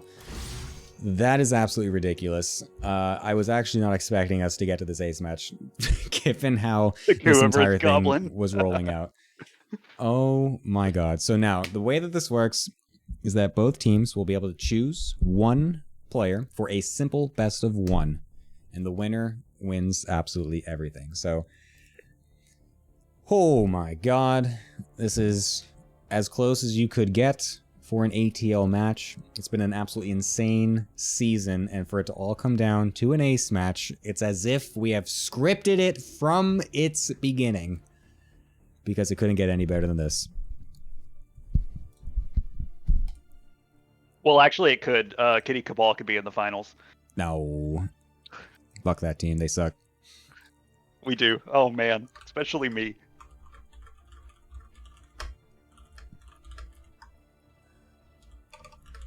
Okay. So are we doing like a full veto down to one map? Well, we have to find the players first. They're the team captains, and everybody's are obviously talking right now to figure out who will be actually chosen right now.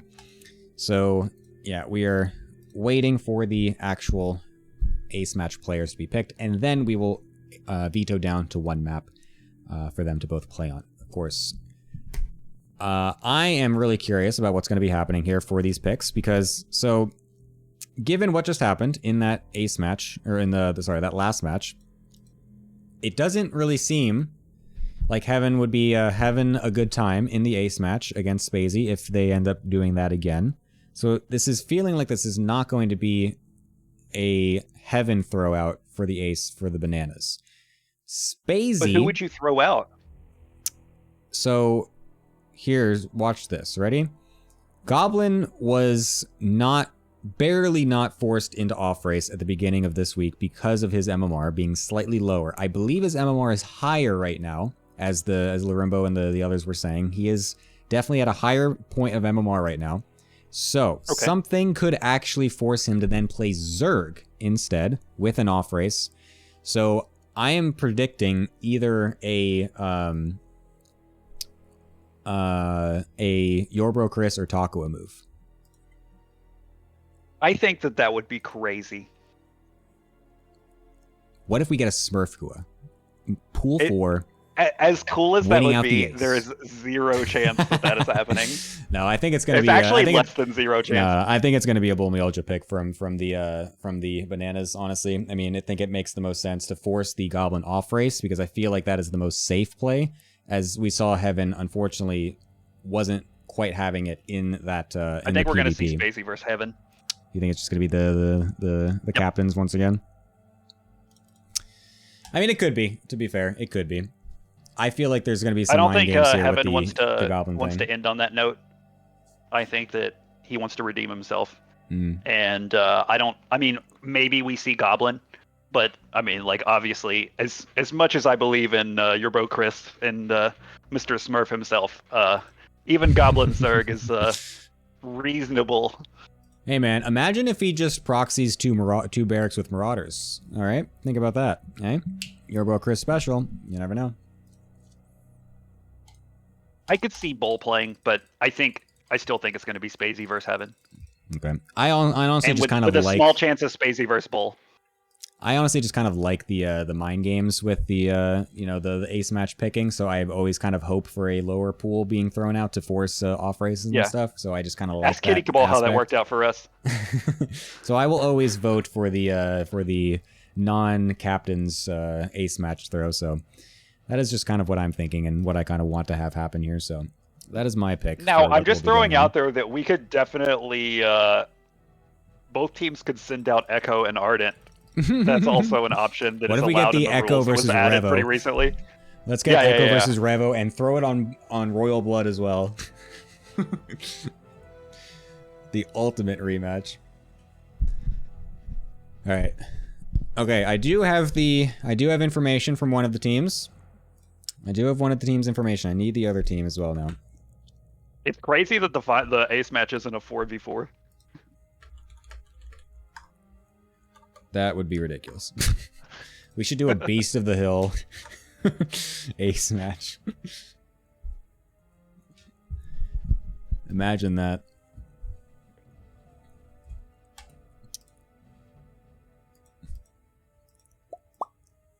Beast of the Hill. Where? Shut up, Zayed. It's not happening. It is not happening.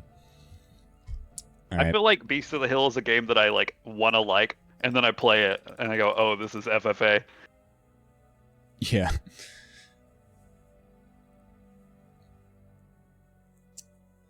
All right. All right, one of my cats has joined us for the cast. Oh my god. Excellent. Guys, are we ready? The ace match for the grand finals will be Bull Milja versus Jackie.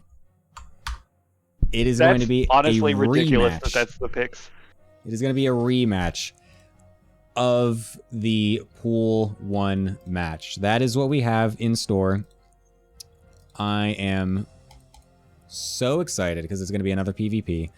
I think this is going to be very, very interesting. How is this Bull Mejia versus Jackie? Like, how is this the final? Oh my god. I just can't believe it. I'm still waiting for you to tell me you were joking. No, I'm not. That is what the ace match is going to be. That is what the ace match is. Hold up. I need to think. Who got to the? It was bananas that were on match point the whole time, right?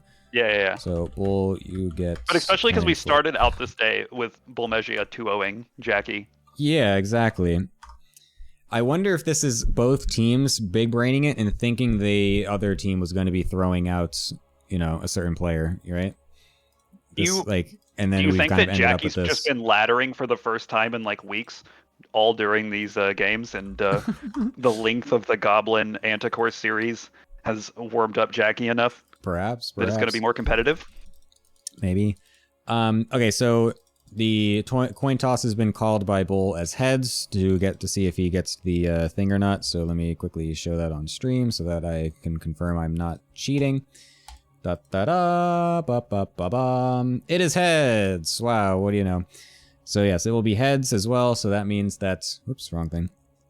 So that means the Bull gets the first map veto. It's not the biggest advantage, but Are we going to play EU, by the way? No, NA.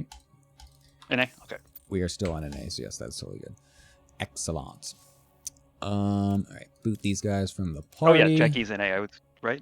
Well, he's in Southeast Singapore. Asia, so that's okay. better for NA than EU for sure. As an American, I don't actually know where any other countries are. So true. I haven't played the intro accidentally today. Oh my god, now I can That's pretty actually. So I did forget to do the player intros or the team intros because Larimba was here, and so we were just excited to get into the game. But now that we're going to the ace match, I can still do it, and it doesn't not make sense. So this is still fine. So yes, everything is. Are you gonna wait till the middle of the game to play the theme music? No, wait, what? No, fuck off. Oh, by the way, since we Yeah. are downtiming, this is a good time to announce that on the 7th will be the first day of my new show match series. True. I believe it's going to be at noon CST, but that's still tentative. What is your show match series about again? I'm going to do a couple best of threes every 2 weeks, and then I'm going to pay the winners money. Nice. How does one play in your little best of threes? I'm just going to invite people because, yeah. Nice. So it's like the offshoot of the big brain bouts here, right? Yeah. What's the name of it again? But, I think it's a fun name. It's Landlord Blood Money Battles. Come win the money that I earned dishonorably. All of the money that Diane has earned by evicting poor mothers, single mothers from their houses, is being now funneled back into where it matters, and that is the StarCraft community. So yes. You too can share into the oppression. A very good cause being done here. That's very nice. We do not know the new players yet. We will be announcing it next weekend when I decide on the players. Very nice. Obviously, I'm a very professional. All right, so apparently Jackie's dad is calling him, and because of that, Bullmilja is going to the bathroom. So we have a little bit of a burner here going into this ace match, where the hype gets to die down just a tiny bit here as we, get everything sorted here. But we will be getting into this ace match eventually, everybody. Do not worry. It will be happening. You do not want to miss it either. It is going to be super sick and super exciting. But, yes, we will have to be waiting on that. After the finals, of course, Bullmilja also will be coming on just independently anyways, because he also is doing an award where he is gifting $100 to the best player, like what do you even call it? It's like the best, almost not the most well-mannered player, but like the Community best Spirit Award. Yeah, it's called the Community Spirit Award. So it's like someone who like helped their team the most, like did a lot of prep or like coaching with them, or just was just kind of a good vibes person in the team and whatnot, and so each team was Well, I able gave to... a lot of gift subs in Gemini's channel. I'm just throwing that out there. That is correct. Do we get a best community sponsor award? Because Dying Common would probably win that one. He can win some of his money back that he donated to the prize pool. I want y'all to know that money came directly from the fact that one of the employees at my work stood up, screamed "fuck you" at us, and then walked out. And so I had to lease for a while because there was just no other employee. So you can thank him for that extra money. That's sick. That's very good information. Bull, you always got to tip your landlord. Haven't you seen the meme?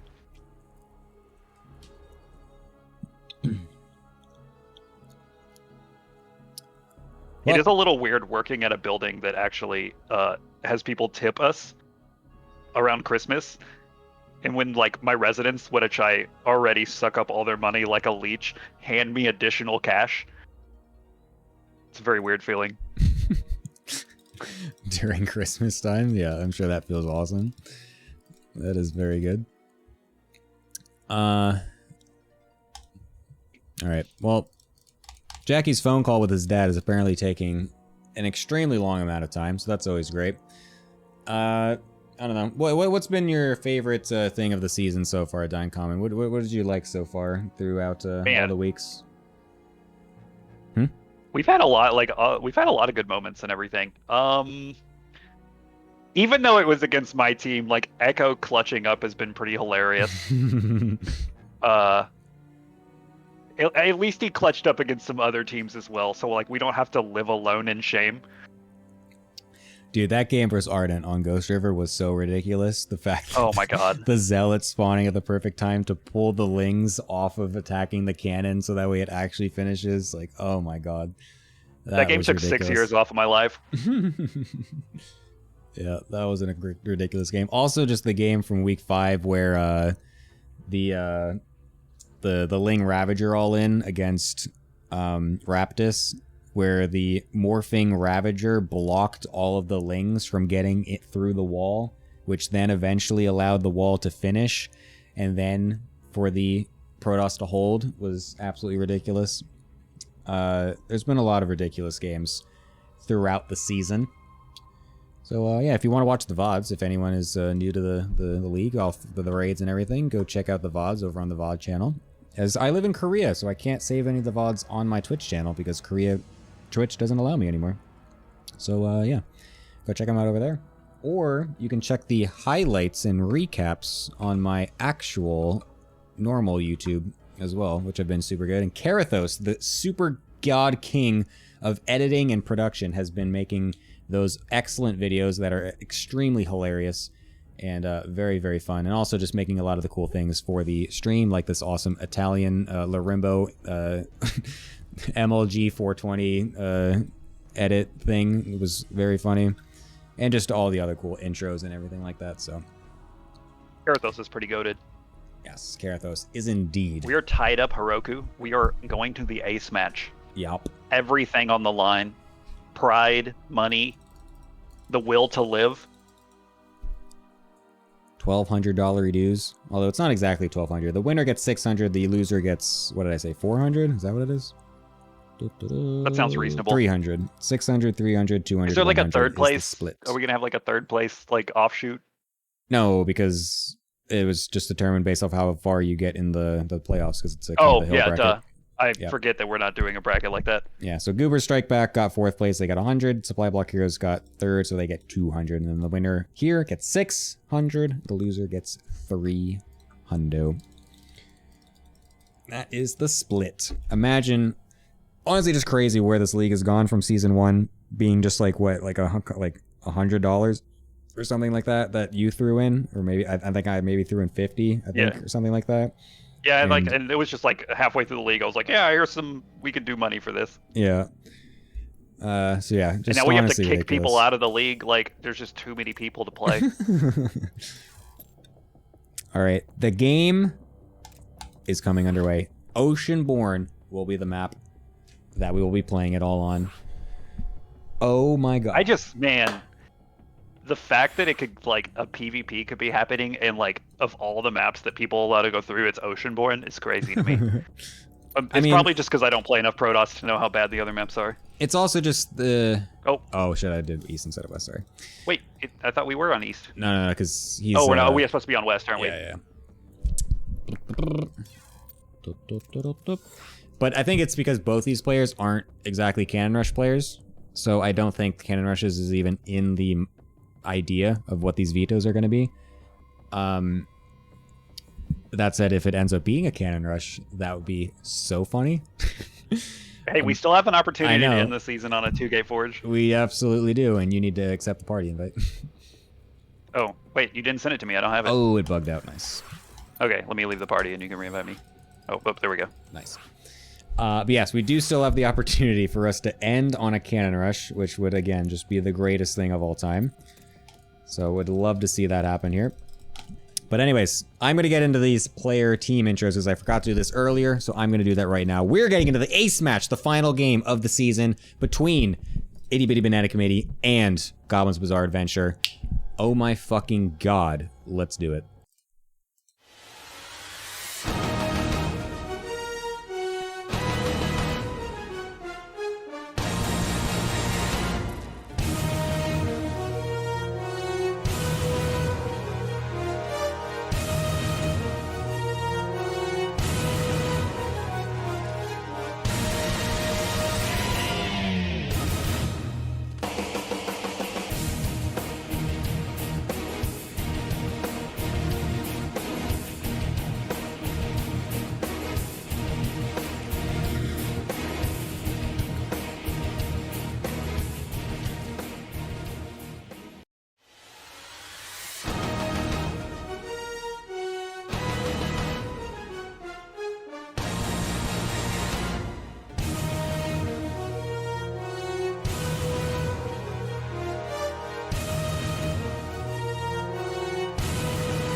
All right, here we are in the final game of the season. I cannot even believe this is where we are, but it is where we are. And so here we go into the finals, the final game with the player on the bottom right-hand side coming out in the ace for the Goblin's Bizarre Adventures. Unfortunately, lost his match against this player earlier on. Gonna try to redeem himself. It's Jackie. And on the top left-hand side, Coming out clutch in an ace match previously in the season already, is going to try to go for it yet again for the Itty Bitty and Banana Committee for all the marbles. It is Bull Milja.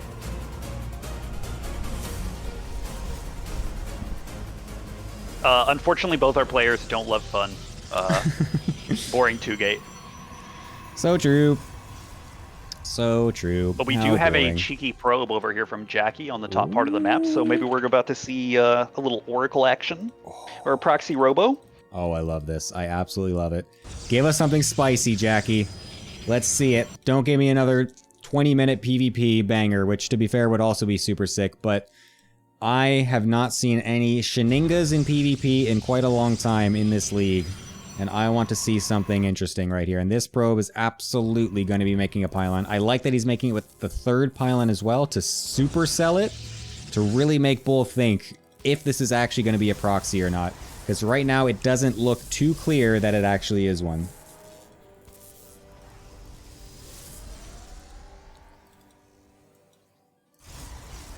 I am very interested to see what kind of tech this is, whether it's going to be a robo or a Stargate. But with the location, I'm kind of thinking it's a Stargate. And it could looks like be we're both, going honestly. Zealot, Stalker. The Zealot is a fake. He does that just to make it look okay. like he's making 2 units, but he's going to cancel it here eventually. Once the probe and the pylon are done. Yeah, he tries to sneak it out super quick. That looked very unnoticeable. So if you're looking as the player, as Bull, you're looking to see if that gateway actually finishes a unit or not.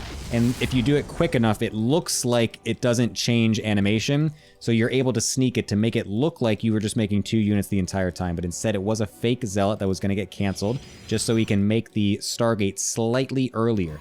And it seems like Bull is either sniffing it out or is just putting everything in place to make sure he doesn't die to anything whatsoever.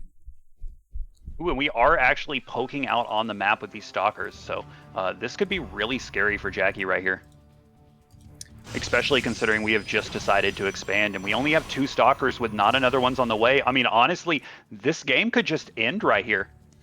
Yeah, I mean, it is very likely. This is the risk of going for this type of an opener, is that you are really low on the unit count. And given that Bull is someone that loves to go for these 4 stalker into potentially even 6 stalker openers, this is definitely a risky play to be throwing out here. And I mean, this looks like it's even going to just be a canceled Nexus, and the double stalker waiting in the mineral line with the battery as well. That's massive for him. Jackie's heart sinking out of his chest right now as he sees absolutely everything crumbling here, forced to cancel the Nexus, making a battery on the high ground when it's not even an all-in or anything close to it from Bull. It's simply 4 stalkers walked across the map to put pressure on, and this is looking very, very dire now for Jackie. He needs to get these 2 oracles together, and he needs to find some insane probe damage to potentially even this back up.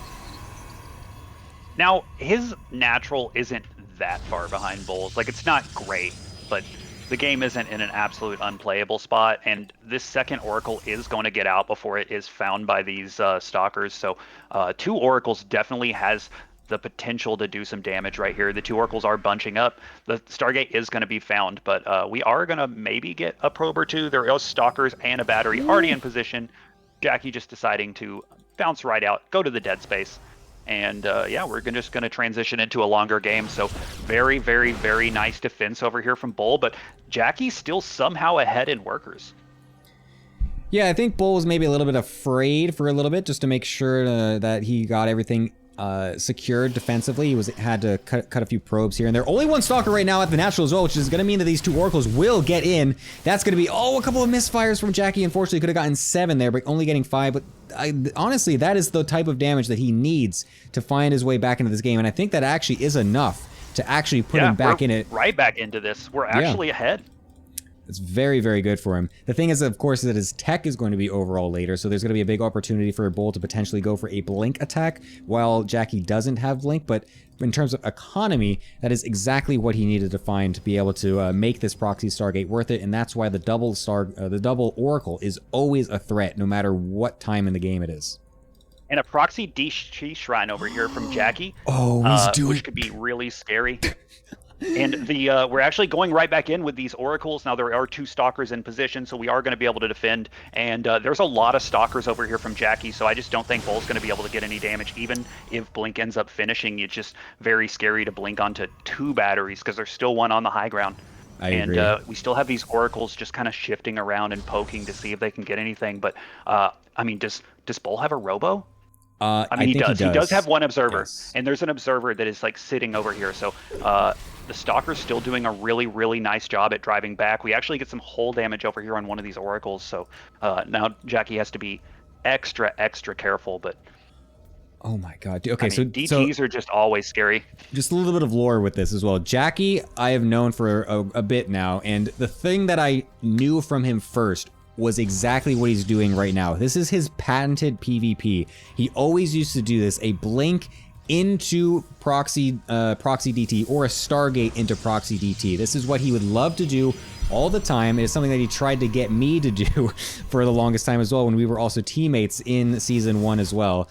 And so this is him going back to his bread and butter, a extremely tricky build that is not often played no matter where you are on the ladder, but somehow Bull is actually somewhat sniffing this out, has an observer patrolled exactly where the DTs are coming from, and one with his main army. That is huge for Bull, somehow What a play. finding every little advantage with every little trick that Jackie is trying to pull.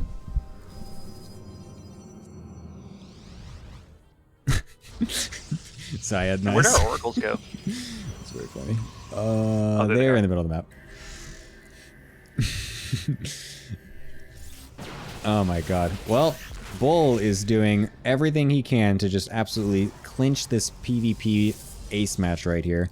His third base is also a little bit faster than Jackie's, but it's not going to be the biggest deal, as Jackie also does have the probe lead still, as Bull has unfortunately been cutting that just a bit. So that will kind of even things out overall for the economy. So not really the biggest deal, even though those 2 DTs didn't really end up doing anything. There's still DTs on the book, so there's still a potential for more to be done later on in the game. Those DTs never lose value. There's always a chance for more, so this is still looking okay for Jackie, assuming he doesn't just die to some massive blink-in, but the stasis wards back at home are definitely a good thing to help defend against that. Definitely, and we did get this proxy pylon cleared up, and the 4th is significantly faster, but it looks like we're going back into our double upgrades versus single upgrades, just like we expected from the first 2 games. Yeah, Bull just loves going for this stuff. He is always going for the 2 forges as the transition. I feel like everyone should know about this by now, so I feel like we need to be, oh man, I thought, oh, and we do get an oracle too, that was huge. Oh, and we didn't even get the revelation on the observer. We don't actually quite see where it is. We don't see it kind of bubbling up and down right there, so that's very unfortunate for Jackie. Would have loved to be able to kill that off here. I think he doesn't even still realize that it's sitting there, so... Oh, he uses it on those stalkers. Jackie, realized that you gotta... No. Oh, that's Now, we do have unfortunate a cheeky DT right here, but unfortunately there are no probes right here, but it is going to clear out the static defense, so not really the worst thing. Might even get a probe or 2. Nope, we're just going to run the DT away. Smart decision. Yes, I do like keeping it alive. It's definitely the priority here from Jackie to be able to keep as many things in the game as possible here. It's going to be a Templar Archives coming out for Bull as well, not going into his Fast Disruptor tech, which found him such success in the first series that they played initially today. So it will be a change up from him, where Jackie is still continuing on the Mass Gateway as well. So going into this late game, it's going to be a big play in the Gateway versus Gateway armies. And honestly, with Bull going for the double forge, I feel like that will overall favor him as this game goes longer. Definitely. I'm honestly surprised that Jackie's not making an adjustment with that, especially considering that we're playing Mass Gateway. I feel like he might be a little bit scared. I think because like all of his little tricks haven't exactly worked out exactly how he wants to. I think he's not entirely sure what the game state is right now. He doesn't feel like, oh, I need to, you know, I actually can fit in a second forge right here. Oh, I should be going, I can fit this fast disruptor tech in here or whatever. Because it's also pretty risky to go for fast disruptors, because you could just get absolutely overwhelmed as you're trying to go for the transition, which is why you don't always see them in professional PvP as well until very, very late, if at all. So that is still something that could be affecting Jackie right here in this game as well. So It will just be the gateway stuff for both players. And I mean, the vision from both players are actually pretty sick. They're both getting some good vision around the map with observers from Bull and just kind of random units from Jackie here. So, I mean, this is setting up to be a pretty ridiculous long PvP here. Which is good. I mean, you know, this is the finals. Like, oh yeah, no cheeky, just A move wins. Like, we're going into skill checks. This is for all the money. I want to know how nervous these players are right now, knowing that they are about to make ATL history, winning the biggest prize pool potentially with this map each would be a great honor. I mean, Jackie's actually going to be pulling the trigger first here, which is a little bit surprising. And honestly, this is a really big army from Jackie. Like, Bull has kind of blinked himself back, and his army is trapped. And I mean, I guess he does have these stalkers here, but we're going to trade really good with these units in the front, absolutely deleting the stalkers right here. And oh my god, Jackie the blink does forward. manage to get the prism away. But he doesn't kill it is the big thing. He suicided so many stalkers to actually get that, but doesn't actually get the kill, which means this 5th base is 100% dead. And that's a poor trade from Bull Milja on the actual attack here, losing so many of his stalkers to try and kill that, but unfortunately doesn't get it. That was also a huge timing, hitting just before 2-2. Jackie wasn't aware of it, but he actually hits at a very opportune timing for him as well. Those upgrades now coming into effect for Bull Milja will be very big for him in these upcoming fights. And Jackie doesn't quite feel confident enough to go into this 3rd base, seeing those cannons and batteries, waiting for more warp-ins, waiting for more units here to be able to set up the next attack. We do have some DTs attacking the expansion over here from Jackie, so getting some good damage, but this is a big blink forward over here from Jackie, and the Archon is end up doing a lot of damage over here. We have a nice little surround over here from Volmesia's Zealots, but the army supply for Jackie is just significantly bigger. However, these cannons and these DTs have been doing work. The DTs absolutely deleting Jackie's army. There's no observer, there's no vision. Oh my god, the hero DT is on the Warband, but the Oracle, still alive from before, is able to get the Revelation on top of them, be able to kill a few of them, but there's still so many more, and Jackie plummeting in supply all of a sudden into those massive DT warp-ins, his Observer getting F2'd into the army. Where is it? There it finally is. It was sitting in his natural that entire time. That's such a massive mistake from Jackie to not have any detection with that attack. Some DTs actually also of his own getting into the 4th base though of Bull Milja, as apparently his observers are somehow out of all position. They're all, oh my god, every single one of them. Can we get this disruptor? Oh, we do end up killing it. Okay, we did have one observer coming in over there, so all the other observers were just actually sat on the middle of the map, scouting for different attack paths and whatnot, but does end up clearing this out. But I mean, this is now a swing for Bull Milja, where at first it looked like he was actually about to lose the game, but now with the clutch DT warp-in on the defense, now has his opportunity to swing it with the disruptors as well coming out on his side. Could be very, very powerful. And he has a huge upgrade lead. We have another 2 upgrades almost about to finish, and we are already up 1. I think if we continue into the gateway versus gateway, like, we could be getting into a very scary moment over here for Jackie.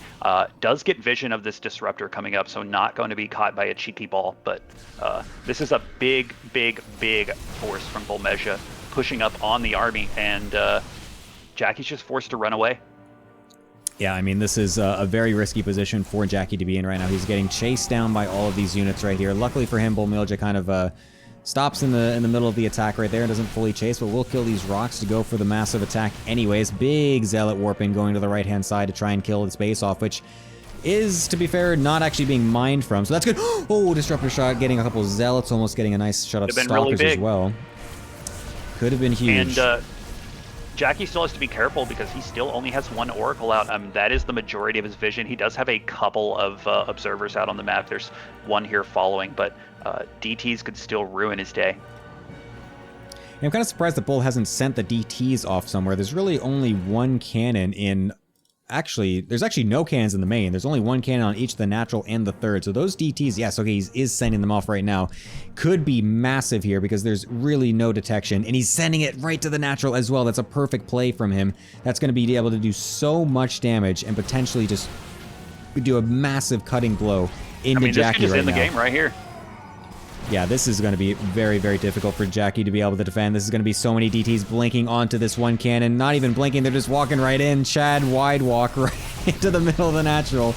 Absolutely eviscerating this mineral line. This is... Rest in peace, Jackie's economy. Oh my god. And unfortunately, this Robo is going to be depowered, so we are limited to 1 Oracle and 1 Observer, if I think right. How 2 many observers. 2 observers. But the natural is getting completely wiped. The Robotech is gone now, and now the observers are rolling into the main, and they are going to be depowering these gates, causing absolute havoc.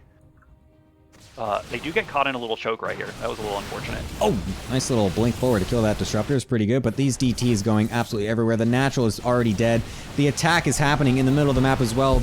Both players trying to blink back and forth to be able to get some sort of advantage, but Bull Mjolja coming out on top with that huge lead. He's up over double his army supply of the opponent right now, with units going on the right side and the left. DTs in the main, finally getting cleared up, but this army on the left-hand side is looking way too beefy for him. Bull Mjolja able to get the 2-0 from earlier in the series, getting thrown out into the ace match, and up an insane amount of supply again here in this third game between these two players, and it looks like we actually will be having our victor of the ATL season number 3, which is going to be Bull Mjolja and the Itty Bitty Banana Committee, as Jackie taps out, and that is it. Oh my fucking god, we did it. After so Absolutely much sick. time, they have finally done it. A massive move. It's actually crazy. They went lossless.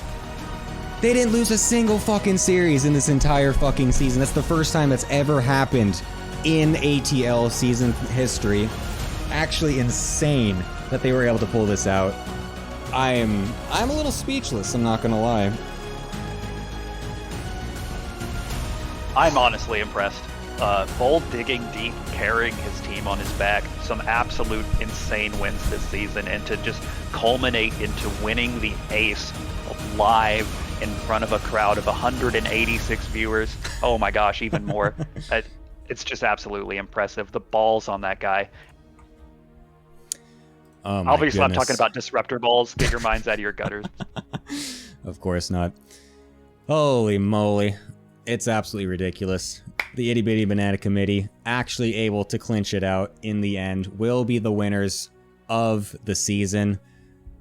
It's actually insane they did it without losing a whole series. That's actually so ridiculous. There's a couple pretty close ones in there. They did get stretched pretty thin, especially in this last series, but they bring it out. They will stomp their dominance over the entirety of the ATP community and will be the winner of this league and bring home $600 for all of them to split evenly or not between themselves. I don't know actually how they're going to do that, but that's, you know, totally up to them. Totally 80% ridiculous. for Bull. Yeah. I mean, to be fair, he kind of deserves it a little bit after that sick ace match performance. So very nicely done by them. This has just been a wonderful series to cast. Dine Common, thank you for joining me here as well on the caster desk after Lorimbo had to leave. But I mean, we're going to be heading over to the desk, which you are also technically a part of, so you were allowed to be there as well. I do think I'm gonna let Lorimbo close the season. Nice. We are 4.5 hours into this, and I am 8 minutes from my co-op BG3 campaign starting. So I do think that it's been an honor to be here. This is the best league in StarCraft, the best tournament, the most premier of premieres, and we finally have a Protoss champion. So congratulations, ATP. You guys did it. We have Throw it in Liquipedia. The most premier league, of course. Oh my god. All right. Thank you, Dine Common, for joining me here today. It's been an absolute pleasure, and we will see you in the future. Bye-bye. Yeah. See you in ATL Season 4. Oh my god, so true. All right, see you later. Let's go on over to the desk, which will be joined by a couple of people who are not at all even mentioned, actually, on this this thing, but that's because things have changed, but that's whatever. We have joining us, not Dine Common or Jackie, but it is actually Gordhauer coming on in here, and the winner who just fucking beat everybody is Bull Mjolja, and also joining just now is going to be the return of Lorimbo. Holy moly, welcome everybody. Congratulations, Bull Mjolja, on your incredible victory and an incredible ace match as well. What are your thoughts? Give me the classic interviewer question. What are you feeling right now? I am just so glad that I could be basking in this moment directly in front of the IBBC's biggest hater Larimbo, who predicted us to be the worst team in the league. And instead, we have gone undefeated. Oh my god. It feels good. And honestly, to get the 3-0 today, to put the team over the top, it couldn't be sweeter. It couldn't be sweeter. Well, Honestly. Yeah, Larimbo, it go is ahead. true. I was not a believer. The stats didn't look right to me. The picks didn't look right. I was not. I did not believe in the team. I had no faith, but you see, the faith struck back. Very well played, Bull. I was very impressed by your performance today. It feels good to get the 3-0 in a matchup that has long plagued me, Ped v Ped, and to do it for the boys, it feels good. This is, I said the thing I said in the Discord before I closed it out and hopped into the game was, win or lose, no matter what happens, I'm very proud of the team. Everyone was always very supportive. Win or lose, and I'm very happy that this is the team that I ended up with. So it was an excellent season. Excellent indeed. Gort, do you have anything you wish to ask or talk about or say coming on here to the desk? Well, I guess despite the kind of swingy scores where it starts with a 3-0 and then comes back to an even, there were kind of just a lot of games that were incredibly close and where the win or loss was decided by just one either really good micro moment or really bad missed micro moment. So overall, at many points, it could have gone either way. Yeah, so true. That So is true. Indeed true.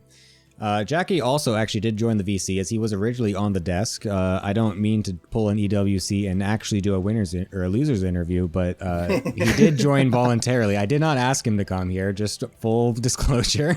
Well, I mean, that was technically not also a pretty. loser's interview, so... Oh, that's true. Yes, that's a good point. That was not pretty in EWC. Let me tell you, that was not. Yeah, well, whatever. Anyways, but yeah, Jackie, welcome over here as well. Nice try in the series. A bit unfortunate for you. I love that you did try to bring out the old faithful, though, the proxy Oracle into proxy DT. I called that out, and I was very hoping that it would do something, but The unfortunately it didn't. reliable. The old reliable didn't quite end up being too reliable today, though. But Perhaps if it was the Jackie from 1 year ago, it might have worked. maybe. Yeah, that's what I was saying, actually. I was very impressed because Jackie is cemented in my mind as the goated Jackie of Season 1, the unbeatable beast. So it was like, fuck, Jackie is a really good player, but Pool really pulled him off. Now, I have to ask you, Boldo, because this has plagued us. We had to watch 3 games of this shit. Does it actually change anything if you get plus armor, plus upgrades on the app?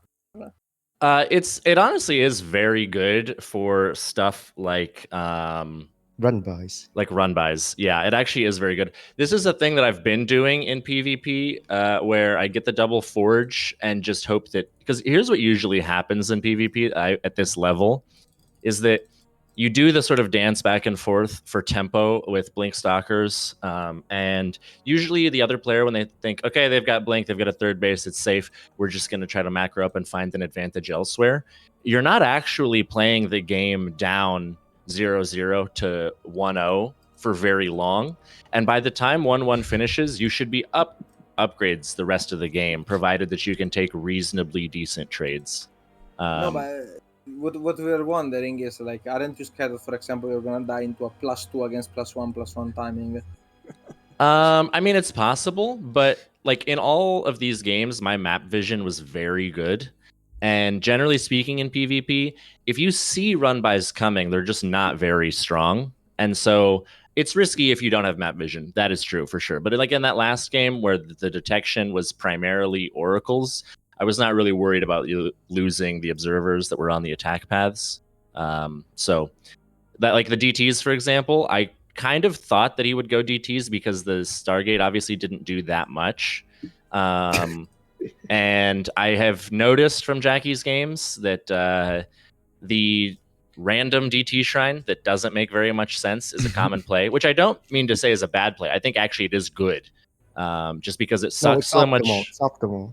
It's optimal. All right, we can say it's optimal. Yeah, Yeah. it's optimal.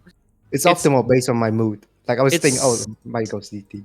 It's the Artosis move, right? Where it's like it's so bad that it becomes good again. And I mean that Yes. seriously. Like it is Yes. actually a good move because you're like, okay, if he goes DTs here, like he just has no tempo. Like surely he would not try that, but he would. So that's why I just had the Observer with the main army, Observer over the other run by path, and I just thought if I deflect the DTs, I can play the rest of the game ahead, which is more or less what happened. Yeah. Thank you for explaining this because we like if you watch the cast again, you can see that we were truly wondering how the upgrade works because it's not actually an explored area of PvP. Like I even asked Jamie, but it doesn't seem to be sure either. Yeah, no, if it changes interaction or something. it's very confusing, honestly. It's like such a hard thing to actually measure or even to theory craft or like whatever. Like it's such a rare thing that you actually have like shields coming into play as the upgrade advantage or whatever. So it's definitely a confusing thing. I mean, I think even pros don't actually know how exactly it works out. So it's very funny to think about, but Well, I mean- I'll be waiting for the professional Protoss versus Protoss meta to catch up to where I've been for years. Oh, so true, so true. All right, well, I am going to be kind of ending it off here soon. Bull, obviously, you do have to do your community thing again, whatever. I keep forgetting the name of whatever it's called. Community Spirit Award. Yes, you may go ahead and reveal your winner for it. All right. Well, first of all, I got a lot of nominations, so thank you to everyone who nominated their teammates. Some people put a little bit more effort into their applications than others. I won't say who, but I will just mention that Cobblestone nominated someone, so you can fill in the blanks there. I want to shout out 2 honorable mentions for this award, actually. The first being Fiant.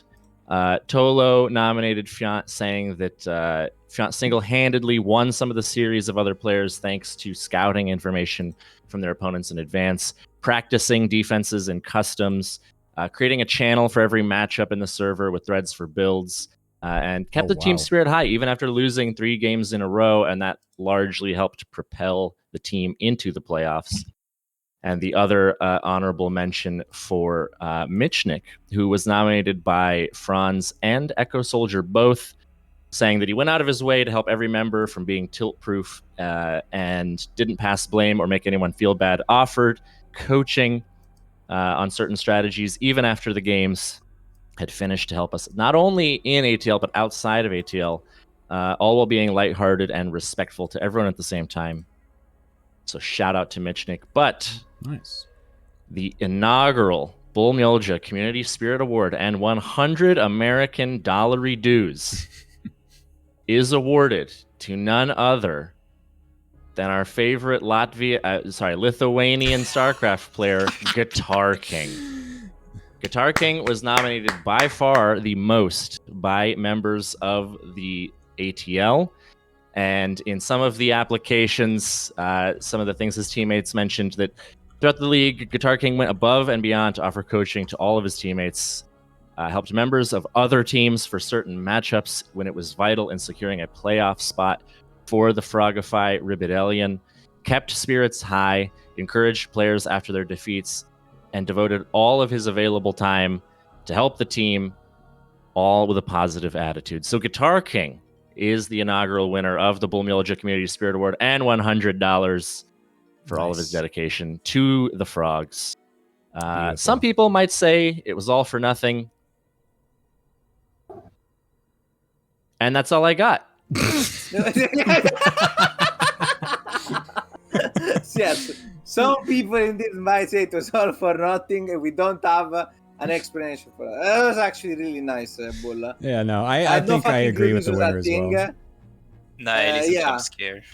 I also agree with the honorable mention because I happen to know for both players that is indeed the truth. I had the chance to witness for both Fiant and Mishnek the let's say amount of effort they put in to really try hard. So it was, I think it was a very solid list. Well done, Bull. Well done. Today truly is your best day. You are on fire today. So true, and not for nothing, but this does get, I believe, 3 different members of the IBBC Liquipedia pages. So we're fully Oh. cooking. Yeah. Oh, damn. we are That's the real fully prize cooking. here. That Yeah. is the real victory. Because of the requirements are now stricter, aren't they? Yes, Mhm. and not even because of the money. It's actually because this is now that StarCraft is fully dead. This is actually a premier tournament. True. You see, in fact, I'm glad to announce that we have secured the partnership of the Oil Princess in Arabia. Next season is gonna have $2 million. Well, I mean, this season And the losers already contribute. qualified people into EWC. As you saw, Lock So Lock true. and Magnath were in the free-for-all match at EWC, so we weren't lying about that. They actually did qualify in through the ATL. You guys thought we were joking. You thought that was just a funny thing to say on broadcast, but I told you, man, we are serious. This is a real league. We actually do these things. There were actually more ATL players in EWC than Americans. It really makes you think. That is true.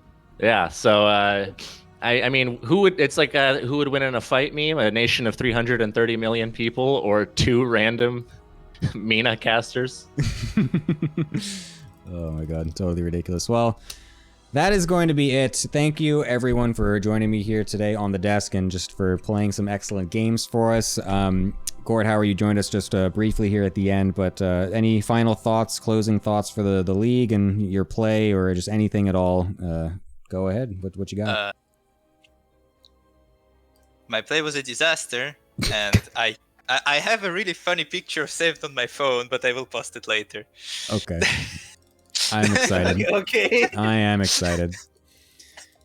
I love Gemini. Thank you everyone know? for participating in this season of ATL. It was nice seeing you. Remember, reach Patreon to finance the casters, and by the caster, I don't mean everyone else. I mean specifically me and no one else.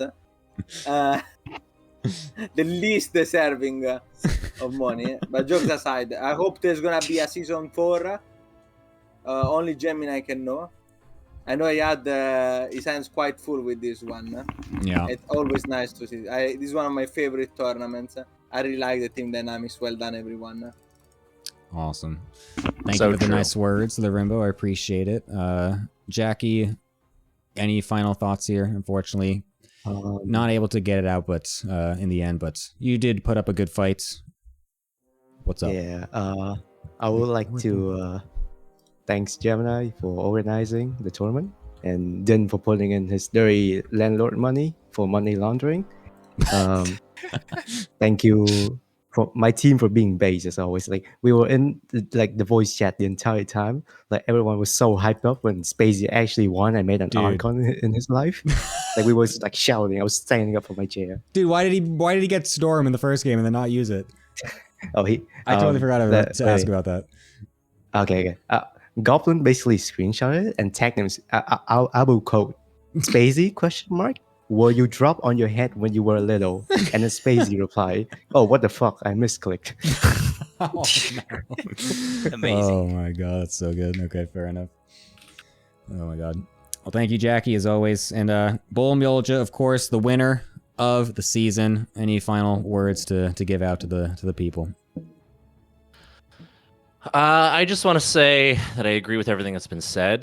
This is one of the best events in all of StarCraft. Obviously, everyone memes about it, being the most premier tournament, most prestigious, etc. And all of that is true. But it really is a very good event. I just think the best thing that could have happened, which is that my team wins, obviously. And the second best thing that happens is that no French players won. So when you think about it, even losing this, I think Goblin's Bizarre Adventure should feel good because they have not rewarded any French players with this defeat. God. So yeah, I'm very excited for ATL4. Goblin saying he doesn't feel good. Well, that makes me very happy, actually, because after watching all of the TVZs you played this season, I don't want you to feel good. I want you to feel very bad. No one wants Goblin to feel good anymore. Yeah, after no what one he's wants put us Goblin to feel through good. after this season. I Yeah. think even Goblin's teammates were watching that game going, it wouldn't be so bad if he lost. You know what? Maybe we are the baddies here. Yeah. But yeah, very excited for ATL4, the finals live from Riyadh, Saudi Arabia. I'm just very excited. We're going to fly on our sponsored Boeing jet, shout out Boeing, to Riyadh very shortly. Now that we have completed the merger with Soup, the remote broadcasts from Korea of the games in Saudi Arabia by Tasteless and State means that we will be having the most international StarCraft 2 competition of all time next season, That's and a correct. prize pool of approximately $34 quadrillion. Oh, yeah. We're also going to be having each week being played from a different country, by the way. We're going, the whole League of Legends Worlds idea, but actually for the entire season. So every week we'll be actually from a different country in a different giant stadium with other thousands and thousands of fucking people together. So I really hope you all are looking forward to that. Those will be announced soon, obviously, but I Yeah, it's gonna finally be found the picture. oh. Look and League discussion. What? No Gordon, this is- way. Gort, this is just the letters ATL. Well, yes, that is in fact the joke. But I mean, to be fair, yeah, that's pretty cool. Like that, we did find that out in the blue. This is Gemini's real business. Yeah, man, The conspiracy is revealed. very nice. You know what? I just found the that's a good idea for a logo. That actually looks pretty good. That looks pretty good. All right, we're going to get sued for copyright infringement by ATL Heavy Trucking next season. Oh my god. It's like Disney copywriting everything. All right. Well, that's going to be that. Thank you, everyone, for joining us today. Thank you, everybody, for watching. Congratulations to Bull Milja and your team for winning out in the season. And commiserations, of course, to Jackie and Gort for not quite doing it. But we appreciate you, and we like that you have come here for the losers interview, which is entirely voluntary, and I did not make you do this whatsoever. So, yeah. Very true. Excellent. All right. Well, thank you, guys, and I will be seeing you later. So, yeah. Bye-bye. See Thank later. you. Have a nice Peace. day. Have a nice one. Thank you, you too. Bye-bye.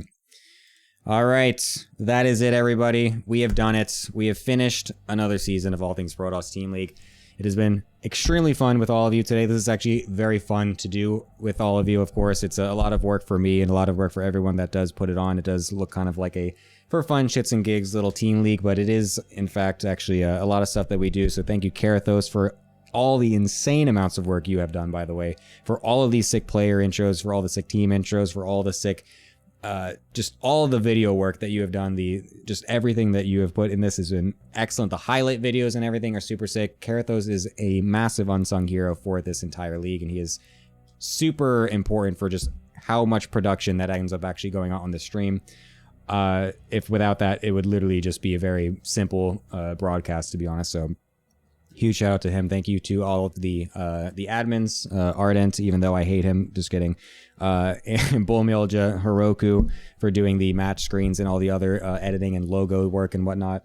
All the sponsors as well that we have that put in so much amount of money. Ezreal throwing out insane amounts of money. Dynecom, Frogos, myself, haha, Ardent, New Horizons, Zin, Danimal, and La Waffles, all giving some money to this incredible prize pool that we were able to fundraise just from our little community. Is so sick and super appreciated. It's a very special thing that we're able to do this with such a passionate little community that we've grown here. So I appreciate everything from everyone, and I appreciate, of course, everyone for watching and enjoying the overall seasons. It's been super fun to do throughout these 3 seasons, and this one especially. So with that, I will say ATL4 will be announced eventually. It will happen.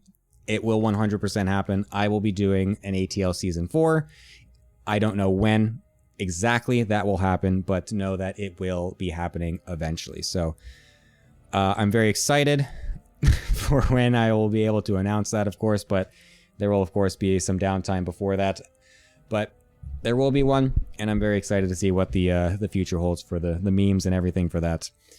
So yes, thank you everyone for watching. That has been the entirety of the season. And once again, a big congratulations to the winner of the entire thing, none other than the Itty Bitty Banana Committee.